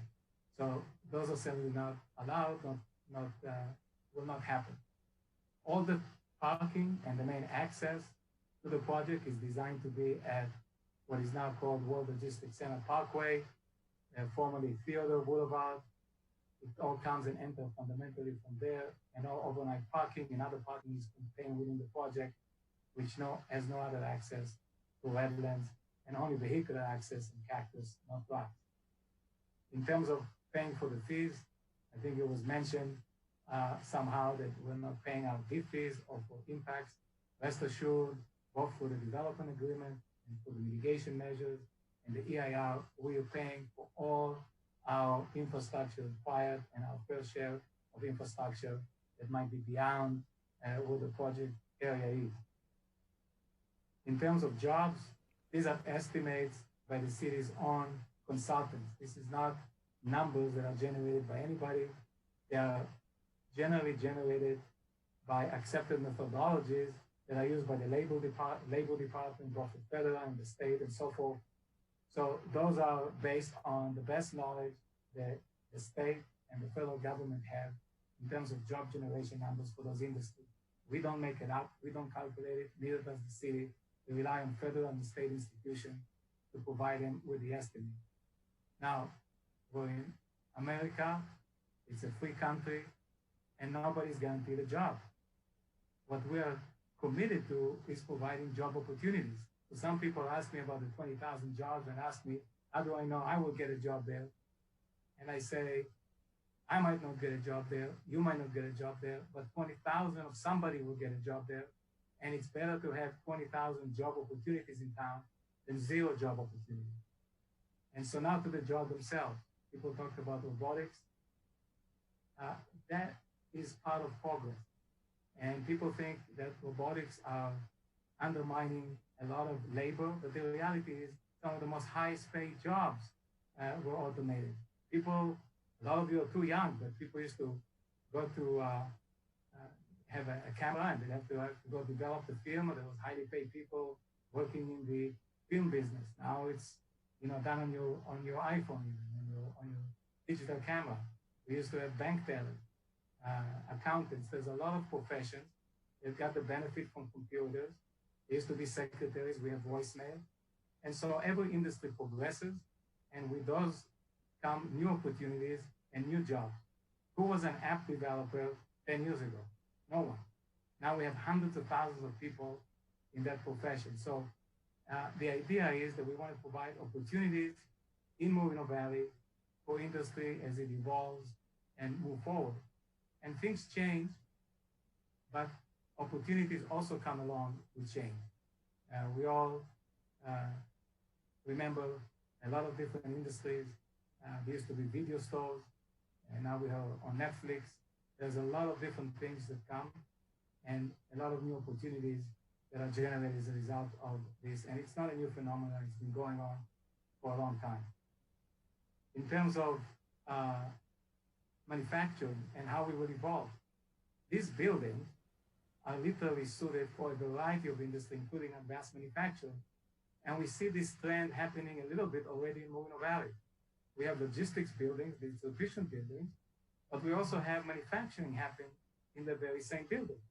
One example would be Karma Automotive. They're building cars. Yes, Moreno Valley is a car manufacturer. We have a plant that manufactures the Karma cars. And those are manufactured in what you and I, as we drive by, call it another warehouse building. They're sophisticated pieces of infrastructure. Not a few people understand what goes on, the amount of automation, and the amount of people that are required to manage and maintain and program that automation. It's not as many jobs as if you would have done everything manually. You could say that even about construction. If everybody had a shovel, nobody had tractors, nobody had the reels, everybody had to take screws and use a screwdriver as compared to the electrified one. We increase productivity, we bring new tools, new automation tools, and we create more opportunity, more jobs, and better standard of living. So I want to assure everybody that what we need is opportunities. And impacts that are generated as a result of providing those opportunities have to be mitigated to the highest level possible. And for those who will keep hearing for years and years and years how they can bring all these higher, better paying jobs somehow, not that these are armed, but I asked them, let me know who is staying in your way. I'll help you get them out of your way so we can have all these promised high-paying jobs. I've heard people in positions, when they're in positions or elected positions, promise they can bring the better jobs, and none have come. And so it's easy to criticize. It's hard to invest and actually make something happen in the world. And we're hoping that in Moreno Valley, it's not just something that will happen. We have the highest quality project. We certainly have any individual building in the World Logistics Center exceeds any standard of any such building built in the city, the surrounding cities, the county, the state, or even in the United States. The project certainly has the most advanced environmental standards that can be applied to a project of this kind. And some of the issues that were raised that said they were not done, I encourage people to read the EIR. We committed to all electric forklifts. We're committed to generating up to 12 megawatt of solar power. We're committed to have yard goats and other equipment be electrified. We're going to have a lot of charging stations, obviously a lot of solar. Some people mentioned alternative fuels like energy, CNG. We will have an LNG and CNG station committed to be built at the project site. Something that was mentioned briefly is the fact that we're going to have a lot of localized air quality improvement way and above what we're doing. So the arrangement we have with AQMD, which we will provide them with $26 million to invest in air quality improvement projects in the community and our surrounding area. And the reason we felt it was the best way to do it is because at any given time, technology improves, and we felt that the AQMD is the agency best positioned to understand what are the best technologies to deploy at any given time to make sure that we have the best available technologies and solutions to improvement of air quality. So they will receive $26 million. I'm not aware of any other project in the city, the surrounding communities, the county, the state that has done this much. And finally, I want to say that the project will be net zero for greenhouse gas emissions. We have deployed a lot of mitigation measures at the project, like I mentioned, the 12 megawatt of solar, the chargers, the LNG, CNG, the 2010 clean diesel, the Tier 4 equipment, and the list goes on and on and on. And the remainder of the GHG emissions will be offsetting with carbon offsets that are to recognized registries recognized by the state and many other projects. So Moreno Valley, again, will be almost a global leader in having one of the largest logistics centers with some of the highest environmental standards, and can proudly say that there will be net zero for GHG emission for the offset of the remainder of the emissions. No other project can say that, and we're very proud to have been able to achieve that with the city of Moreno Valley. So I thank you very much. I'll be open to any questions you may have. A lot of issues were raised, but I thought I'll touch on some of the major issues, major topics, because I know it's getting late and I'm very respectful of the time. Thank you for your consideration. Thank you, Mr. Benzivi.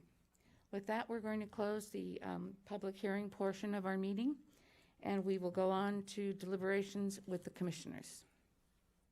So let's do it as the roll call like we did before. Vice Chairperson Baker. Well, we've heard a lot of different approaches to this project. I went through this like 5 years ago, and I was looking down my list of I kept track of the people that were opposed to this and supported it. It just about went name by name. I mean, on my list, I pulled that up from 5 years ago. But the deal is here, kind of like Roy Blecker said, no one put any alternative project on the table. And with a project this big and that much of space, you know, you just don't pull something like that out of the woodwork. So I think we're very lucky that somebody's wanting to invest in in the city, and actually the project's approved. We're just trying to get through the EIR to approve this as we move forward. And that's just my take on it. I know there's a lot of mixed emotions on this, but I've lived here for 36 years and I've seen things come and go. Both my wife and I are on commissions in the city, and I have no skin in the game whatsoever, guys. But I really applaud Mr. Benzini on going forward with this. And you don't have many people that want to invest that kind of money anywhere, much less in Moreno Valley. So I'd like to encourage the rest of my commissioners to move forward and vote on this tonight. Thank you. Commissioner Sims. Yeah, good evening. This is a lot of input was made on this tonight. I guess going through this, I was on the commission back in 2015 when this went through, and a lot of the same concerns and things were said tonight that we heard 5 years ago. But I do want to kind of go down. I was listening to some of these comments that came through, and one of the ones that stuck out was this is a rush, that we're rushing to recertify and whatnot. I think this, just kind of to put it in perspective, this project has probably been to get it to the point where in 2015 it was going through planning commission and council. There was probably several years of planning effort and sequel work being done then.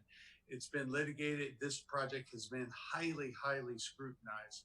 So I would tend to believe that if the EIR is addressed the things that the court has done, it's probably been fairly well vetted.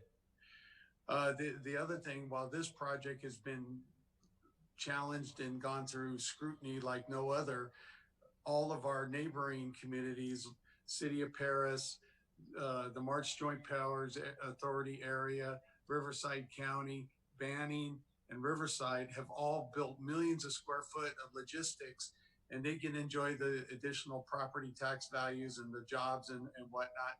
And the rest of the area, including us, don't see the benefits from it. I also about the logistics jobs and this concern about robotics. 120 years ago, how many people would it take to farm a small area of land? Now you take a small amount of equipment and you can farm a huge amount of land. So technology, it comes. Some of it we find very useful and we implement it into our lives. Other things, it creates change and people have to adapt and move because it created change for them. I think this is kind of one of the things you'll see in logistics. If there's going to be better ways to do this work, the jobs that we're doing, lift and pull and things like that, will turn into working with gadgets and gadgets that have to run the automation that goes into these logistics. And it's really up to the people that are doing these work to go get themselves further educated to be able to do that. And I think part of the project benefits is this developer is putting up money to help assist with that re-education. And as far as there was also kind of the social issue about some of the educators were talking a bit about impacts to children and whatnot. I think one of the things to do, possibly another side of that though, is to think about if there's even close to the 10,000, 20,000 jobs that are created, how many parents can be more parents by being able to work closer to home, being at home to help their kids do their homework, being there to be a role model to keep their kids on the right path. I think there's a social value to that. And the last thing I wanted to say is I live off of Redlands Boulevard. I live a half a mile from the Skechers building and the Prologis buildings. I'm not the biggest fan of warehouses and whatnot, but they are fairly unintrusive. You don't hear them, and you almost don't even know they're there, except when you drive by and you see the big boxes. But the point I want to make is this property that's been sitting out here for decades, empty fields, they grow oats or whatever they do once in a while, but there's like 2,300 acres of land there. If, let's just say there was an alternative project that wanted to go build residential apartments and stuff like that, you'd have 10 to 12,000 new residences in that area that it would have the traffic, they'd have the air quality issues, and they would have a significantly more public demand on social services like the police and fire and so forth, the schools. And so I think it's a project. I'm not the biggest fan of the logistics, but I think in the long run, it will be a great thing for the city of Moreno Valley. So I intend to support it. Commissioner DeJournette. Oh, wow. This was for me somewhat of a roller coaster. Believe it or not, this will be going on my 51st year, 51 years in Moreno Valley. I don't look that old, but I've been here a long time. And I remember when we were 3 cities and we finally merged into one, and we survived that. I remember when the orange groves went, when we were children, we'd go out and have orange grove fight and waste oranges, and we thought life would never change. It was really, really good. And then the orange groves started disappearing, and we survived that. And I remember when March Air Force Base was up and thriving, and then budget cuts came along, and then it became a reserve base, and we survived that. And I'm saying that because I hear fear for change. And, you know, change is going to happen. And we, as Moreno Valley, have been forged through a lot of change. And every time we go through a change, we come out on the other end stronger. And I can tell folks now, if you're by an empty field and you're by empty land in Moreno Valley, that's going to change. That field is not going to stay empty. If you're out on the east ends, if you're out on those things and you're living by empty areas, yes, there are going to be things that are going to be put there. It is not always going to be that way. We're going to put up buildings and apartments and commerce and houses. And I absolutely agree with Commissioner Sims, is that with that much area and you put in, 10 to 20,000 residents in there, you're going to put cars on the street. And guess what? That's going to create emissions and everything else as well. But here's the thing. But those residents, they won't have a place to work. But I also went through another emotional thing. And my son works at a warehouse not far from where we live. And I was told tonight that that's not good enough.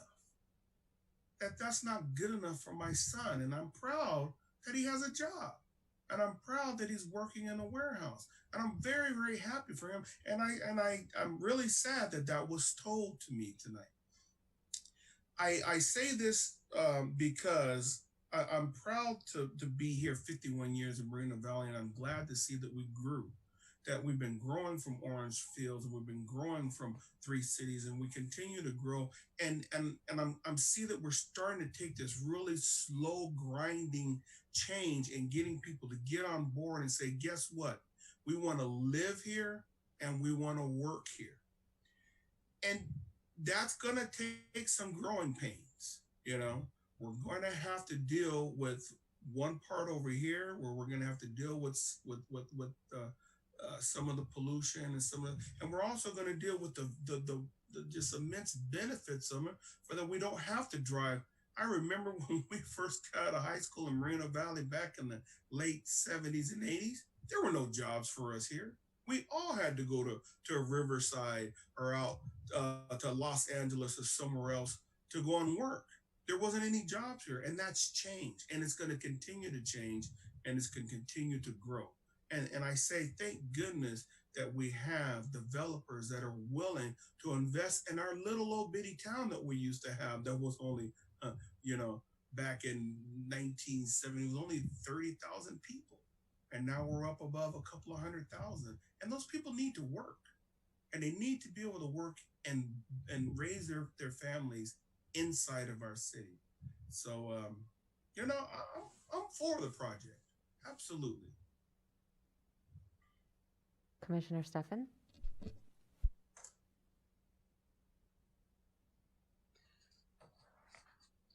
Yes, I'm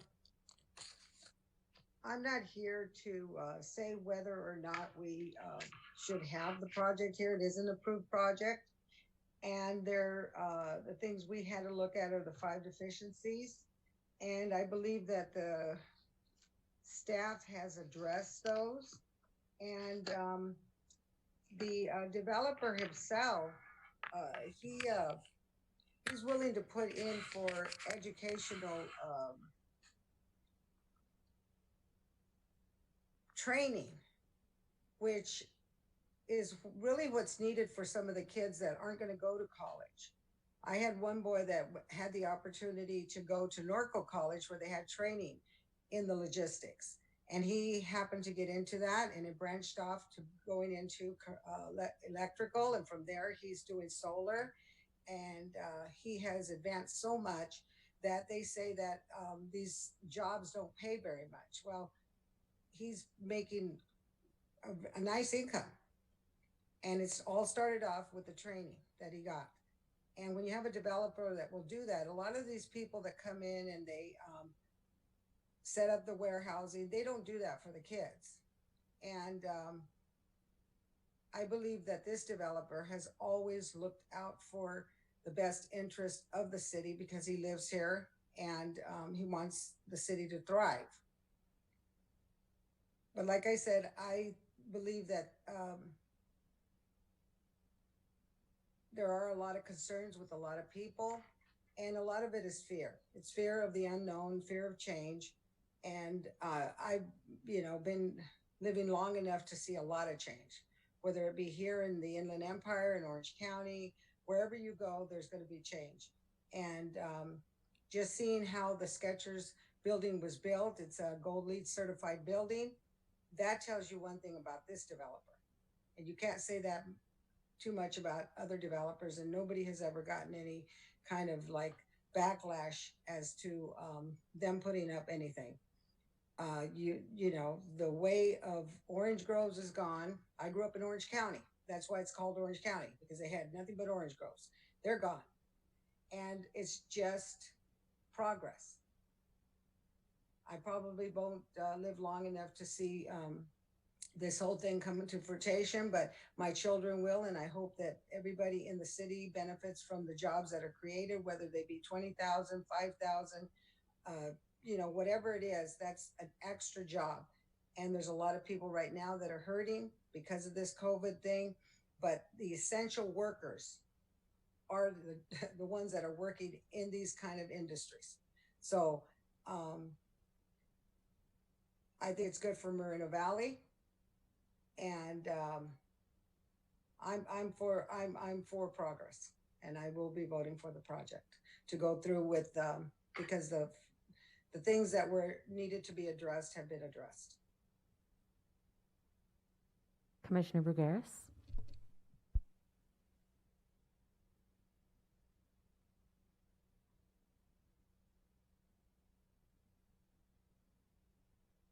Just a moment, Mr. Brugueras. You're not unmuted yet.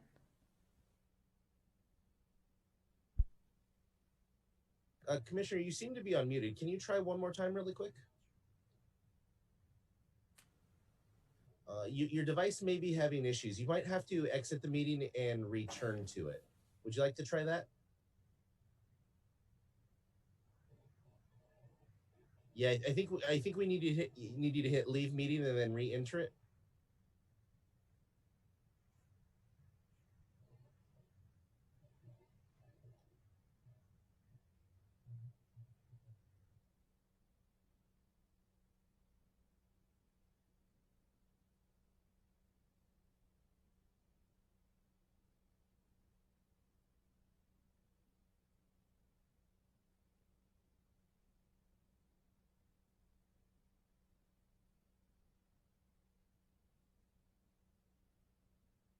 If we're having technical difficulties, I could give my opinion right now, so we can keep moving ahead. In looking at this project, there's no black and white. It's not right, it's not wrong, it's not anything. What I was looking for was a balance of what it's going to bring versus what is going to possibly happen to the environment, et cetera, et cetera. There's no project in the world that won't have an environmental impact. We would be stupid to think that. I read this document 5 times. It's 500 pages. I can probably recite parts of it to you, looking for things that I thought were super, super negative that couldn't be overcome. But the one thing that really made me see it differently was the development agreement. That gives us the win-win part of this in writing. And that is what sealed it for me, was the development agreement saying that, we're going to have to give up some things, but look what we're going to get in return for our citizens. So I do want to applaud you for putting together that development agreement. It's what made all the difference for me in reading the documents. And I am going to support this particular item tonight. Now, Commissioner Brugueras, would you like to go ahead and try again with the audio? Oh, we still do not have your audio, sir. Can you make sure you've hit join with computer audio on the Zoom taskbar on the bottom?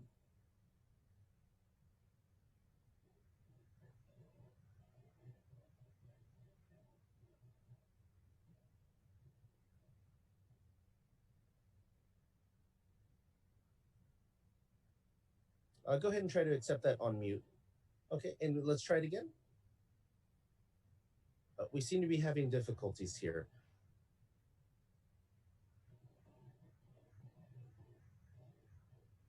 He's the last. Is there anyone else that would like to say anything as far as the commissioners are concerned?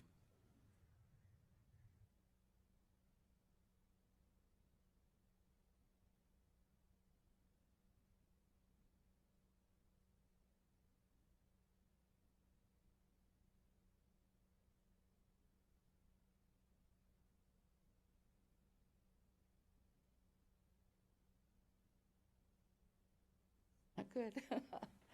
Commissioner Brugueras, do you have a telephone handy? If you do, can you hold it up and we'll give you a number to dial in where we can actually pull your audio real quickly. Great idea.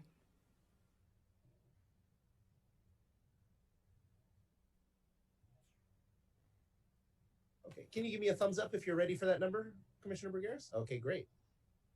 That number is area code 951 413 3059.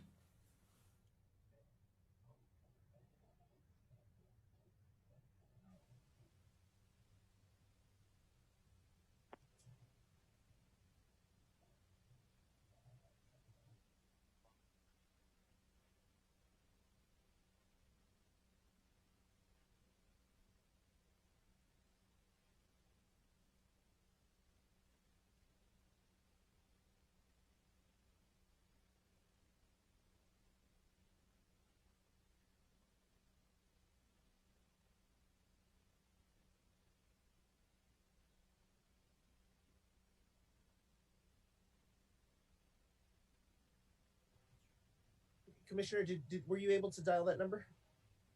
We can give you that number again if you need. It's area code 951 413 3059.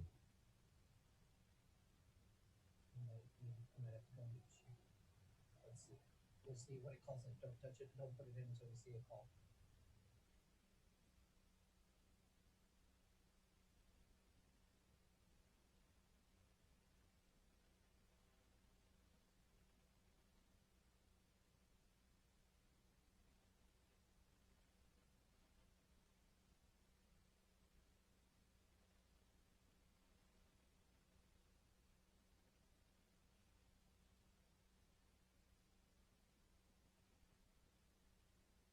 You want us to take a 5-minute recess?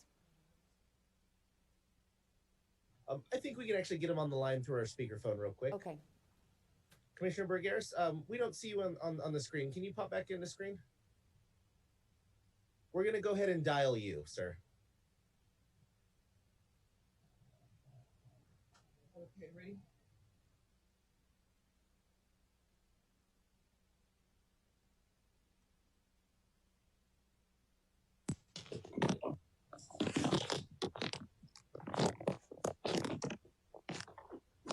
Commissioner, I think your audio and Zoom might be working. Can you talk for us? Can you hear me? Oh, you're back. Okay.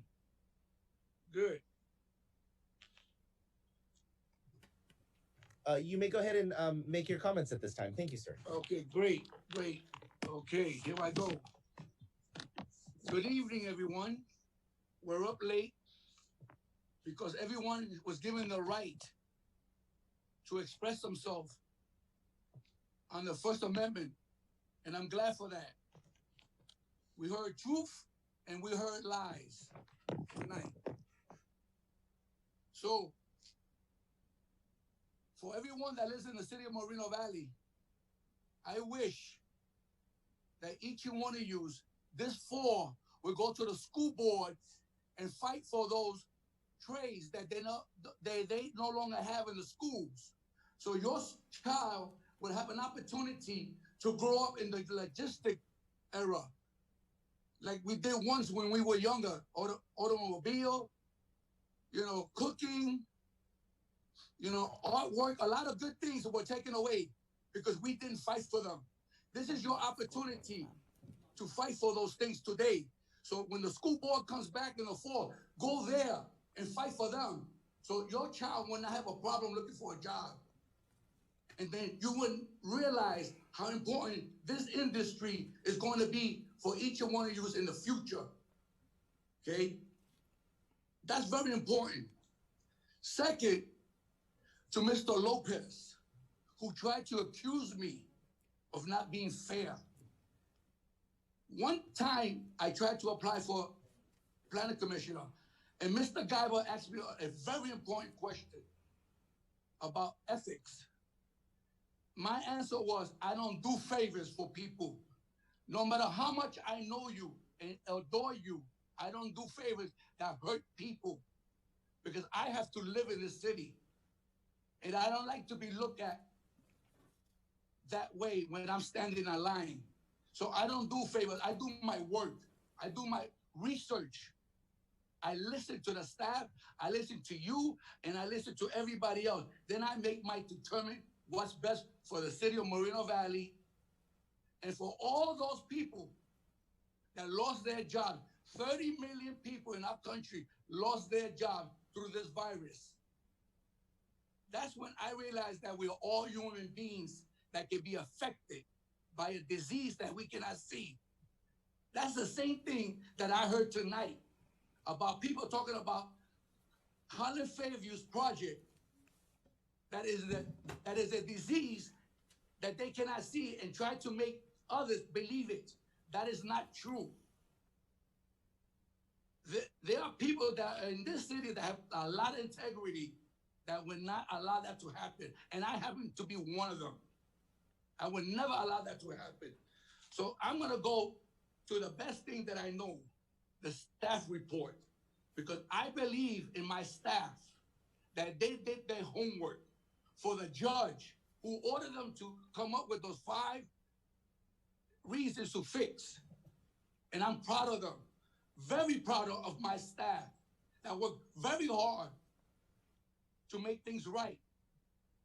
And I know them, and I have the pleasure of knowing them, because to know somebody, you get to know their character, to see where they go and what they think.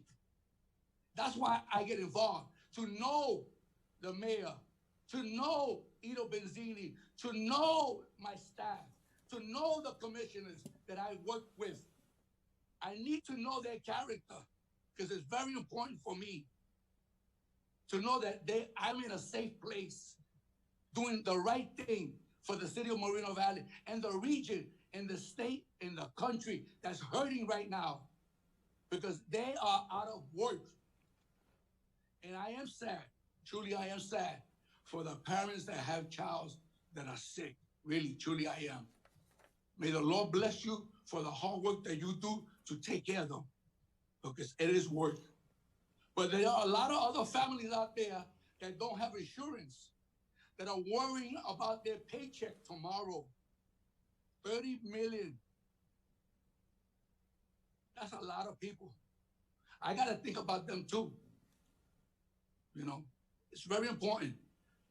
So I'm very proud of my staff for completing the work once again for the judge. And I will vote for this project because it means a lot to a lot of human beings that need insurance, a weekly check, and parents to know that in the future in Moreno Valley, they will have a job for their sons and daughters and grandchildren. Thank you. Thank you. Do any of the other commissioners want to make additional comments at this time? Please raise your hand if you do. Chair, I do see a hand raised from our applicant. Don't know if You know, we're in deliberations right now, and I think at this point, we should just move on to the motion. I respect the applicant, but to add more into this when we've already deliberated, probably at 12:10 at night. It looks like the hand is down. Thank you. Thank you, thank you. All right, since there are no other discussions, do we have a motion? And if you would like to make a motion, please raise your hand.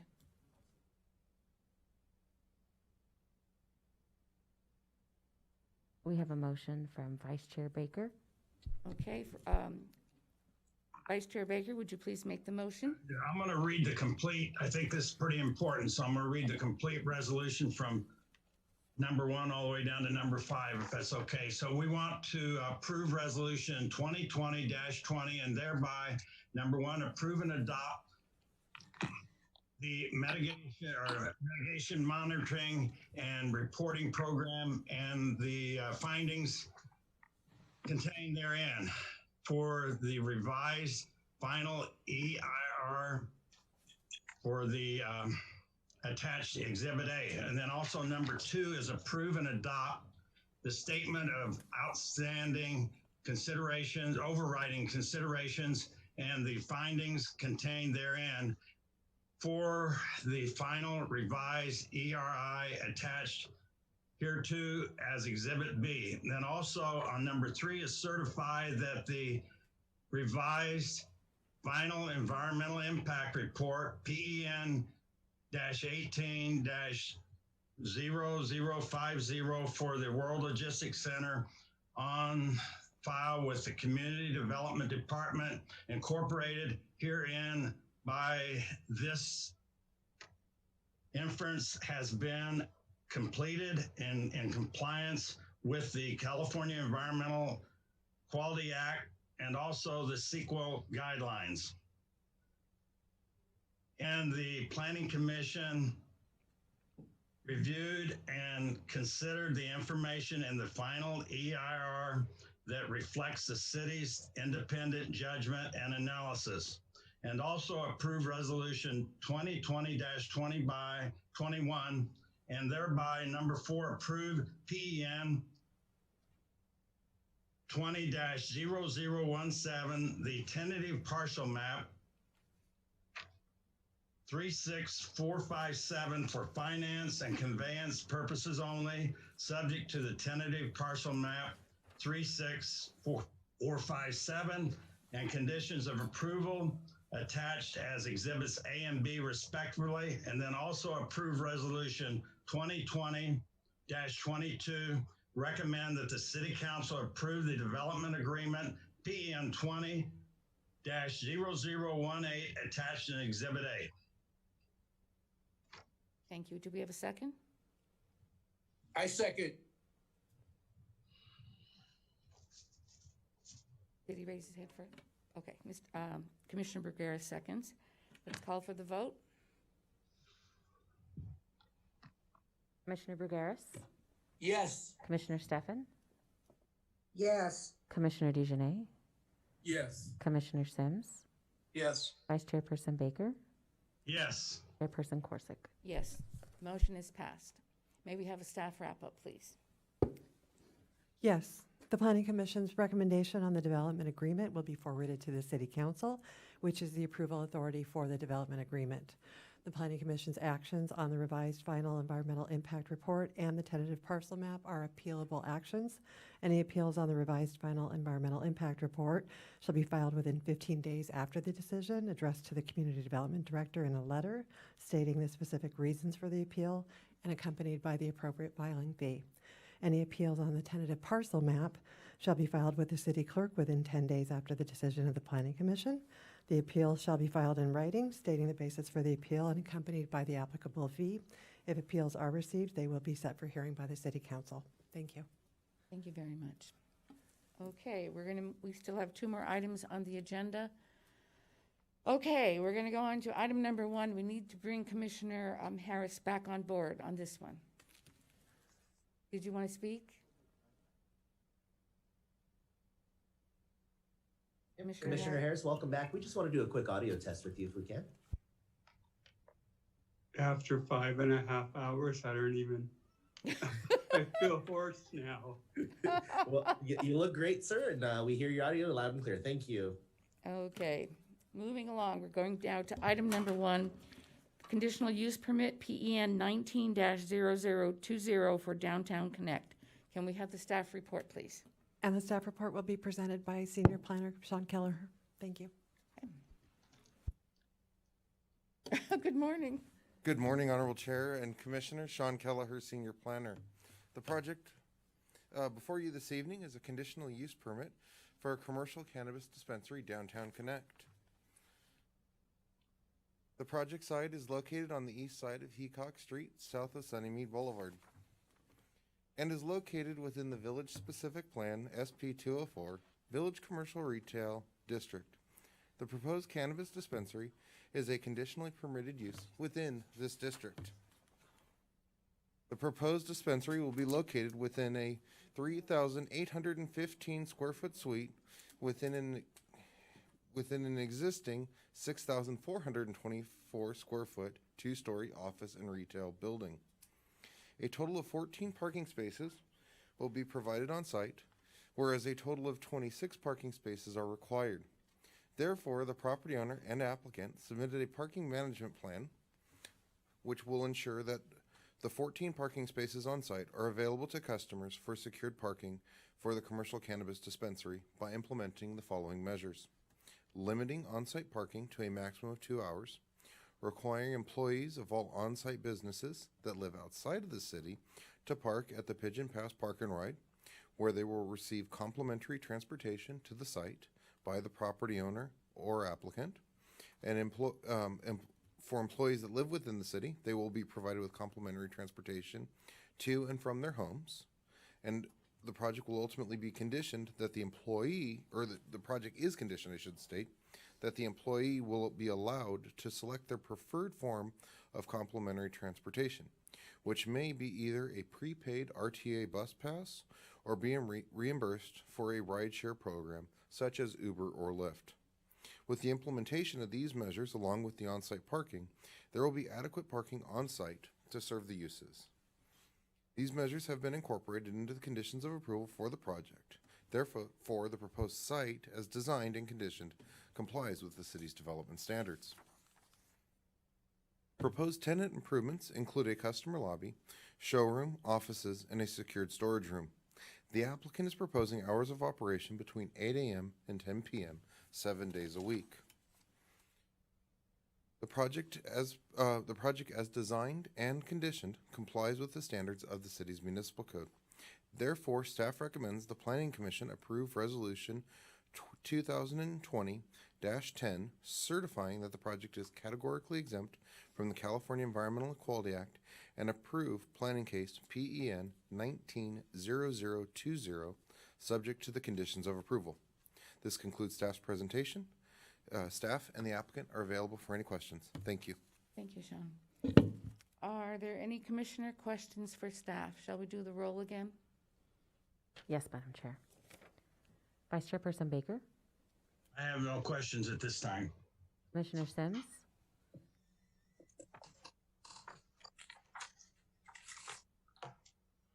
Commissioner Sims,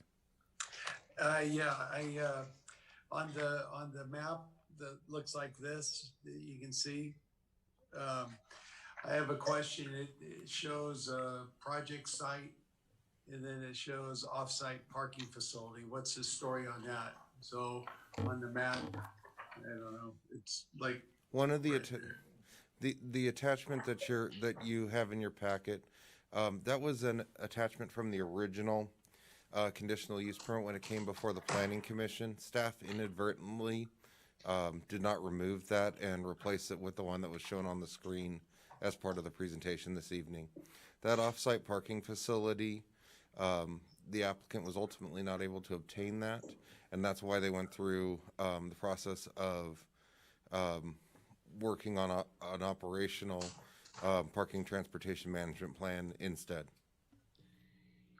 Is the parking lot is the parking lot for the site and the parking lot for the auto center right next door to it? Or is there a way for a car to go from where the cannabis shop is going to be into the car, into the other, or is there a wall between there? I can't remember. There's a I've wall. driven past that a zillion times, but I can't remember. I didn't get over there to look at this before, but There is a wall that separates the two sites from one another.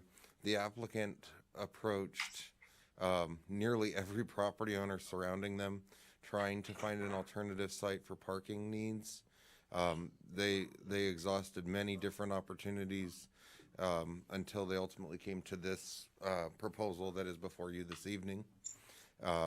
Based off of the compensation that they're offering to the employees, not only of the dispensary, but of the other businesses on site for transportation purposes, staff is recommending approval of the parking management plan as part of this entitlement.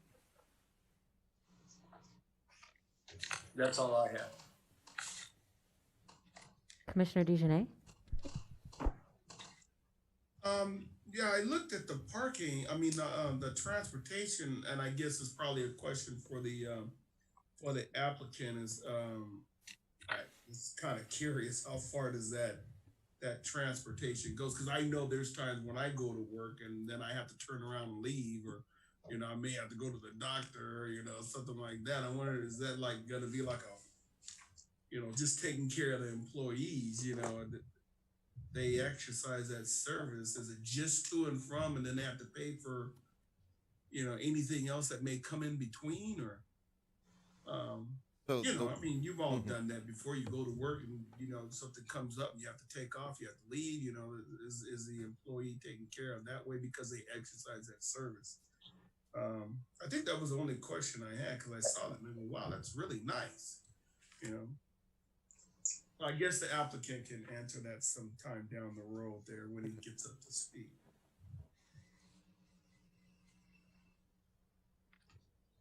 That's all I had.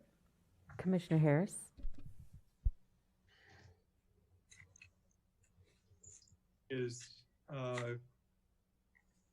Goes along kind of with Commissioner DeJournette's question. The employees will be parking at the Pigeon Pass overflow parking. Is that correct? That is correct. That is how the project is conditioned. So they mentioned that it would be approximately a half a mile from the site. And I'm just concerned that this parking situation was just cobbled together, and it talks about, we're going to give the employees this wonderful, free transportation back and forth from the site to the parking, and it doesn't really say anything about how long Lyft, Uber, or even the bus is going to get to the site to pick the person up. And I'm just thinking that I wouldn't do it. If I was an employee, I would say no. But that's just my opinion. And then the other thing that I didn't care for is the building that it was in. Usually on all of the cannabis sites, we have required them, or they have offered to improve the site. And I see really very little improvement to this site. It looks like an apartment building from the 40s. And I just think, they could offer to make, because we're trying to beautify Moreno Valley, facade or stone or brick or something to improve the look of the project. And that's all I have to say. Commissioner Stefan?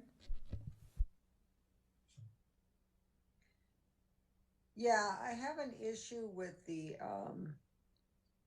parking also. It just seems like it's an awful distance from the site itself. And I don't know, for them to be using the Uber and Lyft, I understand that one of those just laid off 800 people.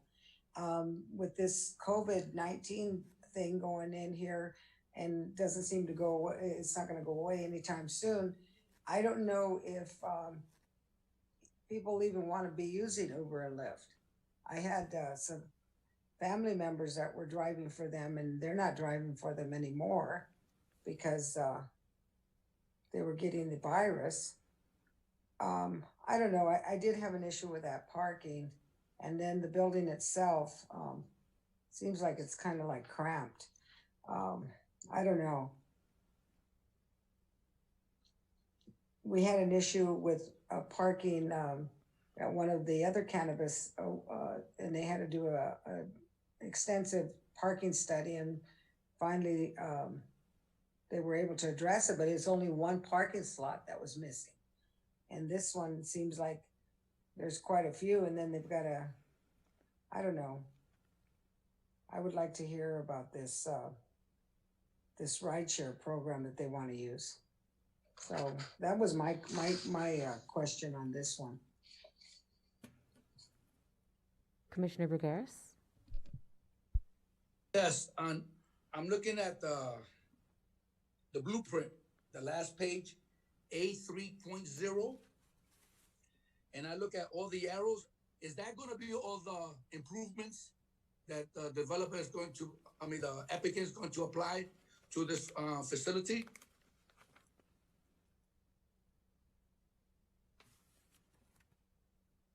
I see trim paint on stucco. A3.0, the last page.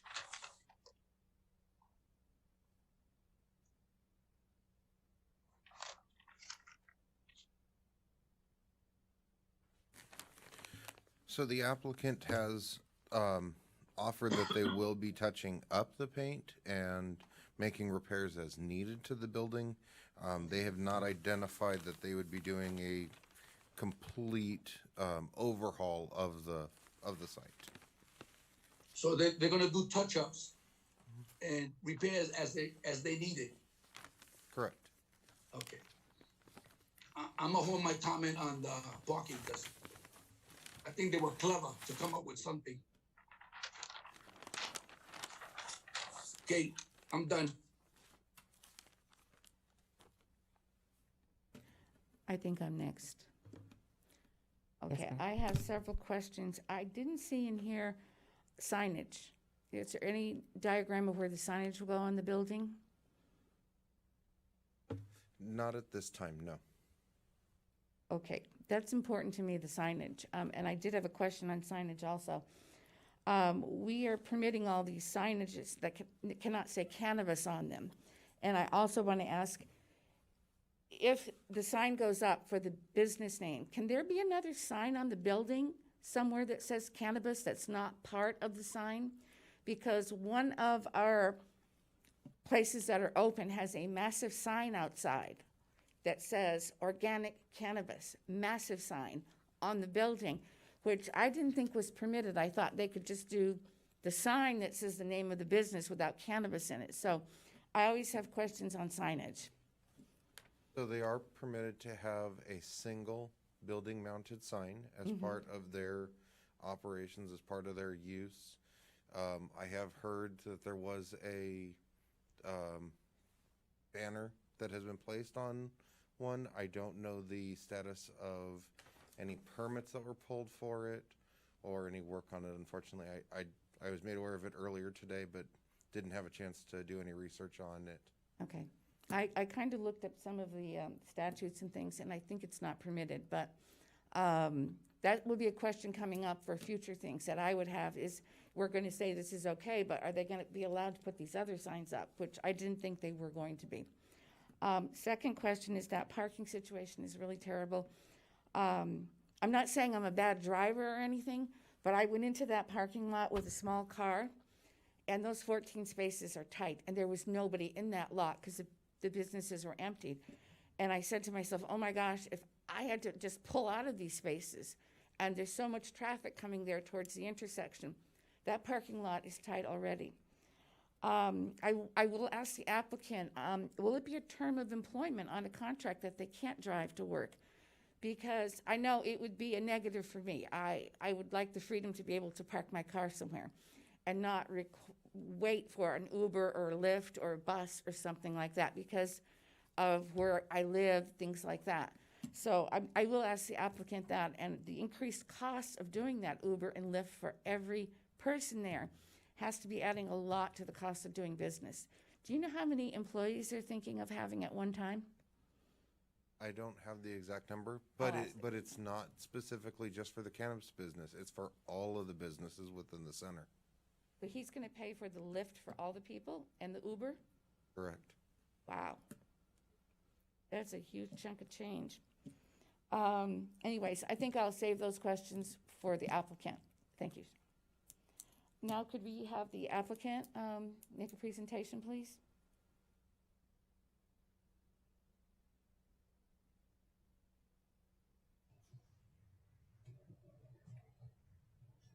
Can you provide me the applicant's name? We'll go ahead and unmute. I believe it's Christopher Henry. Is that correct?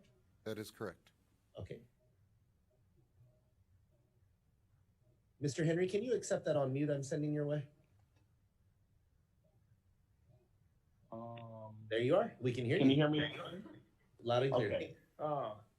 Good morning on this late or early morning. So let's address some of the questions. Let's start off with the parking, right? So as far as the reimbursement goes, on all of our dispensaries, what we like to do for our employees is we have parking attendants, sometimes 2 or 3, depending on the amount of traffic that we have on those locations. We have 2 or 3 parking attendants. So what those parking attendants do are not only direct traffic and direct the customers into each parking stall and make sure that there's adequate parking for them. They also make sure that the employees are safely escorted to their cars. In doing that, take Hoopa Valley, for instance, we have very limited space in our parking. So what we've done is our parking attendants, when it's time for some of the employees to leave and they're shifting and whatnot, what they'll do is they'll get their keys and they'll go ahead and bring their car and they'll escort them to the car and allow them to pull off safely. We run it's a cash business still, so safety is a very important thing to us for our staff. And in order to provide that adequate safety, we have to make sure that they are able to get to their vehicles in a manner that's not going to put them at risk. The cost of doing that is minimal to us when it comes to Uber and whatnot. You'd be surprised how many of this generation, unfortunately, just doesn't own a car, or some of them don't even have a license. With the jobs that we provide, it's not a problem for us to provide an Uber to work. And 9 times out of 10 on the way back home, they usually find a ride from another employee. If they do not have one, we have no problem having a ride back to work. How we do that is we provide them with a form at the beginning of each pay period. It's an expense form. With that expense form, they'll put their expenses from the Ubers and the Lyfts. And once that's calculated. They'll turn that in a week before payroll, and then they'll be reimbursed for their expenses to and from work. We've done this in various cities just for ease of access, to make sure that our staff is safely escorted to work and whatnot. Let me look at some of the other questions you had. Parking, that's typically how we deal with it. In regards to some of the improvements to the site, let's address that. Improvements to the site, we purchased this property back in 2016 when the ordinance was originally being developed in anticipation of the ordinance. What we've done since then is we've put about $400,000 or $500,000 into revamping the property. If you go on Google Earth and you look at the property from 2016 to current, you'll see that the roof has been redone. You'll see that the stucco was stripped, repainted, restuccoed. You'll see that there's a waterfall in front of the property that never existed. You'll also see that a lot of the landscaping and whatnot has been removed and then redone. The plan is to go ahead and make the entrance area to the property ADA prepped. There used to be a lot of overgrown trees. So what we've done is remove those, and once passed, then we'll go ahead and level out the concrete and the ADA approach to the property. So there's a lot more improvement that will go into it. Also, the entrance to the property is not up to the current 2020 standards. So what we're going to do is we're going to bring those up to the standards based on what the city requires. So the approach to the property will also be redone. The approach will be brought up to the current standards. Currently a 4-foot sidewalk on the property. We'll bring that to your 5.25 or 5.5, if I'm not mistaken, 5 walkway, and that will also be brought up to where it needs to be. Let's address a couple of the other items on here. One second. Improvement signage. In regards to signage, there's nothing that's going to say cannabis anywhere on the property. None of our businesses say that. We don't want to advertise cannabis. Cannabis is now a lifestyle, so we don't want to promote it as being cannabis. We want to promote it more as being a lifestyle. There is a signage on the property currently. We need to go through the proper channels within the city to change that signage, and we will make sure we seek your approval prior to it going up and being done. If there's any other questions, I'd be more than happy to answer them. Do any of the commissioners have questions? Okay, then I still want to go back to the parking again. Chair Dejanay had a question. Oh, he did. Okay, let him go first. Did I understand correctly that you own both parts, the parking and, or is that like a community parking for everybody in that complex?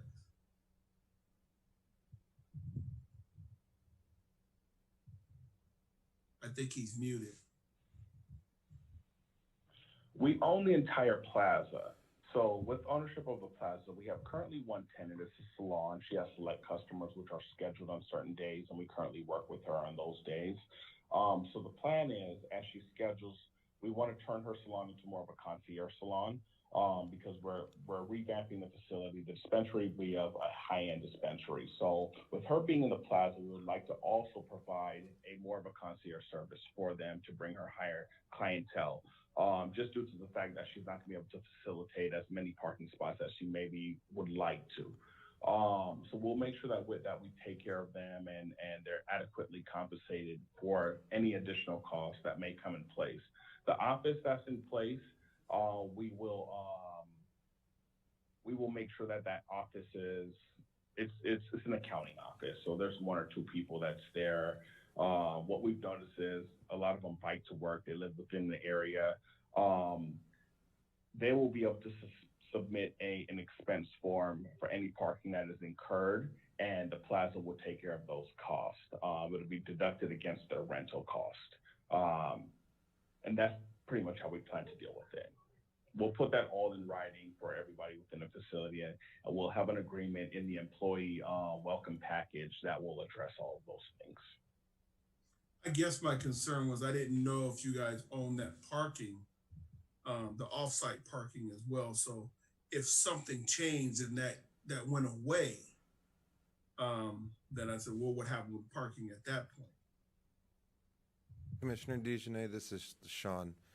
We actually have taken that into consideration already. Should Caltrans ever decide to eliminate the Pigeon Pass parking facility, the condition actually requires that the applicant would provide for door-to-door, home to work, Uber and Lyft transportation for any employee that lives outside of the city as well at that point, should that facility ever be closed for some reason.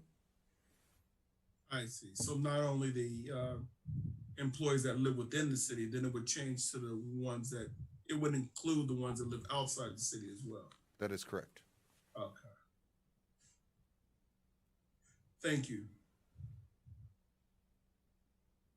Anyone else? I believe I see Commissioner Baker's hand up, but let me confirm. No, not me. Okay. I still have those concerns about that parking, and can you just walk me through, if I were applying for a job, first of all, how many employees do you think you'll have on staff at one time? At peak, we anticipate around 18. We plan to start off with about 7 or 8 employees just to make sure we're overstaffed for any influx of business. With it being a small facility as it is, we don't anticipate more than 18 employees. With those 18 employees, what we like to do is we like to hire from within the city. Every city that we go into, we usually try to form some sort of commission that we can hire from the city. It just works a lot better. Let's take Cathedral City, for instance. We have a facility out there, and what we've done is we've gone as far as provide housing for our employees. Not only do we provide transportation, but we actually have multiple homes with multiple living quarters that we've provided for our staff. It's a different way of doing business. We're trying to change the future and trying to change the way of business and just the face of cannabis as a whole. And in order to do that, what we found that works is to provide everything functional for the employee. We don't want to lose staff. We don't want to keep hiring. We don't want to rehire. We spend a lot of time, money, and effort in training our staff, and we retain, I would say, 85 to 90% of our staff. And we've done that through these types of incentives, housing, transportation reimbursements, and things of that sort. 401ks, we also have health insurance. We provide everything to our staff. Oh, it sounds good. If I were applying for a job and I said, you know, I really don't want to use this other means of transportation, I need to drive my car to work, would I be denied the job because of that? If I had like young you would children, not be I wouldn't be denied, but what would happen? Okay, so if you're applying and say, no, I want to drive to work, I have a kid that I need to pick up from daycare or maybe special care or whatnot, right? I have a child myself.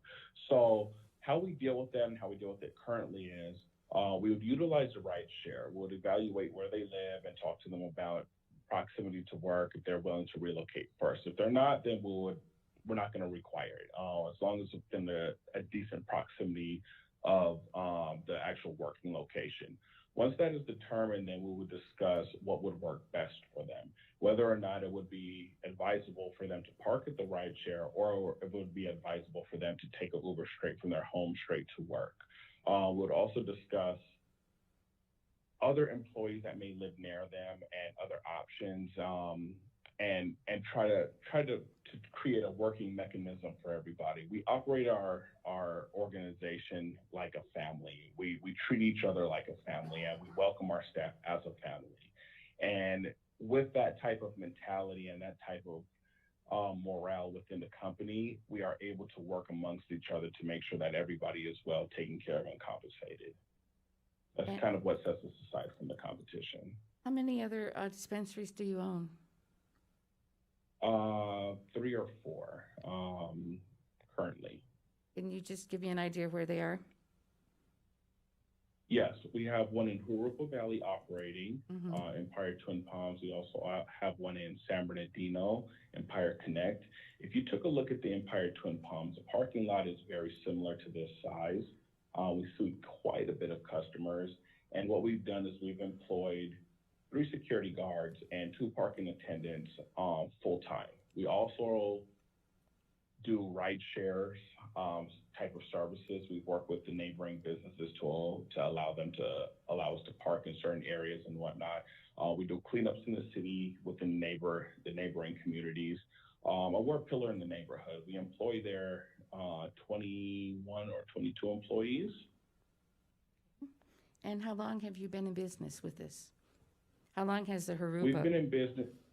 For example, the Harupa Valley location has been in operation for 8 months now. It's the first one in Riverside, in southern Riverside County, outside of Cathedral City. And how about San Bernardino? San Bernardino, we have a little bit bigger parking lot. Parking still seems to be an issue, but we've employed some of the same types of protocols. San Bernardino, we've been in operation for 2.5 months. I'm sorry, 3.5 months now. We're in May. Oh, you've got a lot going on there. All right, so you do have experience in the Uber and the Lyft and how you treat your employees. Okay, thank you. Yes, we like to retain them. So in order to retain your employees, you have to take care of them. It's not easy. Being in the cannabis industry, we can't bank like most other industries. And there's certain things that we don't have at our fingertips like other companies and Fortune 500 companies do. So we've been able to employ some of these other incentives to attract some of the better staff and retain some of the good staff that we have, and it's worked for us. We plan on continuing it. I see Commissioner Harris has a question as well. Yes. What about the employee that works until 10 o'clock at night and they call Uber or they call Lyft, or it says on here, which I don't know if you're still using the bus I mean, what if they say it's going to be 45 minutes till we can get a car out there? Commissioner Harris, good question. We have that situation almost every night in some of our current locations. How we deal with that situation is we have 24-hour security in all of our locations. At 10 o'clock, actually at 9:30, our nighttime security, our 24-hour, the overnight security arrives. They shake hands with the daytime security, go over protocol, anything that was suspicious, anything that may have happened during the day, and get a report from them. And they get a list of employees that are in the facility left and a time frame of when everything will be locked up and closed down for full shutdown.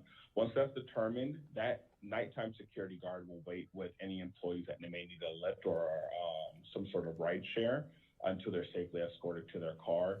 And we continue business as usual after that. Thank you. Anyone else? No problem. Commissioner DeJournette? Commissioner DeJournette?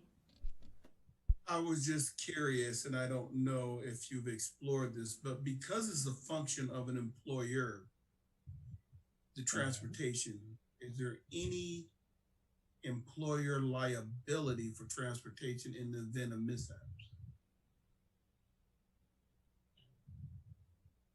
You know, that's a very good question. I haven't personally explored it, but now you have it on my mind. So I'm going to call my insurance company and find out if there's any types of liability. I'm going to talk to my attorneys to find out if there is. And if there is, there'll be some sort of adjustment made to our contracts and our employee contracts to make sure that we're both covered and they're covered as well. Okay. Is there anyone else? That appears to be all the questions from commissioners. I have one more question. What is your time frame on this to completion? Our time frame on completion is about 90 days or so. We can get it done a little faster. The biggest hurdle that we're going to run into, of course, is on the fire sprinklers. There's a riser about 900 to 1,000 feet away, but it's going to require some sort of a partial shutdown to the street and the right-of-way. That's going to be our biggest hurdle to overcome. So I would say 90 days, give or take. At most, we'll be looking, 30 days out from there. But 90 to 120 days, I would feel comfortable getting this project prepped and ready. Don't you have a provisional business permit right now? I mean, it switches over to a different type of permit? I'm seeing that you had the provisional business permit from January 17th, 2019. Did that expire, or who can tell me? I know we had discussions about these provisional certificates at one time. Yeah, I can help you with that, Commissioner. The provisional permit is issued by the city as part of the initial application that they file with the city, and the city's finance department reviews along with an independent consultant. That's what issues the provisional permit. When they've completed the CUP process and they get that approval, they then become eligible for their state license and a permanent business license here. Is there a time frame on that? That's completely in the hands of the applicant. We process them and the state. We get those routinely. They actually come to my office from the state. When they've got all of their documentation in with the state sends us a request to ask if they're all set here, and I let them know whether or not they are. And we've done that for just about every single one that's come through here at some point. So that would probably, could that be done in 90 days? That really depends. I don't know where they are, they are with the state, but after the appeal period for this closes, assuming that it was granted here, after the appeal period for this closes, I would be in a position to be able to inform the state that they are in compliance with the city's regulations. Okay, that's it for me. Anyone else? Now we're going to open for public testimony. Do we have any speakers? At this time, I'm going to make a statement. If you would like to make a public comment on this item, please raise your virtual hand by pressing the raise hand button in Zoom or by dialing *9 on your telephone. Speakers will be unmuted one at a time. There are several ways to raise your hand in Zoom. If you are participating with your mobile device, click on the More button, then select Raise Hand. If you are connected to Zoom via audio on your telephone, you can dial *9 to raise your hand. The final way to move your cursor to the bottom screen, Zoom screen, a toolbar will appear. Click on the participants icon. A participant list will open it. On the bottom of the participant list, there is a raise hand button. Please click that to raise your virtual hand. Thank you. We have one speaker so far, and that is Carrie Thing. Carrie, you are unmuted. You may begin to speak. Yes, I was just wanting to, hearing what the applicant had to say, very concise and very clear comments regarding their treatment of employees. But I was wondering if the applicant is willing to participate in a bargaining agreement for their employees, since they do have a number of locations and would appear to be hiring what would be considered a number of employees, maybe more than 20. A bargaining unit agreement would be beneficial to both the applicant as well as the employees themselves. So that's the comment I wanted to make on that. And then I know we moved past public comments for 4 hours on agenda item number 2, but we never opened it up, this hearing or the meeting for comments unrelated to agenda items. So with your permission, I'll use my remaining time to make those comments now. Carrie, Considering the Carrie, at the very beginning of the meeting, we moved that to the end of the agenda and we voted on it. You might not have been in on that time. I was in on that time, and I mentioned it when I did my comments 4 hours ago. So okay. I then will apologize, hold but those there's comments then. we're waiting till the very, very end. We have to follow the procedure. We will be All here right, till. fine. Thank you. Then I will do so.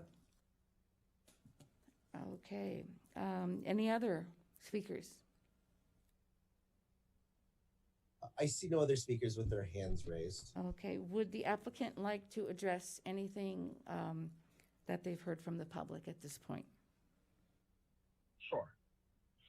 In regards to Carrie's statement, yeah, it's not a problem for us to engage in a bargaining agreement. We've done it in other cities, and we'll be more than happy to do it here. We definitely will. All right, if that's it, then I'm going to close the public hearing and we're going to move on to commissioner deliberations. Let's do the roll call and see what everybody wants to say. Vice Chairperson Baker. Oh, the only thing, this is the most interesting way of approaching a business, and I think they've kind of thought this out pretty good. I'm a little concerned about the parking issue, but they'll just have to work through that as we get going. But it's definitely got to be a big improvement for that plaza that's been sitting there for a number of years. So I like the you can get the parking deal straightened out, which I think they do. I think it'll move forward. That's my comments on the project. Commissioner Sims.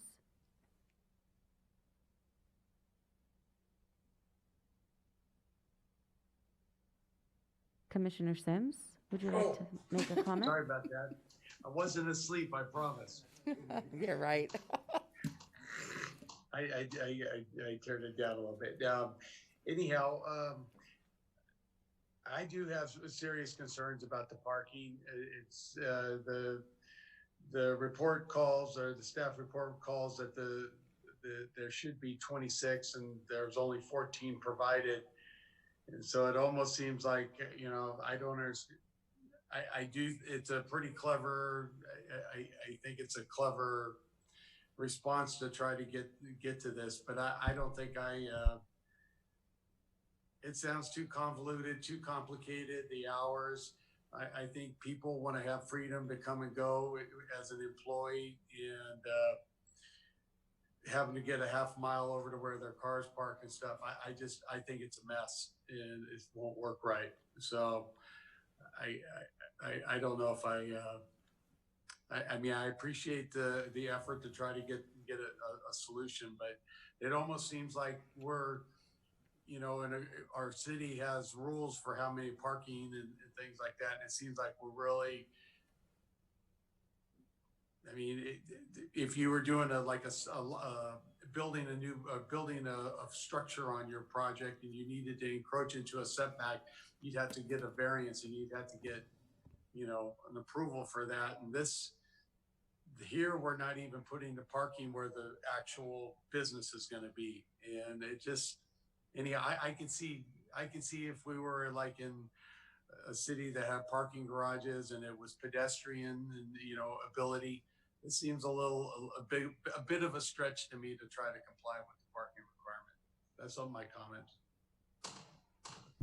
Commissioner DeJournette. No, I don't have any more questions. Commissioner Harris. Yes, like I mentioned in the very beginning, I'm concerned about the parking issues. I use the word cobbled together, and I will be voting no on this project.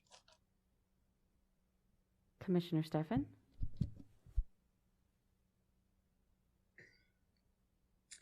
As I said in the beginning, I did have an issue with the parking, and even though the gentleman seems to have all the answers and is very creative in his way of wanting to deal with that, I'm actually with Commissioner Sims on this one. It just seems like it's a stretch to have to be like so far away from the parking structure to where the business is.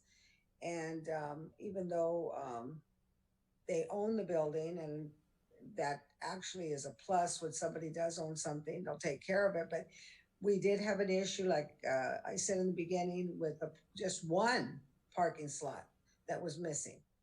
And they had to do the study on the parking issue.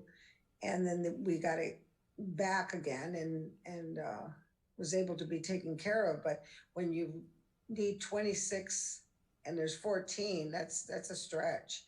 So even though I really like the young gentleman and he has thought out a lot of the other businesses and everything, I don't know if it'll work here in Moreno Valley.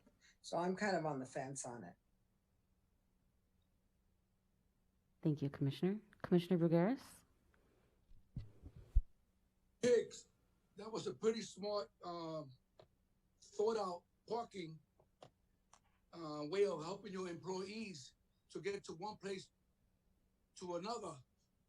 Now, there's a lot of people that get up very early in the morning and they take Metro to Los Angeles or to the airport to work at one of those large buildings by the airport. They get up very early, and they look at how far they're away from their home.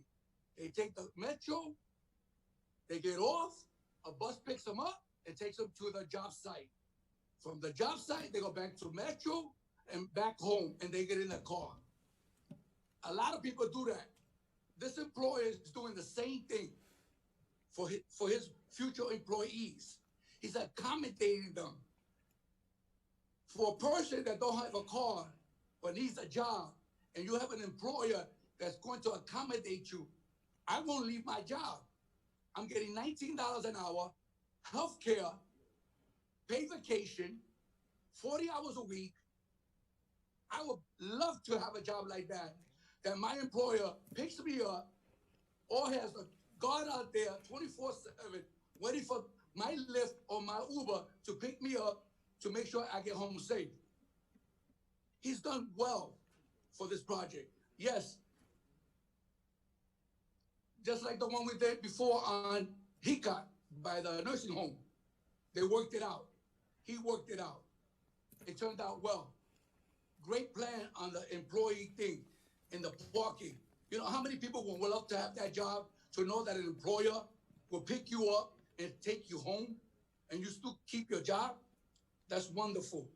Now, that plaza does need help. That plaza's been there for many, many years. And I went to that plaza in March and I talked to the hairdresser upstairs, and I talked to the business next door, and I asked them about the cannabis business that might be coming to the area, and they didn't have any problems. See, they welcome that because it has security, something that they never had before in that corner. They have a 24-hour security. So any business in the future that comes to that plaza to accommodate one of those suites would love just to hear to know that there's a guard downstairs 24/7. I mean, we can't have it all. That's true. But again, he's going to control the parking with a parking attendant. So again, you're not there to stay when you buy cannabis. You buy, you get in your car, and you leave. You're not there to hang out. Those are the provisions in the conditions. You don't hang out. You go home. So again, the applicant did very well to help their employees and at the same time to make that part of the community, Hicot, look good in the future. Great job. I like what you did. Thank you.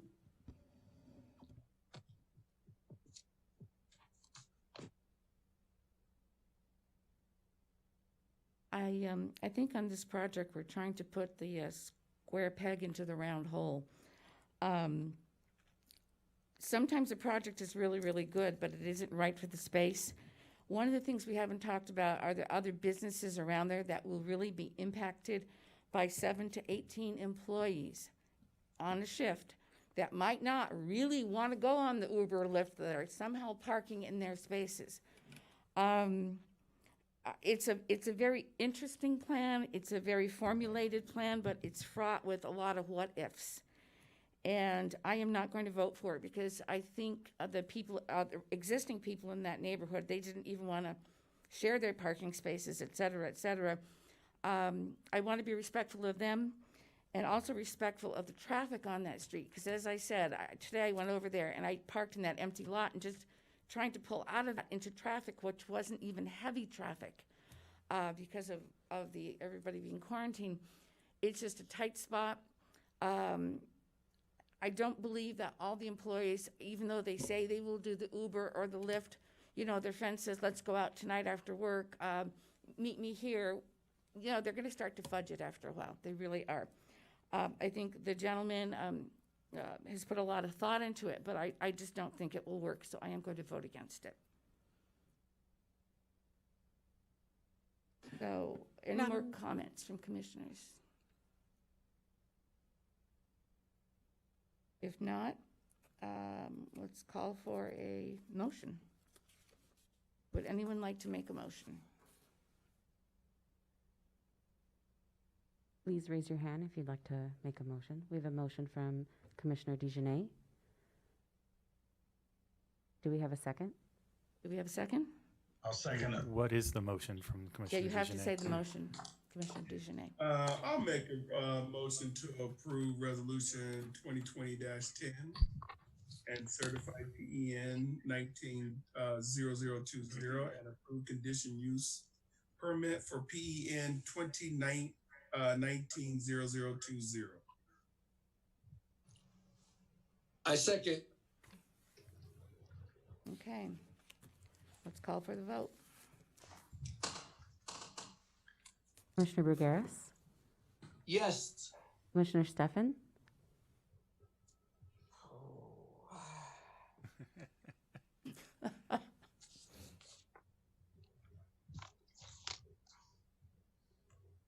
Commissioner Stefan?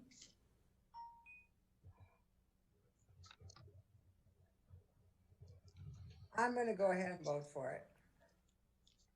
Commissioner Harris? No. Commissioner DeJournette? Yes. Commissioner Sims? No. Vice Chairperson Baker? Yes. Chairperson Corsick? No. What is the tally? 4 to 3. 4 in favor. 4 in favor, 3 against. Okay, so the motion passes. May we have a wrap-up from city staff? Yes. The Planning Commission's action on this item is appealable. Any appeal would need to be filed within 15 days in writing, addressed to the Community Development Director, stating the specific reasons for the appeal and accompanied by the appropriate filing fee. If there was an appeal filed, it would be set for hearing by the City Council. Thank you. Okay, thank you. Moving on, item number 3, conditional use permit PEN 19-074 for Moreno Valley Investments LLC. May we have the staff report, please? Sean Kelleher will give the staff report as well. Thank you. Thank you, Honorable Chair and Commissioner Sean Kelleher, Senior Planner. The project before you this evening is a conditional use permit for a new commercial cannabis dispensary, Moreno Valley Investments, LLC. The project site is located on the south side of Sunnymead Boulevard between Heacock Street and Back Way, and is located within the Village Specific Plan 204, in the Village Commercial Residential District. The proposed cannabis dispensary is a conditionally permitted use within the district. Sorry, getting a little late. The proposed dispensary will be located within a 3,360 square foot building. Vehicle access to the site will be modified to close the westernmost driveway and provide a single driveway access to the site. Additionally, pedestrian access along Alessandro Boulevard will be enhanced where that driveway has been removed through the construction of a new sidewalk along the project frontage. Additionally, and as well as new landscaping within that previous driveway area. The site has been designed to provide a total of 15 parking spaces, consistent with the requirements of the municipal code for the proposed use. Additionally, the applicant will be installing new landscaping and constructing a block wall along the western side and south rear property lines. The proposed site, as designed and conditioned, complies with the city's development standards. Proposed tenant improvements include a customer lobby, showroom, offices, and a secured storage room. The applicant is proposing hours of operation between 8 a.m. and 10 p.m. 7 days a week. The exterior of the existing building will be enhanced through the construction of a new parapet, removal of existing roll-up doors, and the incorporation of new materials including corrugated metal, Core 10 steel paneling, new paint, and tinted glass. While the modifications to the building are an improvement, staff has recommended conditions of approval, which will require the installation of a minimum of 2 spandrel glass panels on the east elevation of the building, and stuccoed surrounds around all windows, including the spandrel glass. The proposed project, as designed and conditioned, complies with the standards of the city's municipal code. Therefore, staff recommends the Planning Commission approve resolution number 2020-16 certifying the project is categorically exempt from the California Environmental Quality Act and approve planning case PEN 19-0074 subject to the conditions of approval. This concludes staff's presentation. The applicant is available for any questions. Thank you. Do the commissioners have any questions of staff?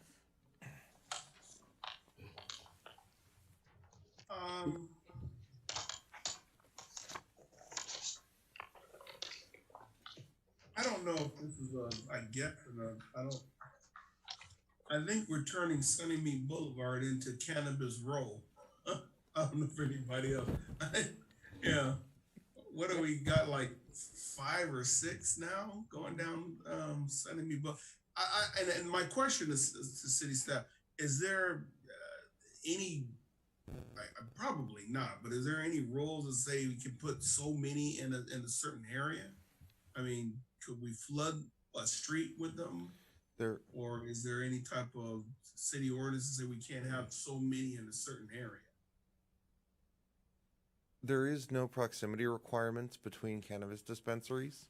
There are proximity requirements between cannabis dispensaries and other uses, but none between one another.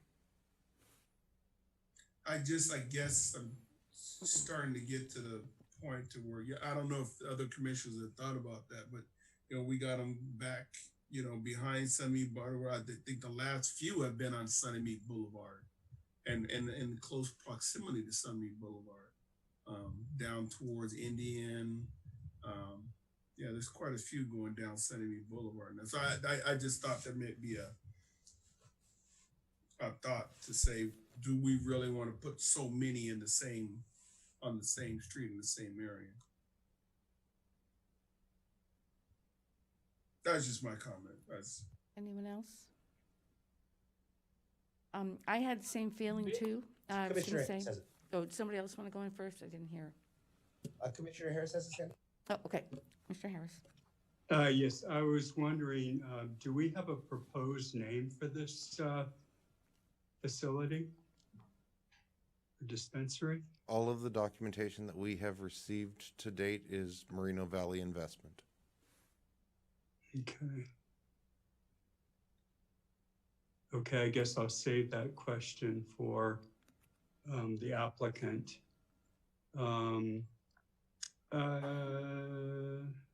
Let's see, and I was wondering on the what is the light and dark green on the I don't know, the drawing that we got. What is that? That's just an artistic rendering. The light and dark green that are placed in front of the building are intended to graphically represent landscaping in these images. Okay, thank you.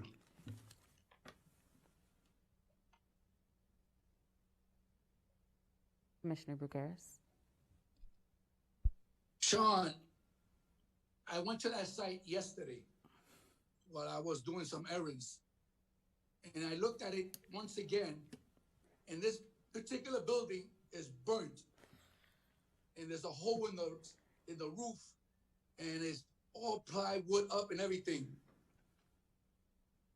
You're telling me that the applicant is going to make it look like the drawings that I'm looking at today? Yes, sir. Good. That's what I like about Sunnymead Boulevard. It's going to look good in the future. Okay, thank you.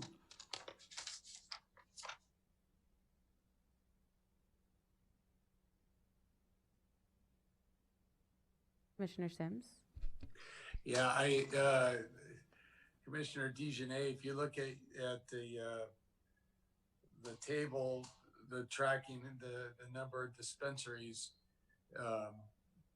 you can probably anticipate that we're on number 4. The number of conditional use permit applications approved is we've seen 14 of them so far, and there's 22 applications submitted. So you might just see a few more on Sunnymead Boulevard.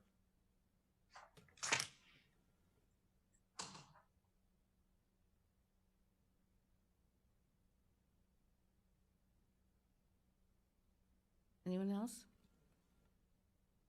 Why don't we have the applicant speak then? Is the applicant on the phone or on Zoom? The applicant's name is Chris Glue. Okay.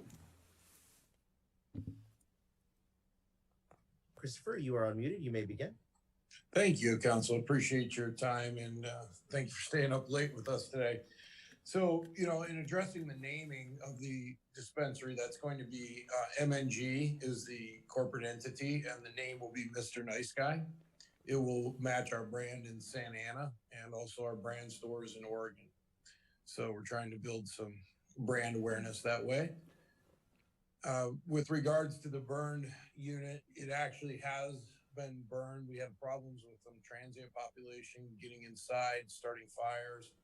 That was a significant delay for us. And we really do look forward to improving this property and making it a shining beacon of hope on that Sunnymead Boulevard. And I also have Milad Rafihi on the line as well, who actually did all the designs and architecture, if you would like to hear from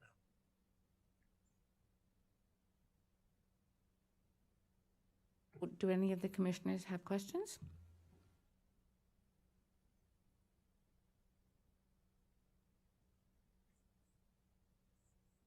I would like to say I think the design is very interesting. That I like the use of that corrugated part. Are you aware that just a few doors down there is going to be another dispensary? Yes, we are aware of that. Okay. I guess if we can have 2 Starbucks on the same street, we can have a million dispensaries. I don't know.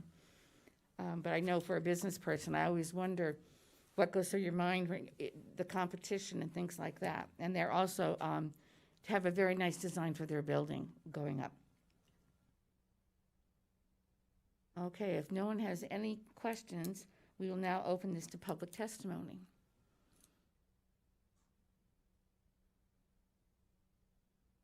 If you would like to make public comments on this item, please raise your virtual hand by pressing the raise hand button in Zoom or by dialing *9 on your telephone. Speakers will be unmuted one at a time. There are several ways to raise your virtual hand in Zoom. If you are participating with your mobile device, click the More button, then select Raise Hand. If you are connected to Zoom via audio on your telephone, you can dial *9 to raise your hand. The final way is to move your cursor to the bottom screen, Zoom screen. A toolbar will appear. Click on the participants icon. A participant list will open it. On the bottom of the participant list, there is a Raise Hand button. Please click that to raise your virtual hand. Thank you. Our first speaker is Carrie Fenn. Carrie, you are muted. Again, I would like to ask this applicant the same question as the other. Is the applicant willing to participate in a bargaining agreement for their employees? And again, since they have multiple locations, are they willing to offer a bargaining agreement across their locations? Thank you.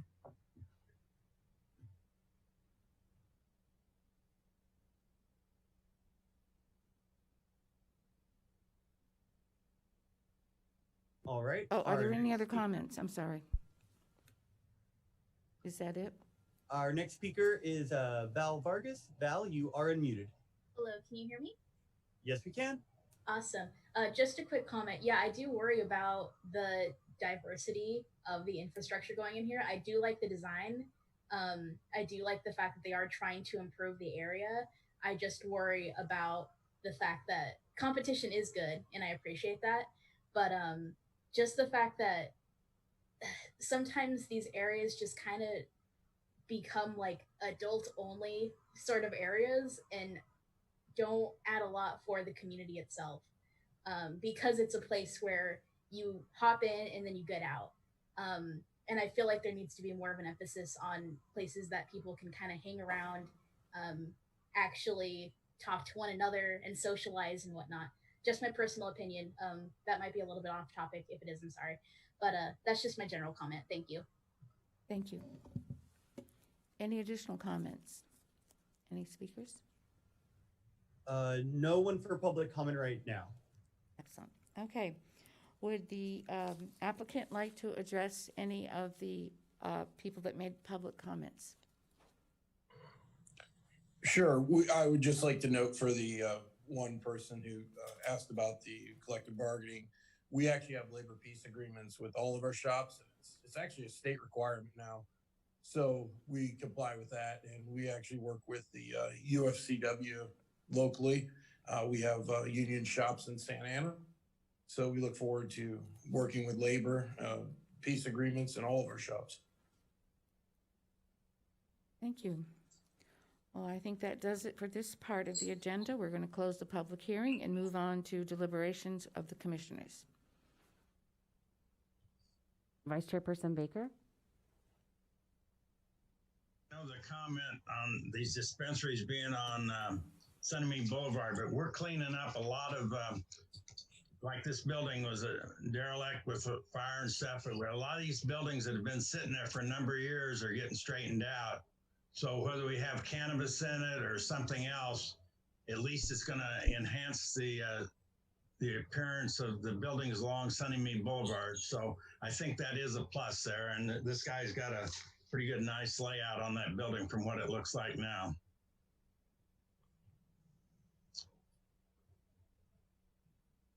Commissioner Sims? No comment. Commissioner DeJournette? No, I agree with, Sunnymead is, wow, it's, I'm just so happy that, people are actually investing in Sunnymead Boulevard. I just looking at so many going down there. It's, next there'll be a petition to say, let's change it to Cannabis Boulevard. But you know what? I am very, very happy that the old buildings are getting new faces. That we have people like Christopher Glue coming in there and saying, "Hey, I want to invest in this city, and I think I can grow and build in here." And we really do need that stretch between Heacock and Paris Boulevard and Sunnymead to just be revitalized. So. Absolutely. Commissioner Harris? I think the facade on this building is going to look very nice. And a question I have would be maybe for the attorney. Can we be asking the applicant that they're, make it seem like their approval is contingent upon them, allowing, or anybody can put a union in. I mean, all you have to do is follow the rules to put a union in. But it seems like we're making it look like, they might not get their, anyway, that was for the attorney.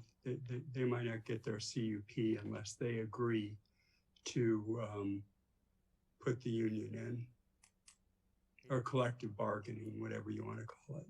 Yeah, I don't think that would be under, at least under our current codes, that would not be an appropriate condition for a CUP of this type. Right, I agree. So. Thank you, Commissioner Harris. Commissioner Stefan?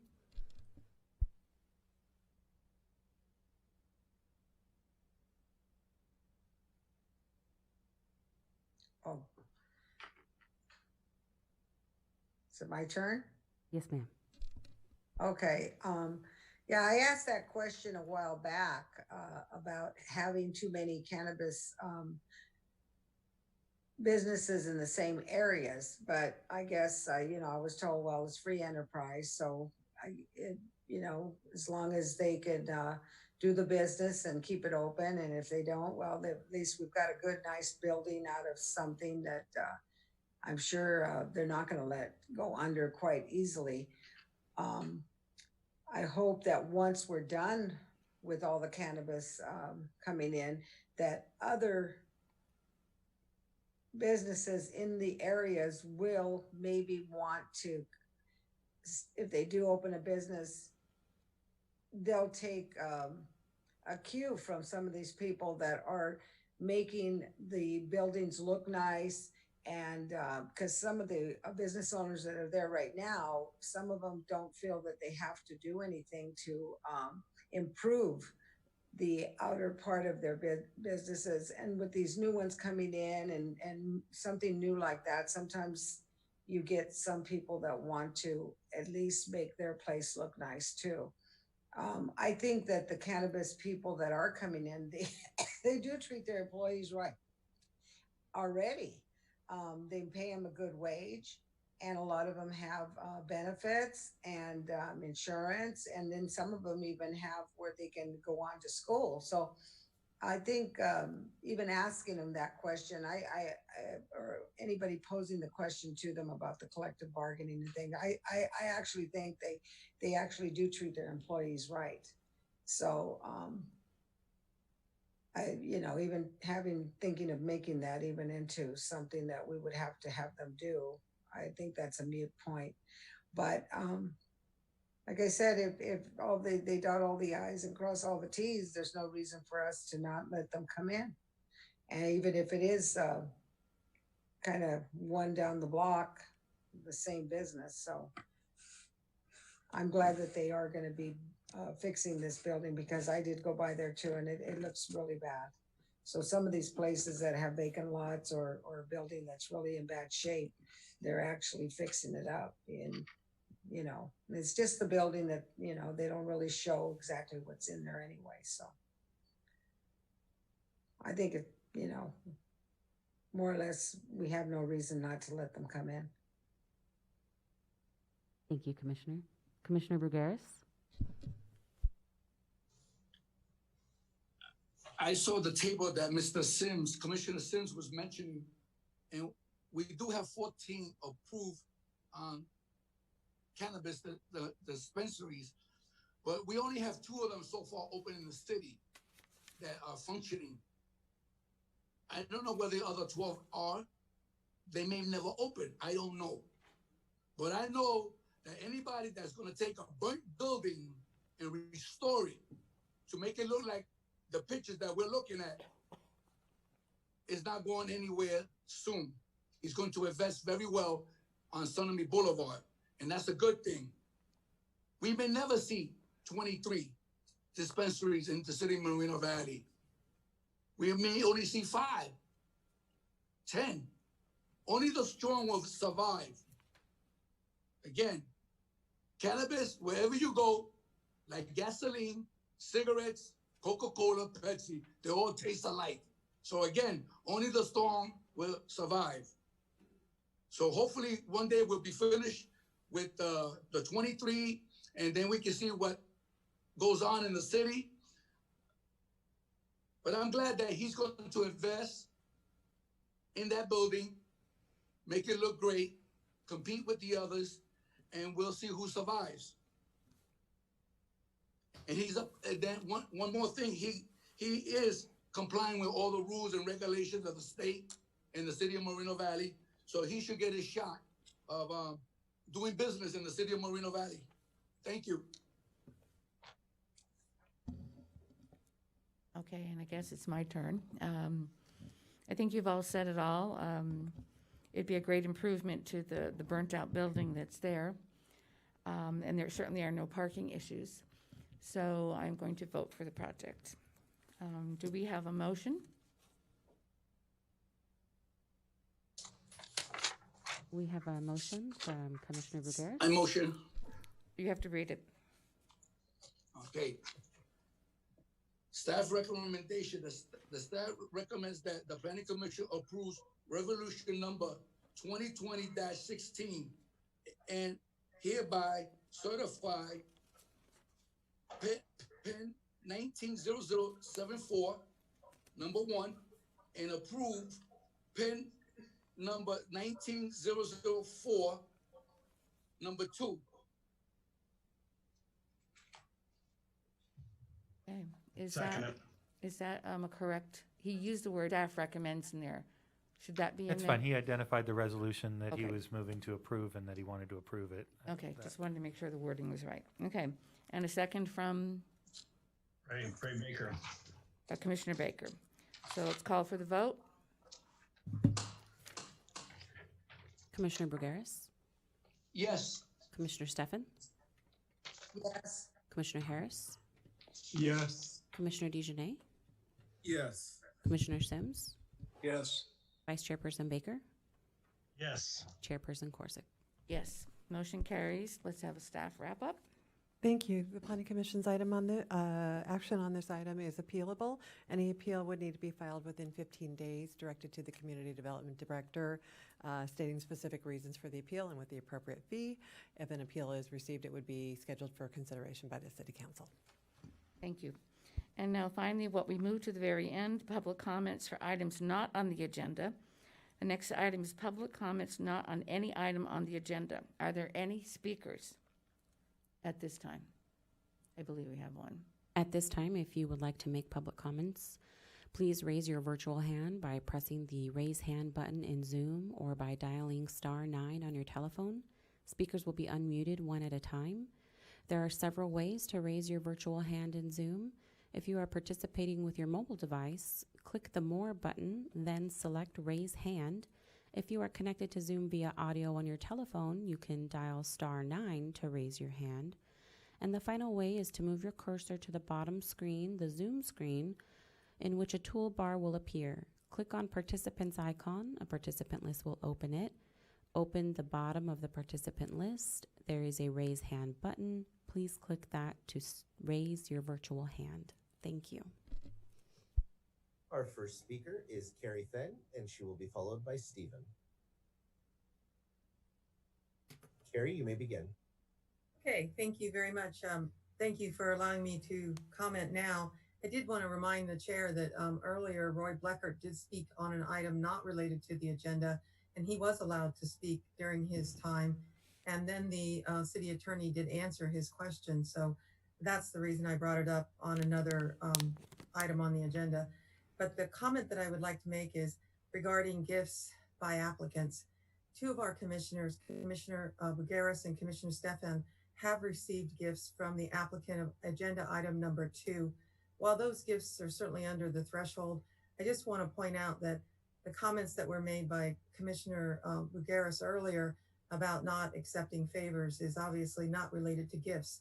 In fact, their form, FPPC form 700 states that, and I'm going to read directly from this, it says Highland Fairview, it says that a gift was received for on August 27th, 2019 in the amount of $75.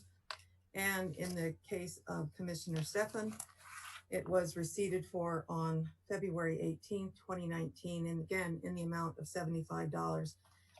I just want to say also that having been an appointed official several times myself, I keep these things in mind every time someone wants to give me a ticket to attend an event or ask me to do something for them that would result in a monetary amount that I would have to report on a Form 700. And I would also point out to the officials that while the law is the floor, the law, I believe, is right now $500, that you would have to recuse yourself from agenda item number 2 had you received for gifts more than $500. The law is the floor, but ethics is the ceiling. And it is inappropriate in my mind, and I would like to state that for the public record of agenda item number 2, to vote on an item that you have received for a gift from that applicant. And that concludes my comments. Thank you. Thank you. And next?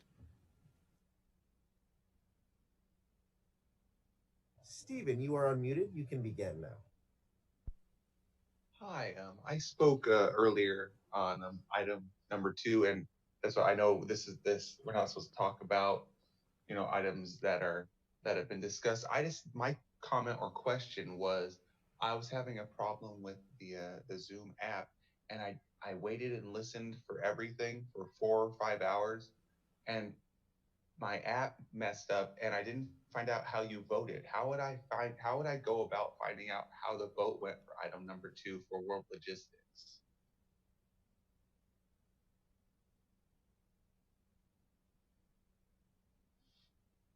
Are you finished with your comments? Yes. Okay. would a staff person like to answer that? We can tell you how the vote went. It was unanimous, but it is also a matter of public record, and it is appealable. So, Was it unanimous for or against?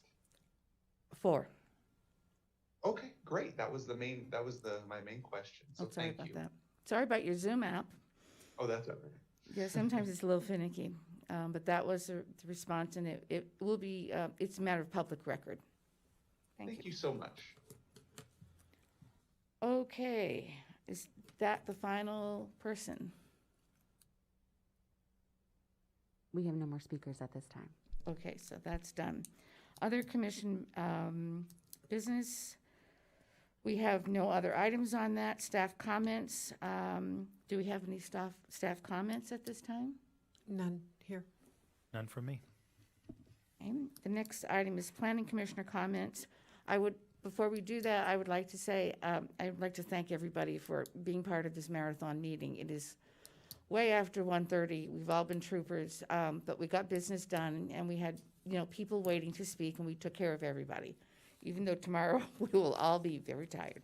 But I do want to congratulate the staff and the commissioners for their level of professionalism in getting this done today.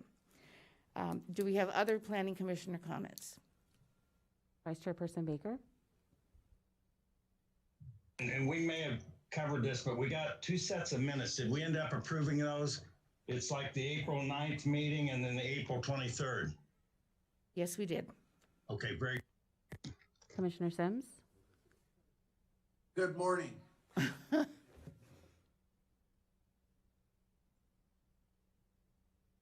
Any commissioner comments for you, Mr. Sims? That's it. Thank you, sir. Waiting for it so I can go to bed. I keep going. Commissioner DeJournette?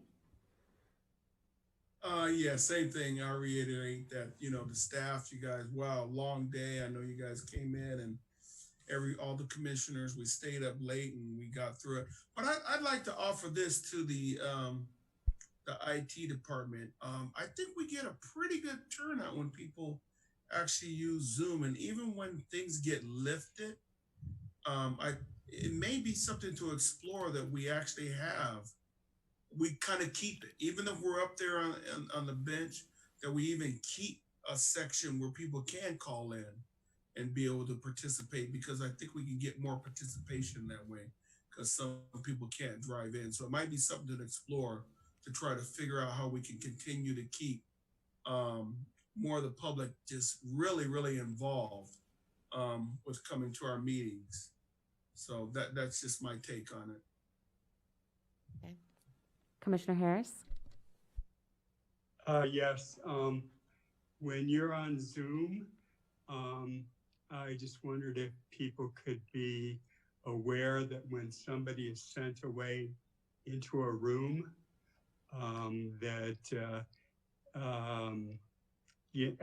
Ashley was very nice, and after I think it was 5 hours, she commented to me that,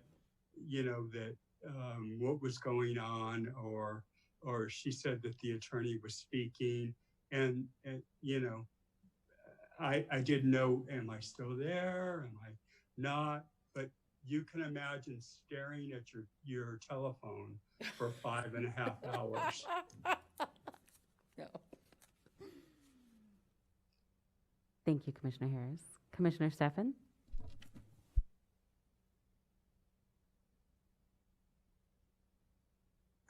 I don't even know if I should even respond to what Carrie Finn even said, but I was invited to dinner for the Citizen of the Year.